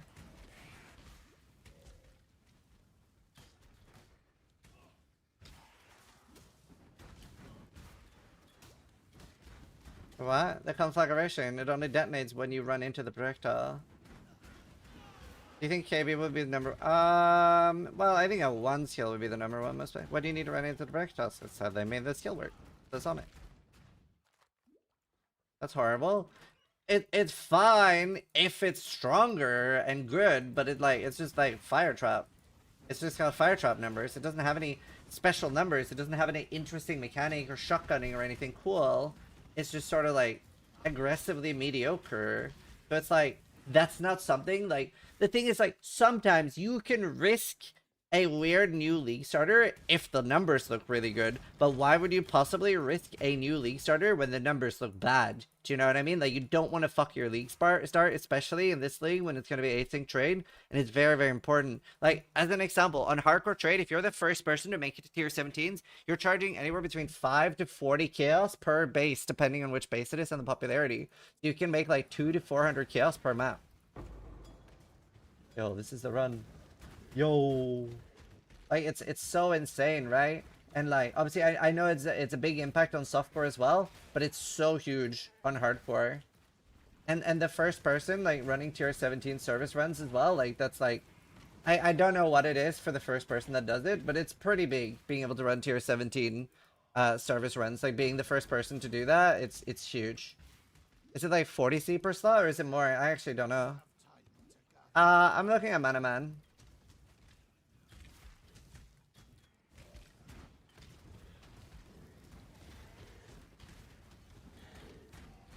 $100C per slot, easy. Yeah, so it's like you could make 800C per map. Plus, then on top of that, then you have the big drops, right? Like depending on the meta and what's needed, sometimes those big drops can be worth a literal fortune on day 1, right? Like the helmet, the scepter, the amulet, like those can be worth like literally like an extra like 5 to 10 divines. Yeah, yoke. Like those can be worth so much. So being able to get like very early tier 17s, very early tier 16s is literally the difference between making like 1,000 to 10,000 divines week 1 and whether you're gonna make 100. Even for a player like me that is no lifing.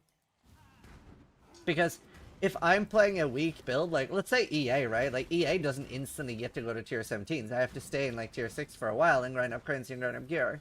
Like you're effectively a week behind on what I could be in the economy. And at least for me, like I've tried both. I've tried like doing really new, weird, interesting niche builds, and I've tried going like meta cuck. Like going Earthshatter last season was super fun, dude. And that wasn't even in a trade league economy. That was just like, that was just SSF. But I was like instantly, like I was like top 3 on the ladder, and it was super fun, and I got to do loads of stuff, and I got like loads of stuff farmed, and then I got to try interesting builds later. I managed to like pull off Forbidden Rite of SS like super easy. So like it for me like has to be a really fucking good looking build on paper for me to risk my league start, because it sets the tone of the entire league. Do you know what I mean? Like if you have a bad day 1 to 3, that really ruins the league for you, because you do end up being far behind in the economy as well. Oh, I'm stuck. So I definitely need to pick something strong. Definitely need to pick something strong. It doesn't need to be the literal strongest, but it can't be like falling zombies, explosive arrow. And again, like an explosive arrow particularly, that could be a really strong skill if there's a good bloodline, because we only have 2 strong ascendancy options. So that one, like EA could be a really strong option. But I also kind of want to avoid playing it. His mic volume's kind of low. Oh, I can turn it up. The room.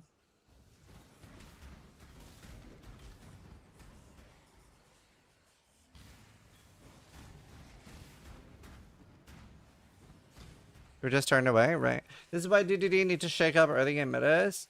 Well, okay. I do agree, like it is a bit boring with the early game meta right now. I'm not gonna disagree with that, but it is way more important that they focus on fun late game builds and exciting things to like progress towards than it is the early game meta. Because the early game meta, it's the early game meta. It's not the bread and butter and meaty part of the league for most people that are actively playing. And for the casuals, they aren't like burnt out on builds in the same way that veterans are.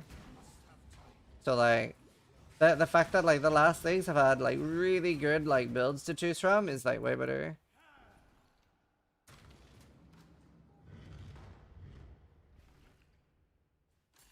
Uh-oh.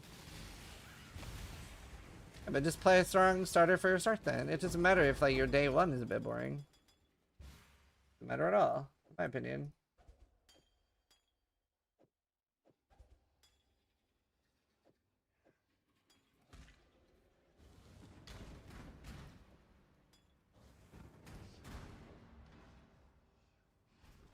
Feel feeling behind population ups up harder.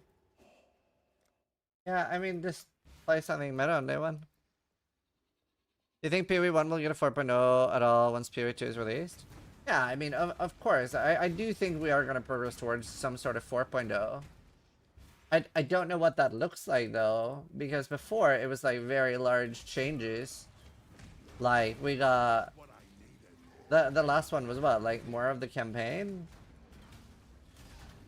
I don't even remember. Yeah, it was more of the campaign last time for 3.0. So, like, what is next to do? Like, PoE 2 is the continuation of what they were going to do, right?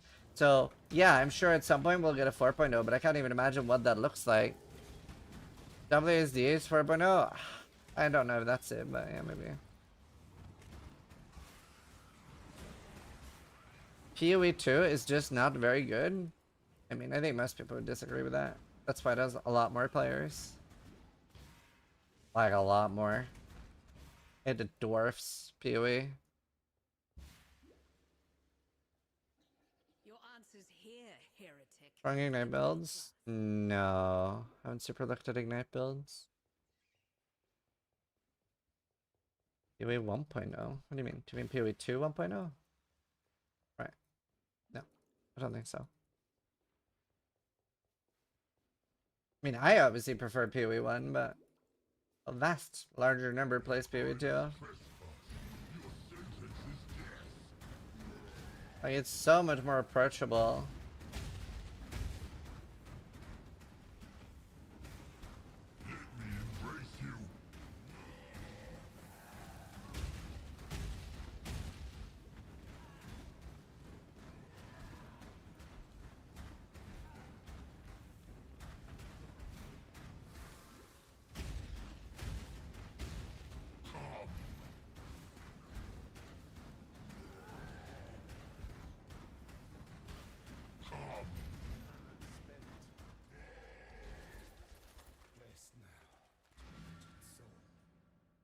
How's the kitties doing? They're good. Loki just had his 5-year birthday, so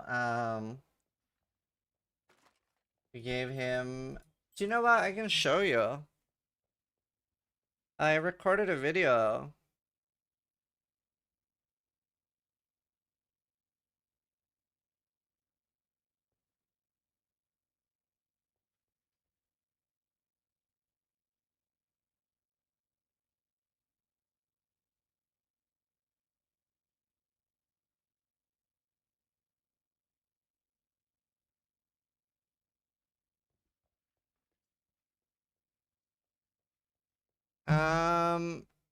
Alright. For some.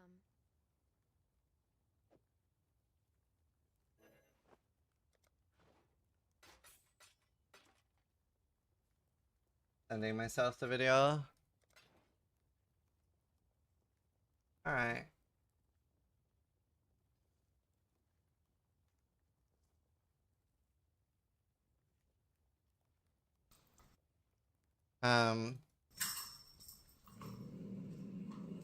Look at that growly boy. He loves it. It's like a toy that you stick in the ground And it sort of like auto plays with them. It's $3. Do you think he likes his present? Yeah. Happy birthday, Loki. Happy birthday! Such a growler. Yeah. And then we always make him like a cake made out of fish and chicken. God hasn't abandoned us. So, the happy boy. God hasn't abandoned us. POV for leveling this build. Yeah. Like Exiles. But yeah, he's the best. Bear.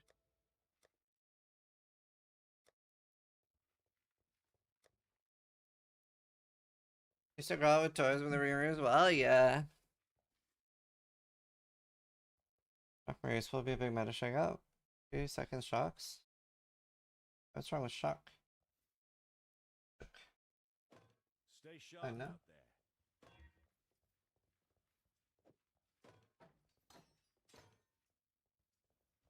Hi, Snorkel.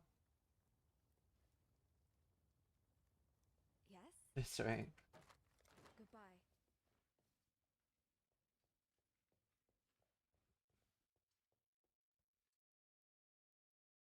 Oh yeah, I should check for Manaman. Welcome. I'm seeing if I want to do Manaman.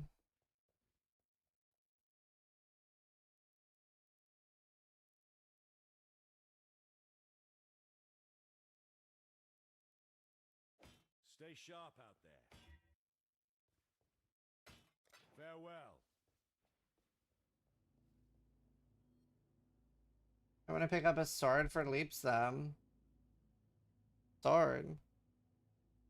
Leap Them with scepters.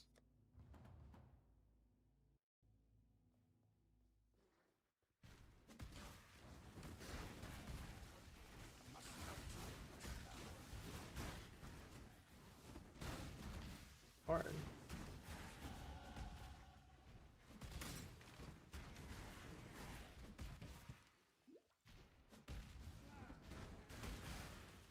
Sword. A sword.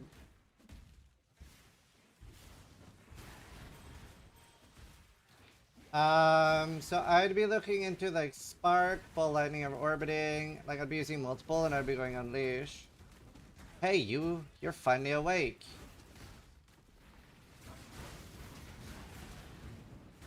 Dude, I hope the next Elder Scrolls is the best game ever made.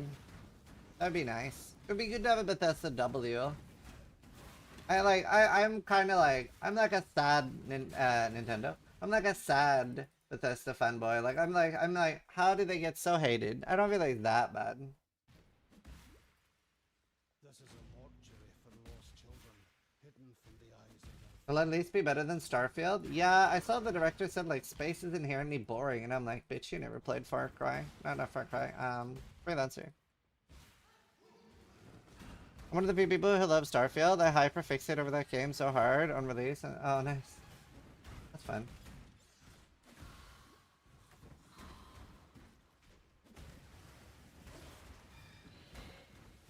Freelancer the go? Yeah.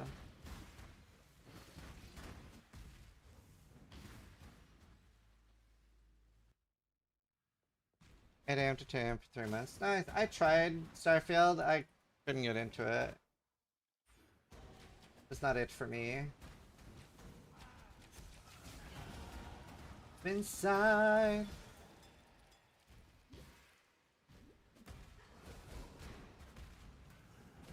Oh wait, shouldn't I be doing shield charge stuff?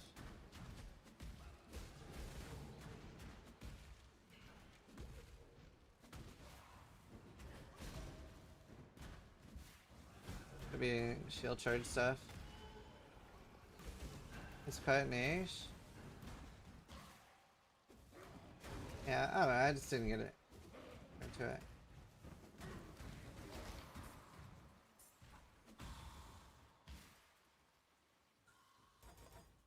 Level all is gonna be nice, hey. Arm in space, but better for me? Oh, I think a lot of people are gonna be upset with that. Arm in space, but better. When is it you have Garatha in the stream? In this stream? I'm not going to. I have no plans to have Garatha in this stream. Why?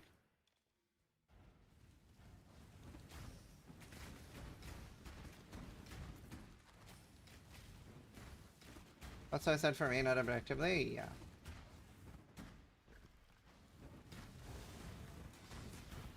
I thought you were talking with him? No, I'm doing a collab with him for League Starters.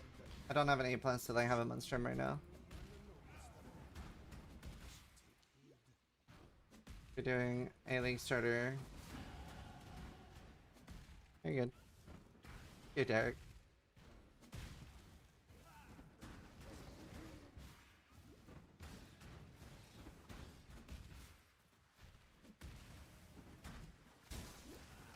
Oh.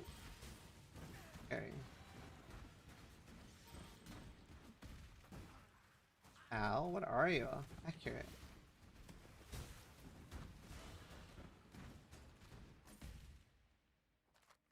F5. That is kind of nice. I don't know. I hope we get a proper freelancer remake one day. Like, I would love a good space game, dude.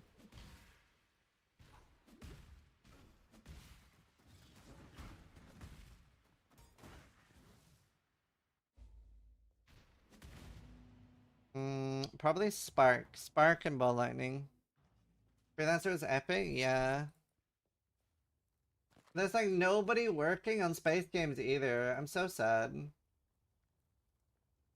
Like, I wish there was like a single space game. Just one, chat. Just one space game.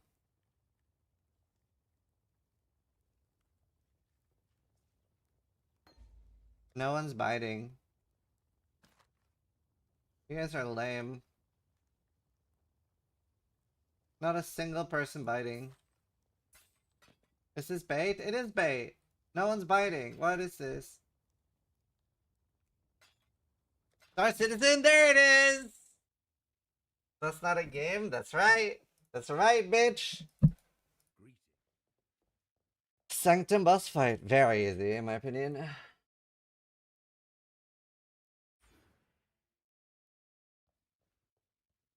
The wrong fishing rod? Apparently.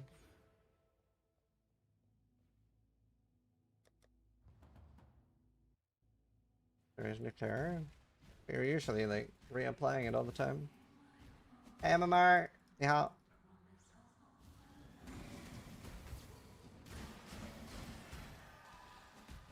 I guess I should do shield charge. Ah, I'm too lazy to do the shield charge tank.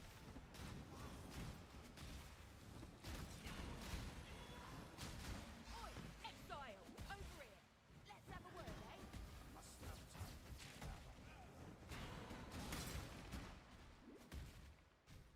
You haven't played Starfield? I have. Just didn't like it. Are you locked into Manaman? No, I mean, especially with the Bloodline Ascendancies, everything's super open to change. Like, I've even said I will play Explosive Arrow if it gets, like, super buffed with Bloodline Ascendancies. Because right now, it isn't super good right now. It's, like, B tier. It's, like, a nice comfort pick. And the gear for it is quite cheap, right? That gives you a lot of power. That's always important to think, like, what has fallen out of favor for people playing. So if, like, a lot of people aren't, like, going to compete for your gear, you do get a lot of power for that. But if Bloodline Ascendancies came into play, so you have 2 open spots, that would be good. Yeah, we'll get the Bloodlines before launch, they said. What even is Manaman? So that's Archmage.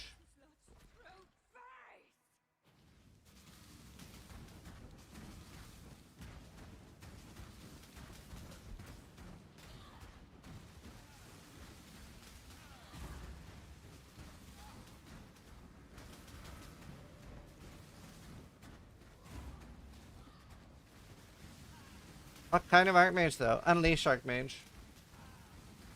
What I want to do. With the new Bloodline. But again, like, I can't have anything final until the Bloodline Ascendancies are out. But yeah, I want to do something new and interesting. Unleash what spell? So I would want to do a double filing in my chest. There is a chance that it is worth going a staff, but obviously staff is quite rough on hardcore. You really do need a shield. Or double ones. Obviously there is some, I have done that before too, but usually with Mage Blood. Which is fine, I can get a Mage Blood, it's not an issue. Ow. And then the spells I'm looking at using would be Spark in an Unleash setup, and then the other 5-link would be Orb of Ball Lightning of Orbiting would be the other one. And then you could also look at having a 3-link setup. Like you could look at having a 3-link setup, sorry, a 5-link setup, like a pseudo 5-link or pseudo 6-link, whatever, in like Helmet or Glove. But there's a lot of cool things you do. I don't know what the third spell would be though. Maybe Storm Call and only use it for single target. So you would do like, especially that could be beneficial if it's not an arena, right? Because something like throwing out like 20 sparks would be really good in like Toxic Sewer, something with like walls. But without that, then maybe you're gonna need something like Storm Call for extra single target. But Unleash Archmage sounds kind of fun. Oh, I mean, right now I'm not trying to go fast. This is very slow. This should be.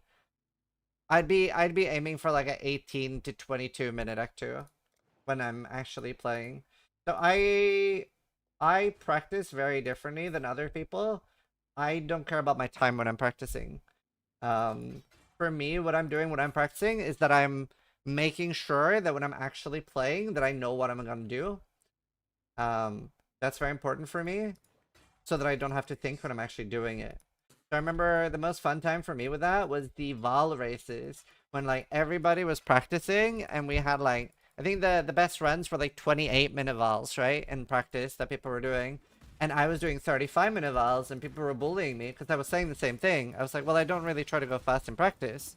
I just want to make sure I know what to do in the actual race. And people were like spamming that copium. And then in one of the races I got rank 1 with 26-minute Val run. Because like, for me, like I don't care about getting a high like practice time, right? I don't want to sit here and like super stress out while practicing. I just want to make sure that I know like every gem I'm buying, every area I'm doing, and every skill point I'm allocating. I don't really stress out with like a timer in my practice runs. I just want to make sure that I know what I'm doing when I'm actually playing. And I will do like some like stressful practice runs too, but usually not the first ones. The first ones are more important to go slow and steady. When I go Archdemon Crown, well, I haven't mentioned a helmet at all, but that could definitely be an option. Probably Mind Spiral early though. Too strong not to. And an Archdemon you don't get super early. Well, you do. You can get it early. Is the minimum difficulty still a pain? Yeah. It's quite hard. It's like Eater or Exile. Resubscribed for without mods. 79 months. A lot of them are, yeah.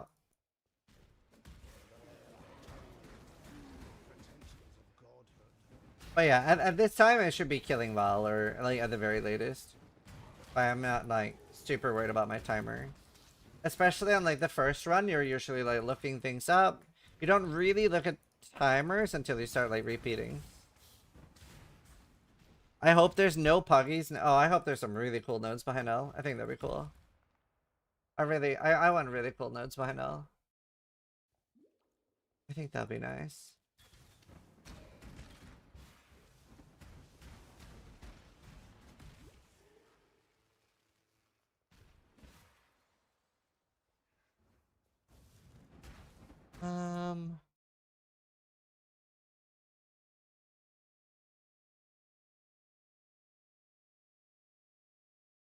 See.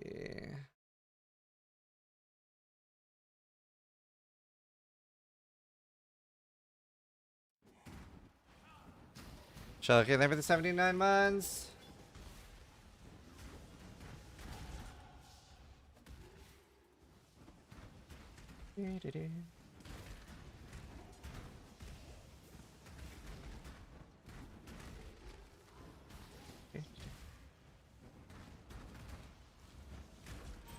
Jarvin felt like shit because there's really gone.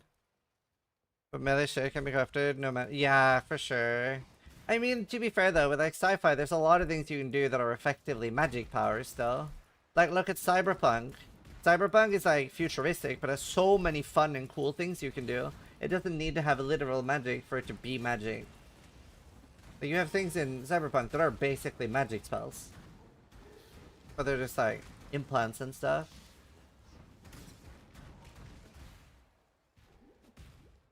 Like, sci-fi is only boring if you have a weak imagination. Especially in a single player game.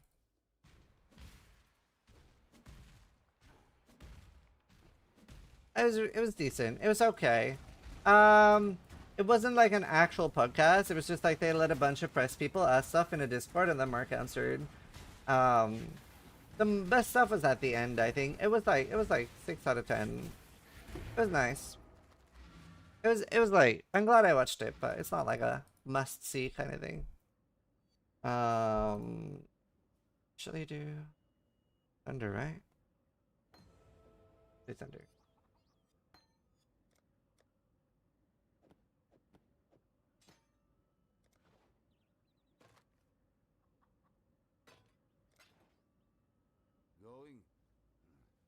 Struggling with it on Fallout 4 too. Oh, yeah, I did like Fallout 4, but yeah, it was a bit of a struggle. Interesting discussion, but not really any new info. Yeah.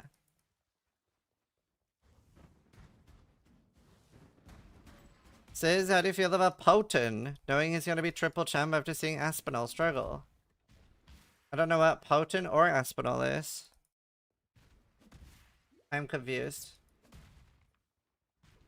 I don't know. Are those like streamers that I don't know of?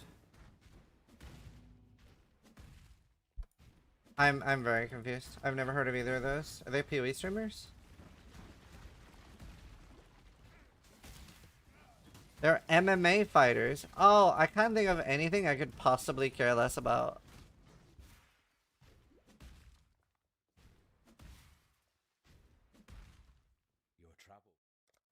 I don't know if there's anything I could care less about. I did beat an MMA fighter once though. So you know, there's that. I'm very strong. Also no meme.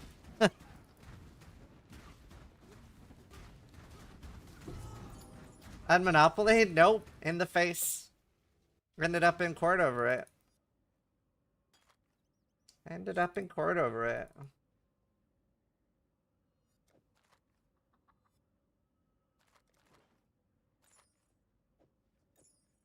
Good times.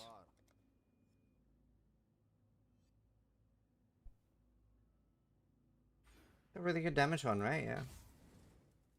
Was that the person who tried to sue you? Not really. Didn't try to sue me, but...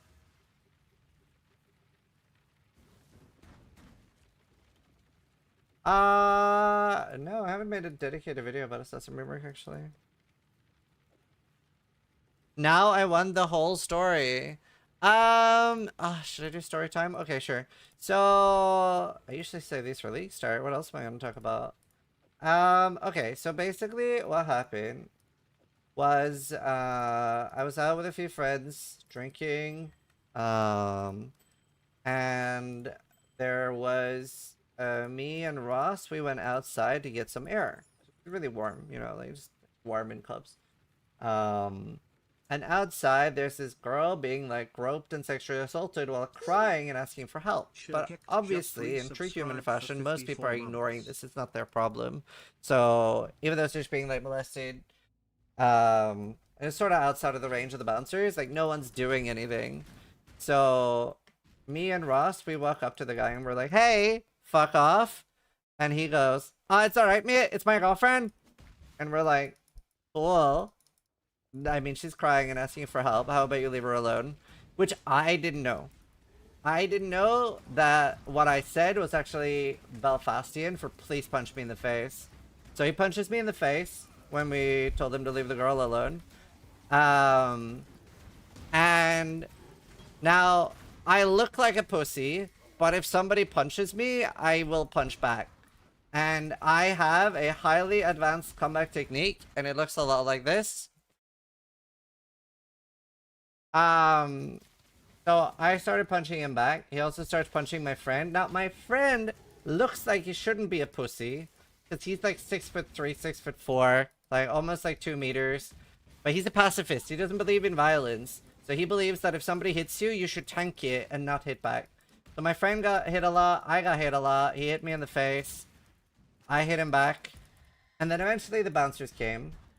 And they asked me like, hey, do you want to press charges? And I was like, is the girl pressing charges? And they were like, yes. And I was like, cool. And they were like, although that is his girlfriend. But yes, she is pressing charges right now. And I was like, ah, shit. And then they came around to my place like the day after, and I went to the police station and stuff. And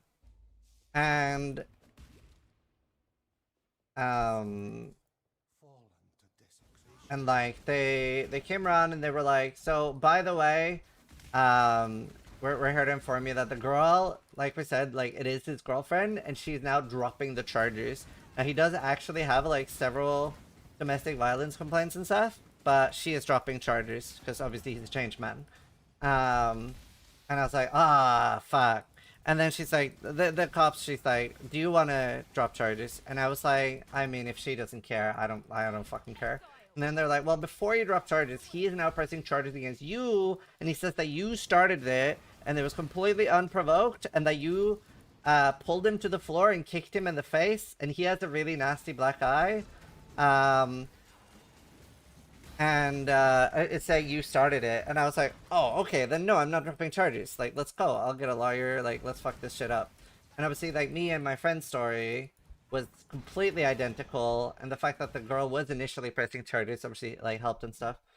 Now, I don't genuinely know if I literally rolled a 20, like a nat 20, and actually landed a hit and give him a black eye, or if he asked somebody to give him a black eye to make his story seem more believable.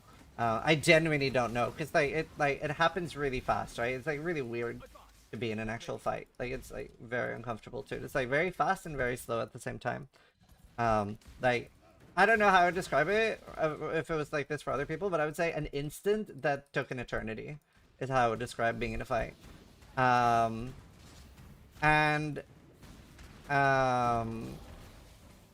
The good thing was when we got to court and like I tell my story and stuff like that, and obviously me and Ross's story, our stories were identical, and then he says his story. Now I have left out in the story about parts of his physical appearance. So he was like 2 meters and cut out of wood, right? He literally looked like somebody that like fucking a brick shit house. And his story was not that Ross beat him up, who's at least large. It was that I beat him up. And I'm not particularly intimidating. So he even says like, I am a professional MMA fighter and I would never use my MMA skills to hurt another person. But literally the second their lawyer heard my story and saw me, they instantly folded. And his lawyer told my lawyer after that, yeah, ain't nobody gonna believe that that kid beat that guy up. No one's gonna believe that. Literally what they told me. That's what my lawyer said. Like, his lawyer had said that nobody was gonna believe that that guy beat that guy up. Ain't happening. I looked even, by the way, oh, I was 54 kilos at the time. I'm 74 or 75 now. I was 54 kilos at the time. So, like,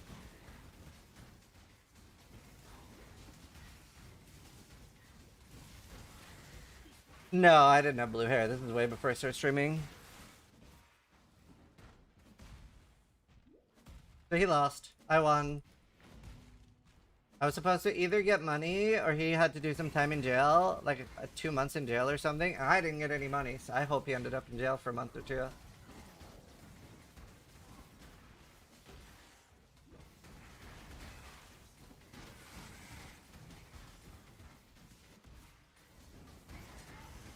Featherweight versus refrigerator glass.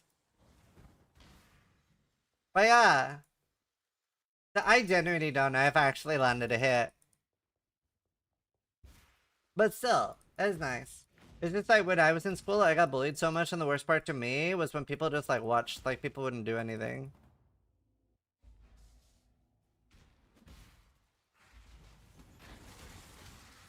Vortex? No.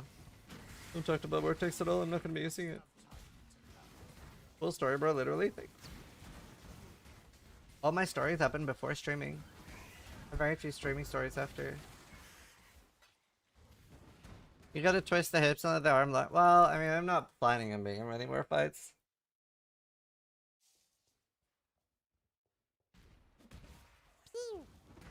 N0 Tam just subscribed. Thanks. Hanging up.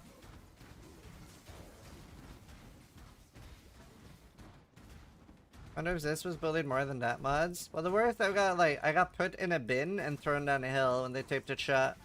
I also got bullied by the teachers. I had a speech impediment. I could not say R. I got bullied a lot over that.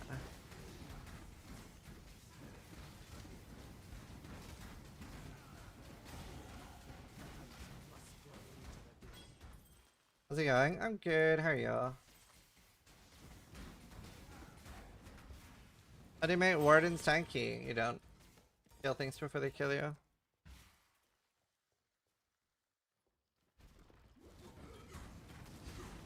Cool thing you don't?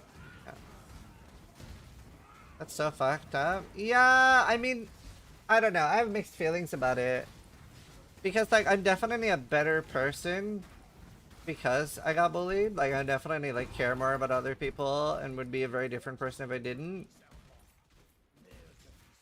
But I guess that's just, like, going through some form of adversity in your life is good as long as it doesn't, like, have negative, long-lasting negative things. Like, I don't think, like, having nothing bad happen to you in your life is good either. Like, it's a fine balance. Many don't survive this. Well, yeah, obviously, like, getting bullied if it makes you kill yourself or makes you, like, super negatively impact your life, that's, like, terrible. Like, for example, right? Like, my nephew? I don't know what it is. My cousin's son is, like, very autistic, and he gets bullied really bad, but he has no friends. And that's when I think it's, like, super, super breaking. Because it's, like, it's pretty okay. Like, it's not too bad to get bullied if you have other friends to, like, talk to and chill and hang out with, but when you're, like, isolated on top of getting bullied, then it's like, oof. Your skin. I shall wear. I'm the 27th. Wow, that is tomorrow. That's crazy. I don't mind being the Dota bird with no predator. Not quite the same.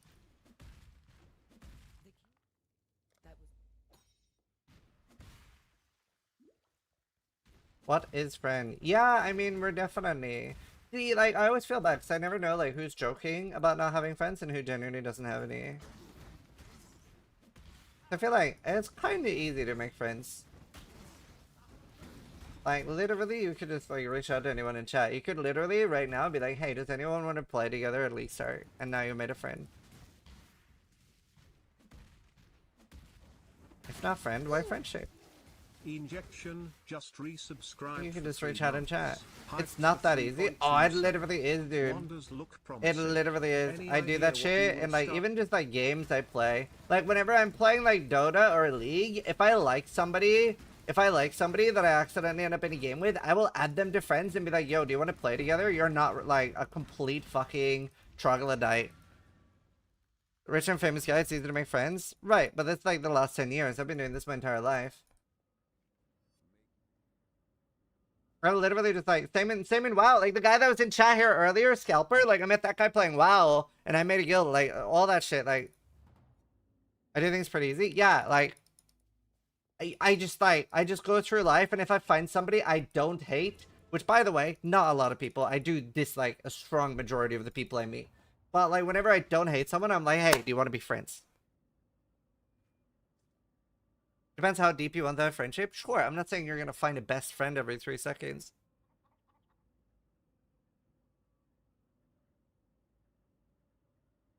Oh, damn it. Hello.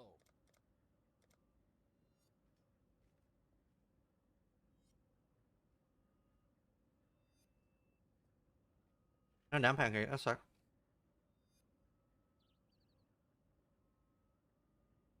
I'm not gonna lie, I asked chat and got nothing. What'd you say?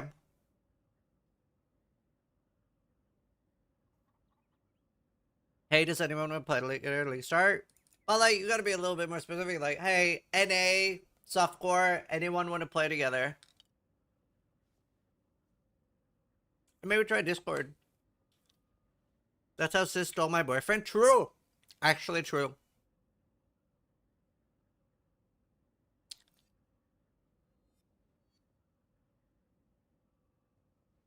And ironically true. As an autistic guy with rather distinct mannerisms, a lot of people just avoid me. Sure, but isn't that like the part of the power of the internet, right? Like, especially if it's like IRL tics or like hand waves or anything. I don't know what you do, but like a lot of that can be mitigated by being online friends, right?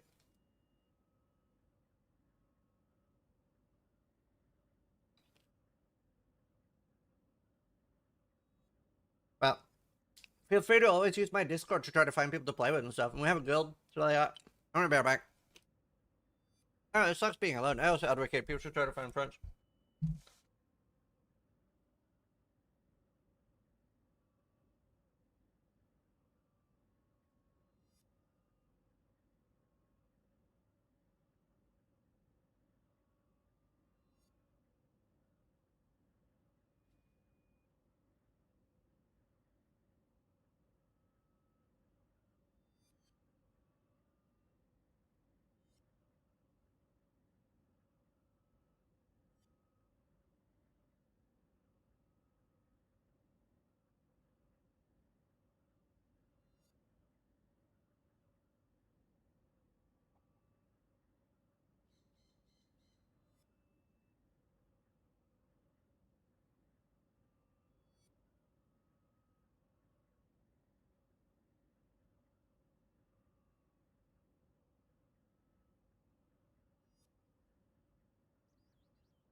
Man, apparently somebody's suing somebody for 46 trillion USD. Lawsuits are so stupid to me. They never make sense. I hate the idea of lawsuits even. Lawsuits are crazy. Also, holy shit, I like refreshed my phone and like the top 10 posts are like Miskiff, Emiru, Miskiff, Emiru. I feel like it's not gonna end well for Miskiff. Top comment was Miskiff is done and not just on Twitch. She...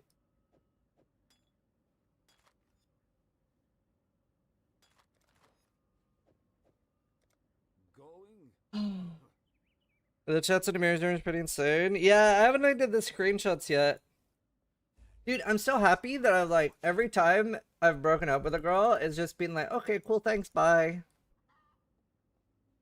It was nice. It sounds shitty, but I genuinely think he might rope. He was already in a shit mental state. Yeah. Yeah, I don't know. I'm not familiar with the situation. I don't know how bad it is. I don't know how bad it is. Hi, Starforge. Have I beat the game? Yeah. It depends. If I'm playing Manaman, yeah, I've beaten the game. I can't picture this being abusive. I have a really fun story about that. So when my wife was pregnant, we went to like double scans. Like we would go some scans private and some on the NHS. Because just like we have money, so like we could go for like private as well. But sometimes she would go to some of the NHS scans alone.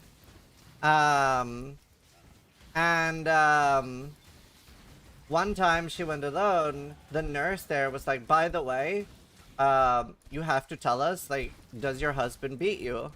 Which she finds hysterical because she's dating me. So she just starts laughing. And she says, no, if anything, it would be the other way around. Because she's Danish, so she's like a little bit violent. But then the nurse didn't find this funny at all. And just like grabs her arm and was like, "You have to tell us." And she's like, "Jesus Christ, bro." But yeah, she is funny.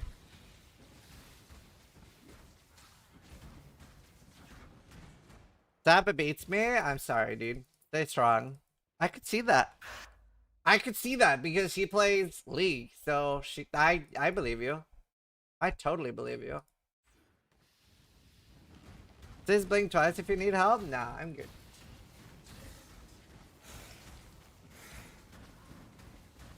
He plays it too? Yeah, but like, girls that play League are a bit crazier than guys that play League. I don't know, like, be careful, Mythic, be careful. He played it professionally? Pros are very not toxic. I'm just giving you shit.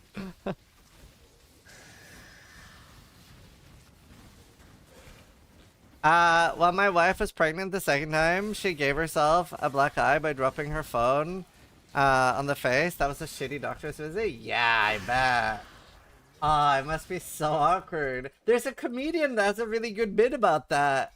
Oh, I want to find that now. A comedian has a really funny bit about that. Where, like, his wife falls down the stairs or something. It's, like, a really funny one. Let's see if we can find it. Tom Segura? Let's see if I can find it.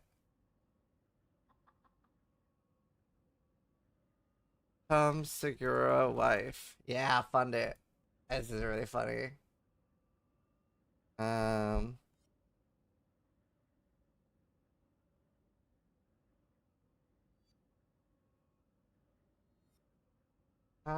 wonder if we can just listen to it. 7 months to the day after I was injured. I was at home, I was asleep, it was 2 o'clock in the morning, and I heard my wife scream, but like a real scream, you know, like, ah!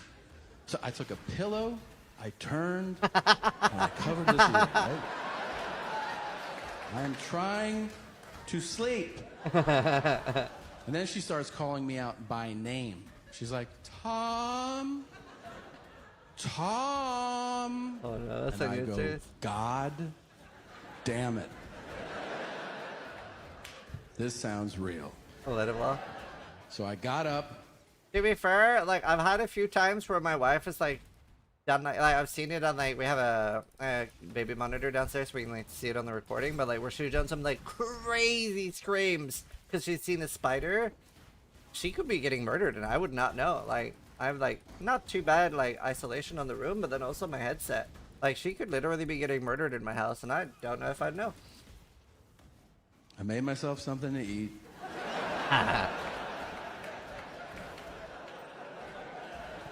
Poured a drink. And I was like, all right, let's go find her. I don't think Now I've heard it's this 2 long a.m. version. I can't see anything. I'm just following her cries for help. And I finally find her sitting at the bottom of the stairs. And I go, what are you doing? And she goes, I think I sprained my ankle. I turn the light on and I see Yeah, that Starforge. the I'm super bone excited. that should be like this is like that. And I go, that is not a sprain. I'm sure of it. His comedy style is really good. I He haven't goes, seen much of what him. should I do? I said, you should do nothing. I will call 911. I call. The operator goes 911, and I'm so amped up. I go, get fucking ready.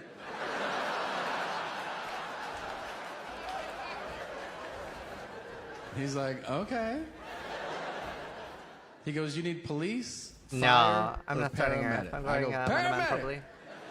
But send them all. He was like, what happened? And I was like, ooh. This is the part I've heard. And I realize that while what I'm about to say My wife is loved this bit true, too.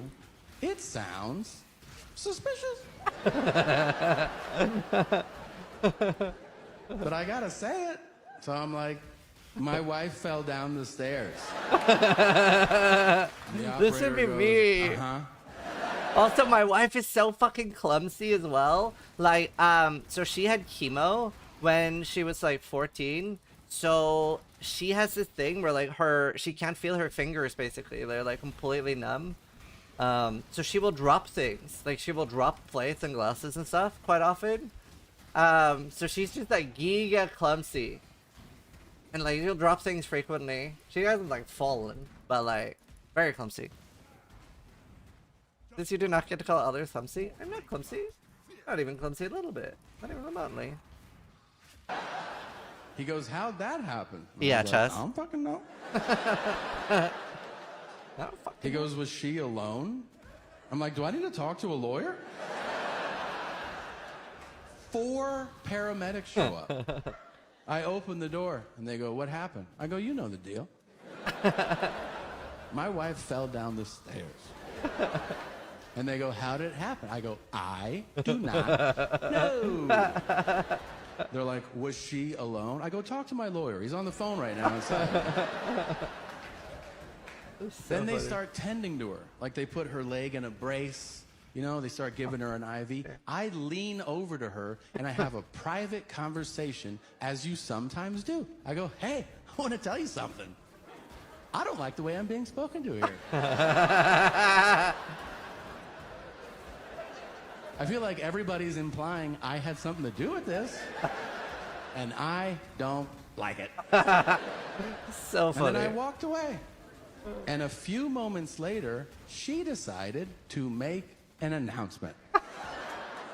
Unprompted. I haven't heard goes, this bit. Guys, and they all turn, and she goes, he would never hurt me. And I'm like, what are you doing? That's hinting. She goes, we've been together a long time. And if you think he did this, he didn't. I go, shut the fuck up. Oh. Or I will kill. Wait, this is a message from past me. I would have forgotten this. Oh, that's excellent. Oh, because I sold for 2 mirrors. Kill you.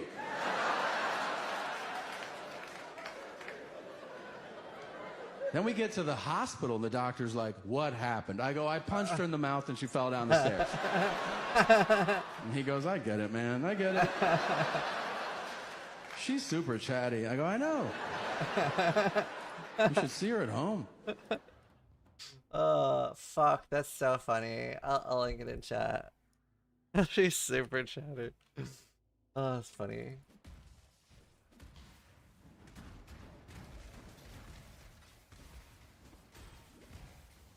Dry humor is the best? Yeah, I agree. If I ever dry humor. Like, that's like my favorite part about my wife is that she just really digs my humor. So I'll say like the dumbest thing and she will be like hysterical for like 30 seconds. She'll be like, that's so funny. And I'm like, it's not, but I'm glad you like it. I appreciate that. Best way to get a girl chat, make her laugh.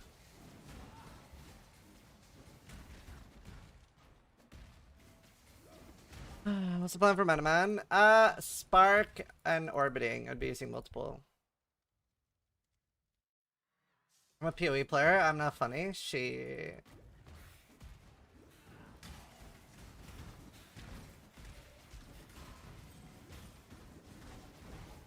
Best way to get a guy? Import them from Australia.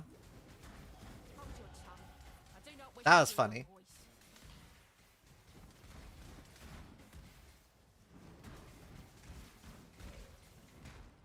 That was very funny.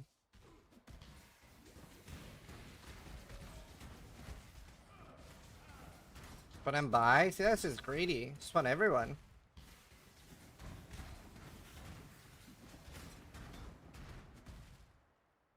Sell that check from Minnie. I imported him for her.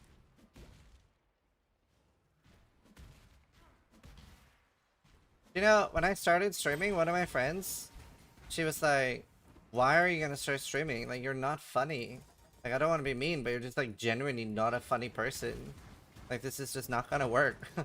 But But like it made me like watch like so much more comedy stuff and really like work on trying to be more entertaining.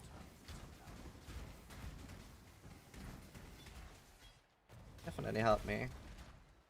Isn't that human trafficking still in that case? Yeah, he doesn't mind, it's fine.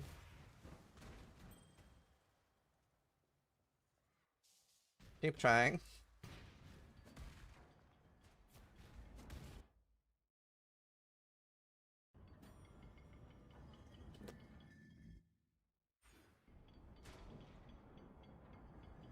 And just like most comedy, now they've successful, it doesn't matter. Yeah, although I feel like a lot of comedians end up saying like really fucking weird cringe things and people are like, bruh, what?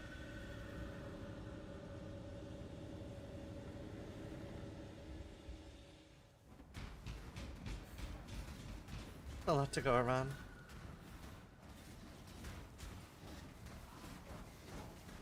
I'm so used to seeing architects there now.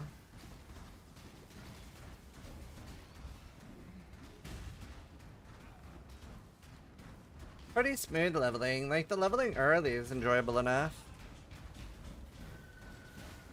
To be honest. This is pre-EO even.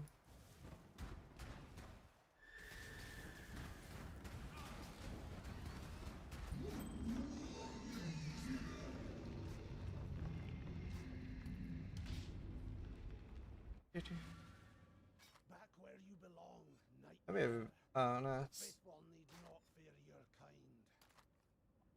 You travel far.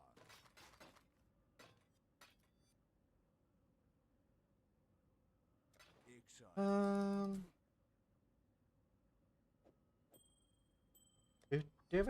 Almost rest capped. Too easy. I don't have 3 ogs. Sucks. My favorite comedian, George Carlin. Something else we've got in common. Listening to the airline announcements. Pretending to ourselves that the language they're speaking is really English. So good. I like Daniel Sloss as well. Very different though. That's what I like.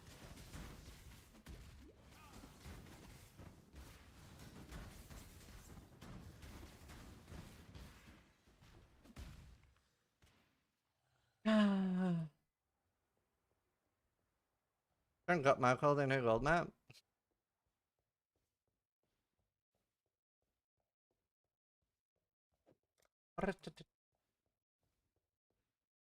Yeah. What issue? Oh, gold. Are you really restarting the fire bow skill? Asking because my dog wants to copy your POV? No, it looks too bad. It looks too bad. Your body is the canvas. I looked at it. I wanted to. It just looks really fucking bad. Do we get numbers on the skill? Yeah. Oh, at least on that one. At least on that one. I don't even have EO yet, and my damage is fucking up the wazoo. I don't know if the X-Switch creates large gold wealth that affects how much gold, so I can play rich Donald Duck character. Yeah, they should implement swimming in the game just for that. That'd be sick. Did you end up settling on a build idea? I'm leaning towards Manaman. It's pretty much, again, pending, it's pending bloodlines. Because the bloodlines can change everything so easy, right? But it is looking like, okay, bloodlines aside, it is looking like I will either do a Bone Shatter of Complex Trauma or Manaman. Bone Shatter is definitely the strongest there and would allow me to make the most amount of currency and do the coolest builds. And then the Manaman just sounds like a really interesting starter, and I don't think it's too far behind Bone Shatter. You ever play Holy Relic? No. So those two are like the most likely for sure.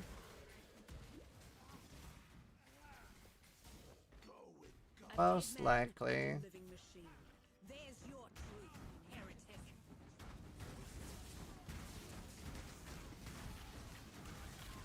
damage is kind of nutty on this per EO. It's so good with 40% more. Which copying the thing I was thinking if I want to do Quill Rain of Manaless Toxic Rain. Does that benefit enough from not having mana that that's actually worth it as an in-game item on Toxic Rain, where you can literally make a perfect bow deterministically? In what universe is that ever worth it? Just for the mana thing? Like, in what universe is that worth it?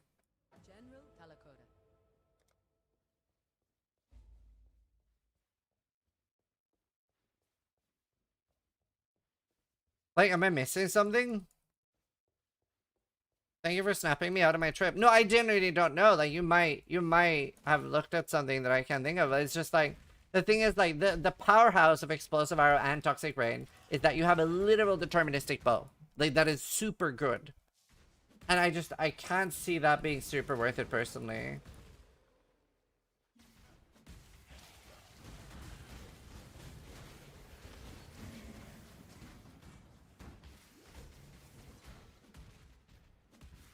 Like, I don't see it.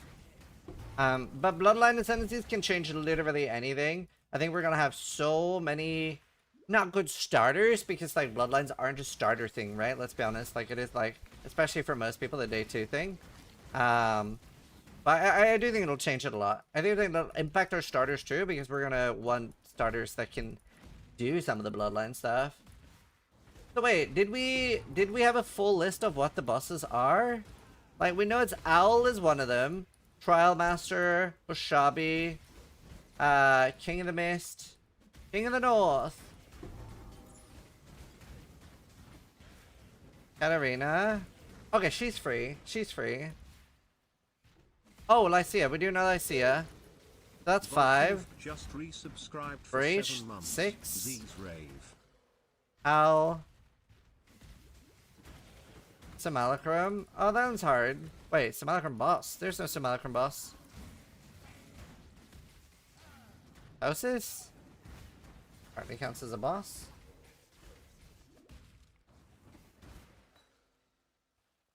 Expedition. That makes sense. Master. That's not a fight.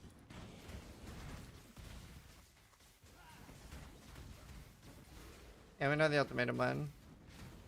Wait, let me make a list real quick.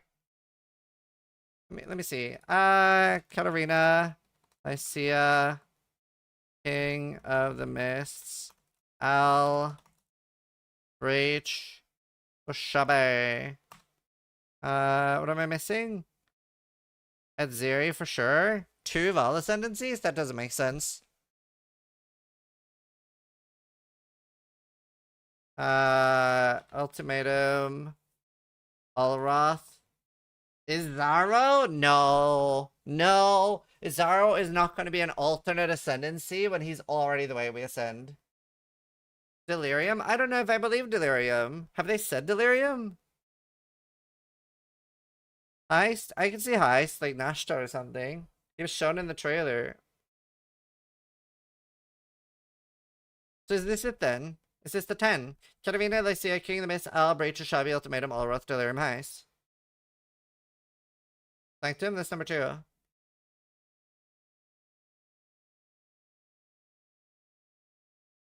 One boss is from King's March.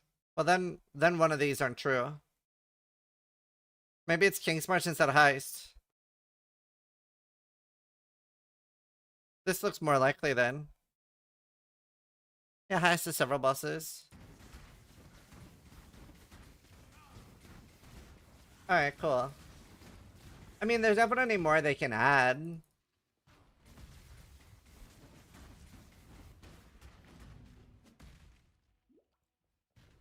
What about the boss that drops Svalin?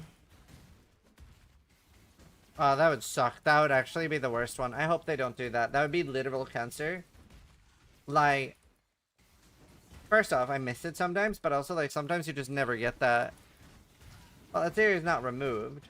She's not removed. She's removed from being the feared. I am surprised they did that, though.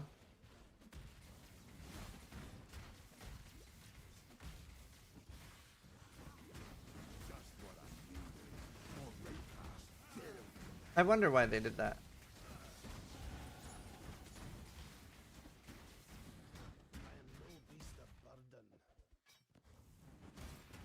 I express my macro. MMR. They buffed Zeri's roll? Yeah, I saw that.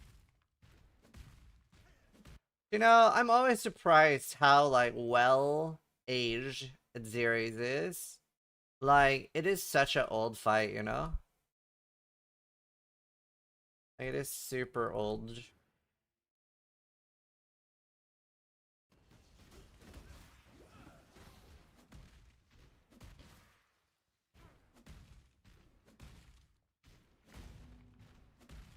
That Zeri was a big part of the fear difficulty. Well, maybe they just decided that they can't have Feared and Cyrus because they're too much ground abilities. At least, are you thinking Bone Shatter or Manaman? I haven't decided. Both are really good options. But it is very important for me that I have a strong starter so I don't ruin my league start. And then Bloodlines can change everything. Right. It's 1 AM. I might leave soon. Do more practice tomorrow. I have a lot of videos I need to record. What is Manaman? Manaman is Archmage. I'm thinking Unleash Archmage.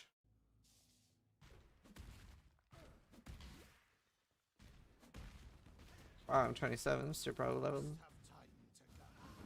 Why didn't they nerf Energy Shield enough? Yeah, it's like probably something they can't do as like a side thing. I'm thinking Bone Shatter, but I can't decide between Slayer and Circular.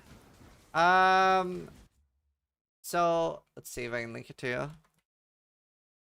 I'll have a video up for it tomorrow. I have a video up for it tomorrow. Ours is Juggernaut.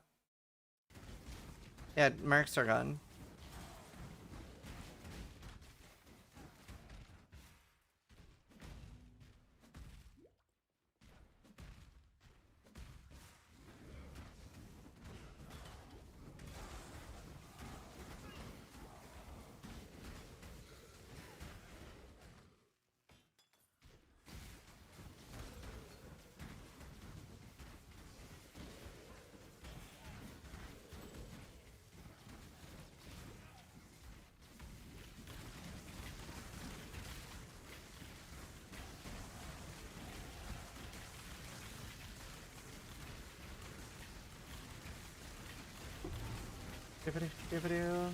Wow, no way. I mean, fuck everything, dude. I hate life. I hate everything. That would be the fucking craziest league start. Can you fucking imagine dropping a Barry script in docks? Holy, dude. Oh my god. That would be so nutty. I'd be rank 1 fucking easy. Oh, that's so crazy. I literally just fucked my league start.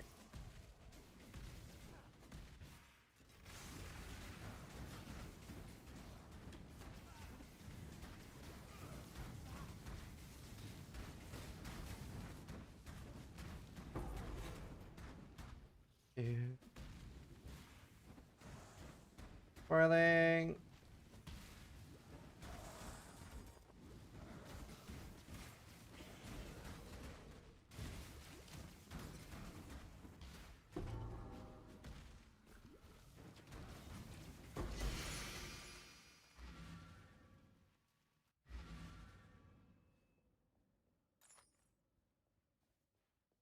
How you doing?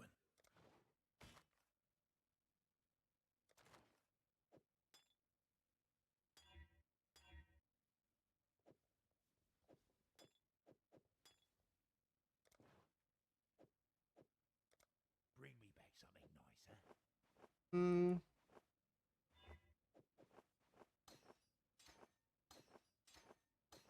nice, huh? Nice. Early foiling. I'd want a red. I don't have crumbs.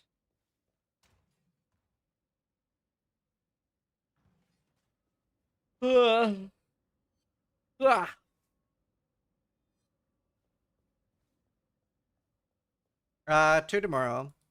Well, I don't know when the hardcore video is coming. I might end here.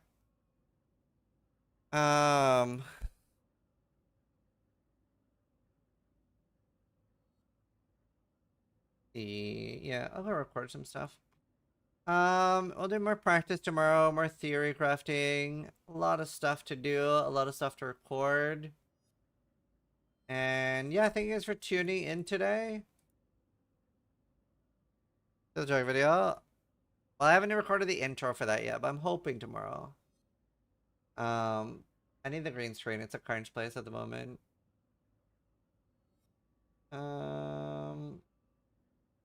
Alright, Benjamin. I'll see you guys later. Thanks for watching. Let's give Ben some love. Try to die more than I do. Hey YouTube, Sizzy here. Hey guys, Izrin here. Hey, thanks for stream. You're welcome. Thanks for watching, guys. I appreciate it a lot. Hi, Scissorin here. Scissorin here. Scissorin here. Scissorin here with Scissorin here. Hi, Scissorin here. How's AI?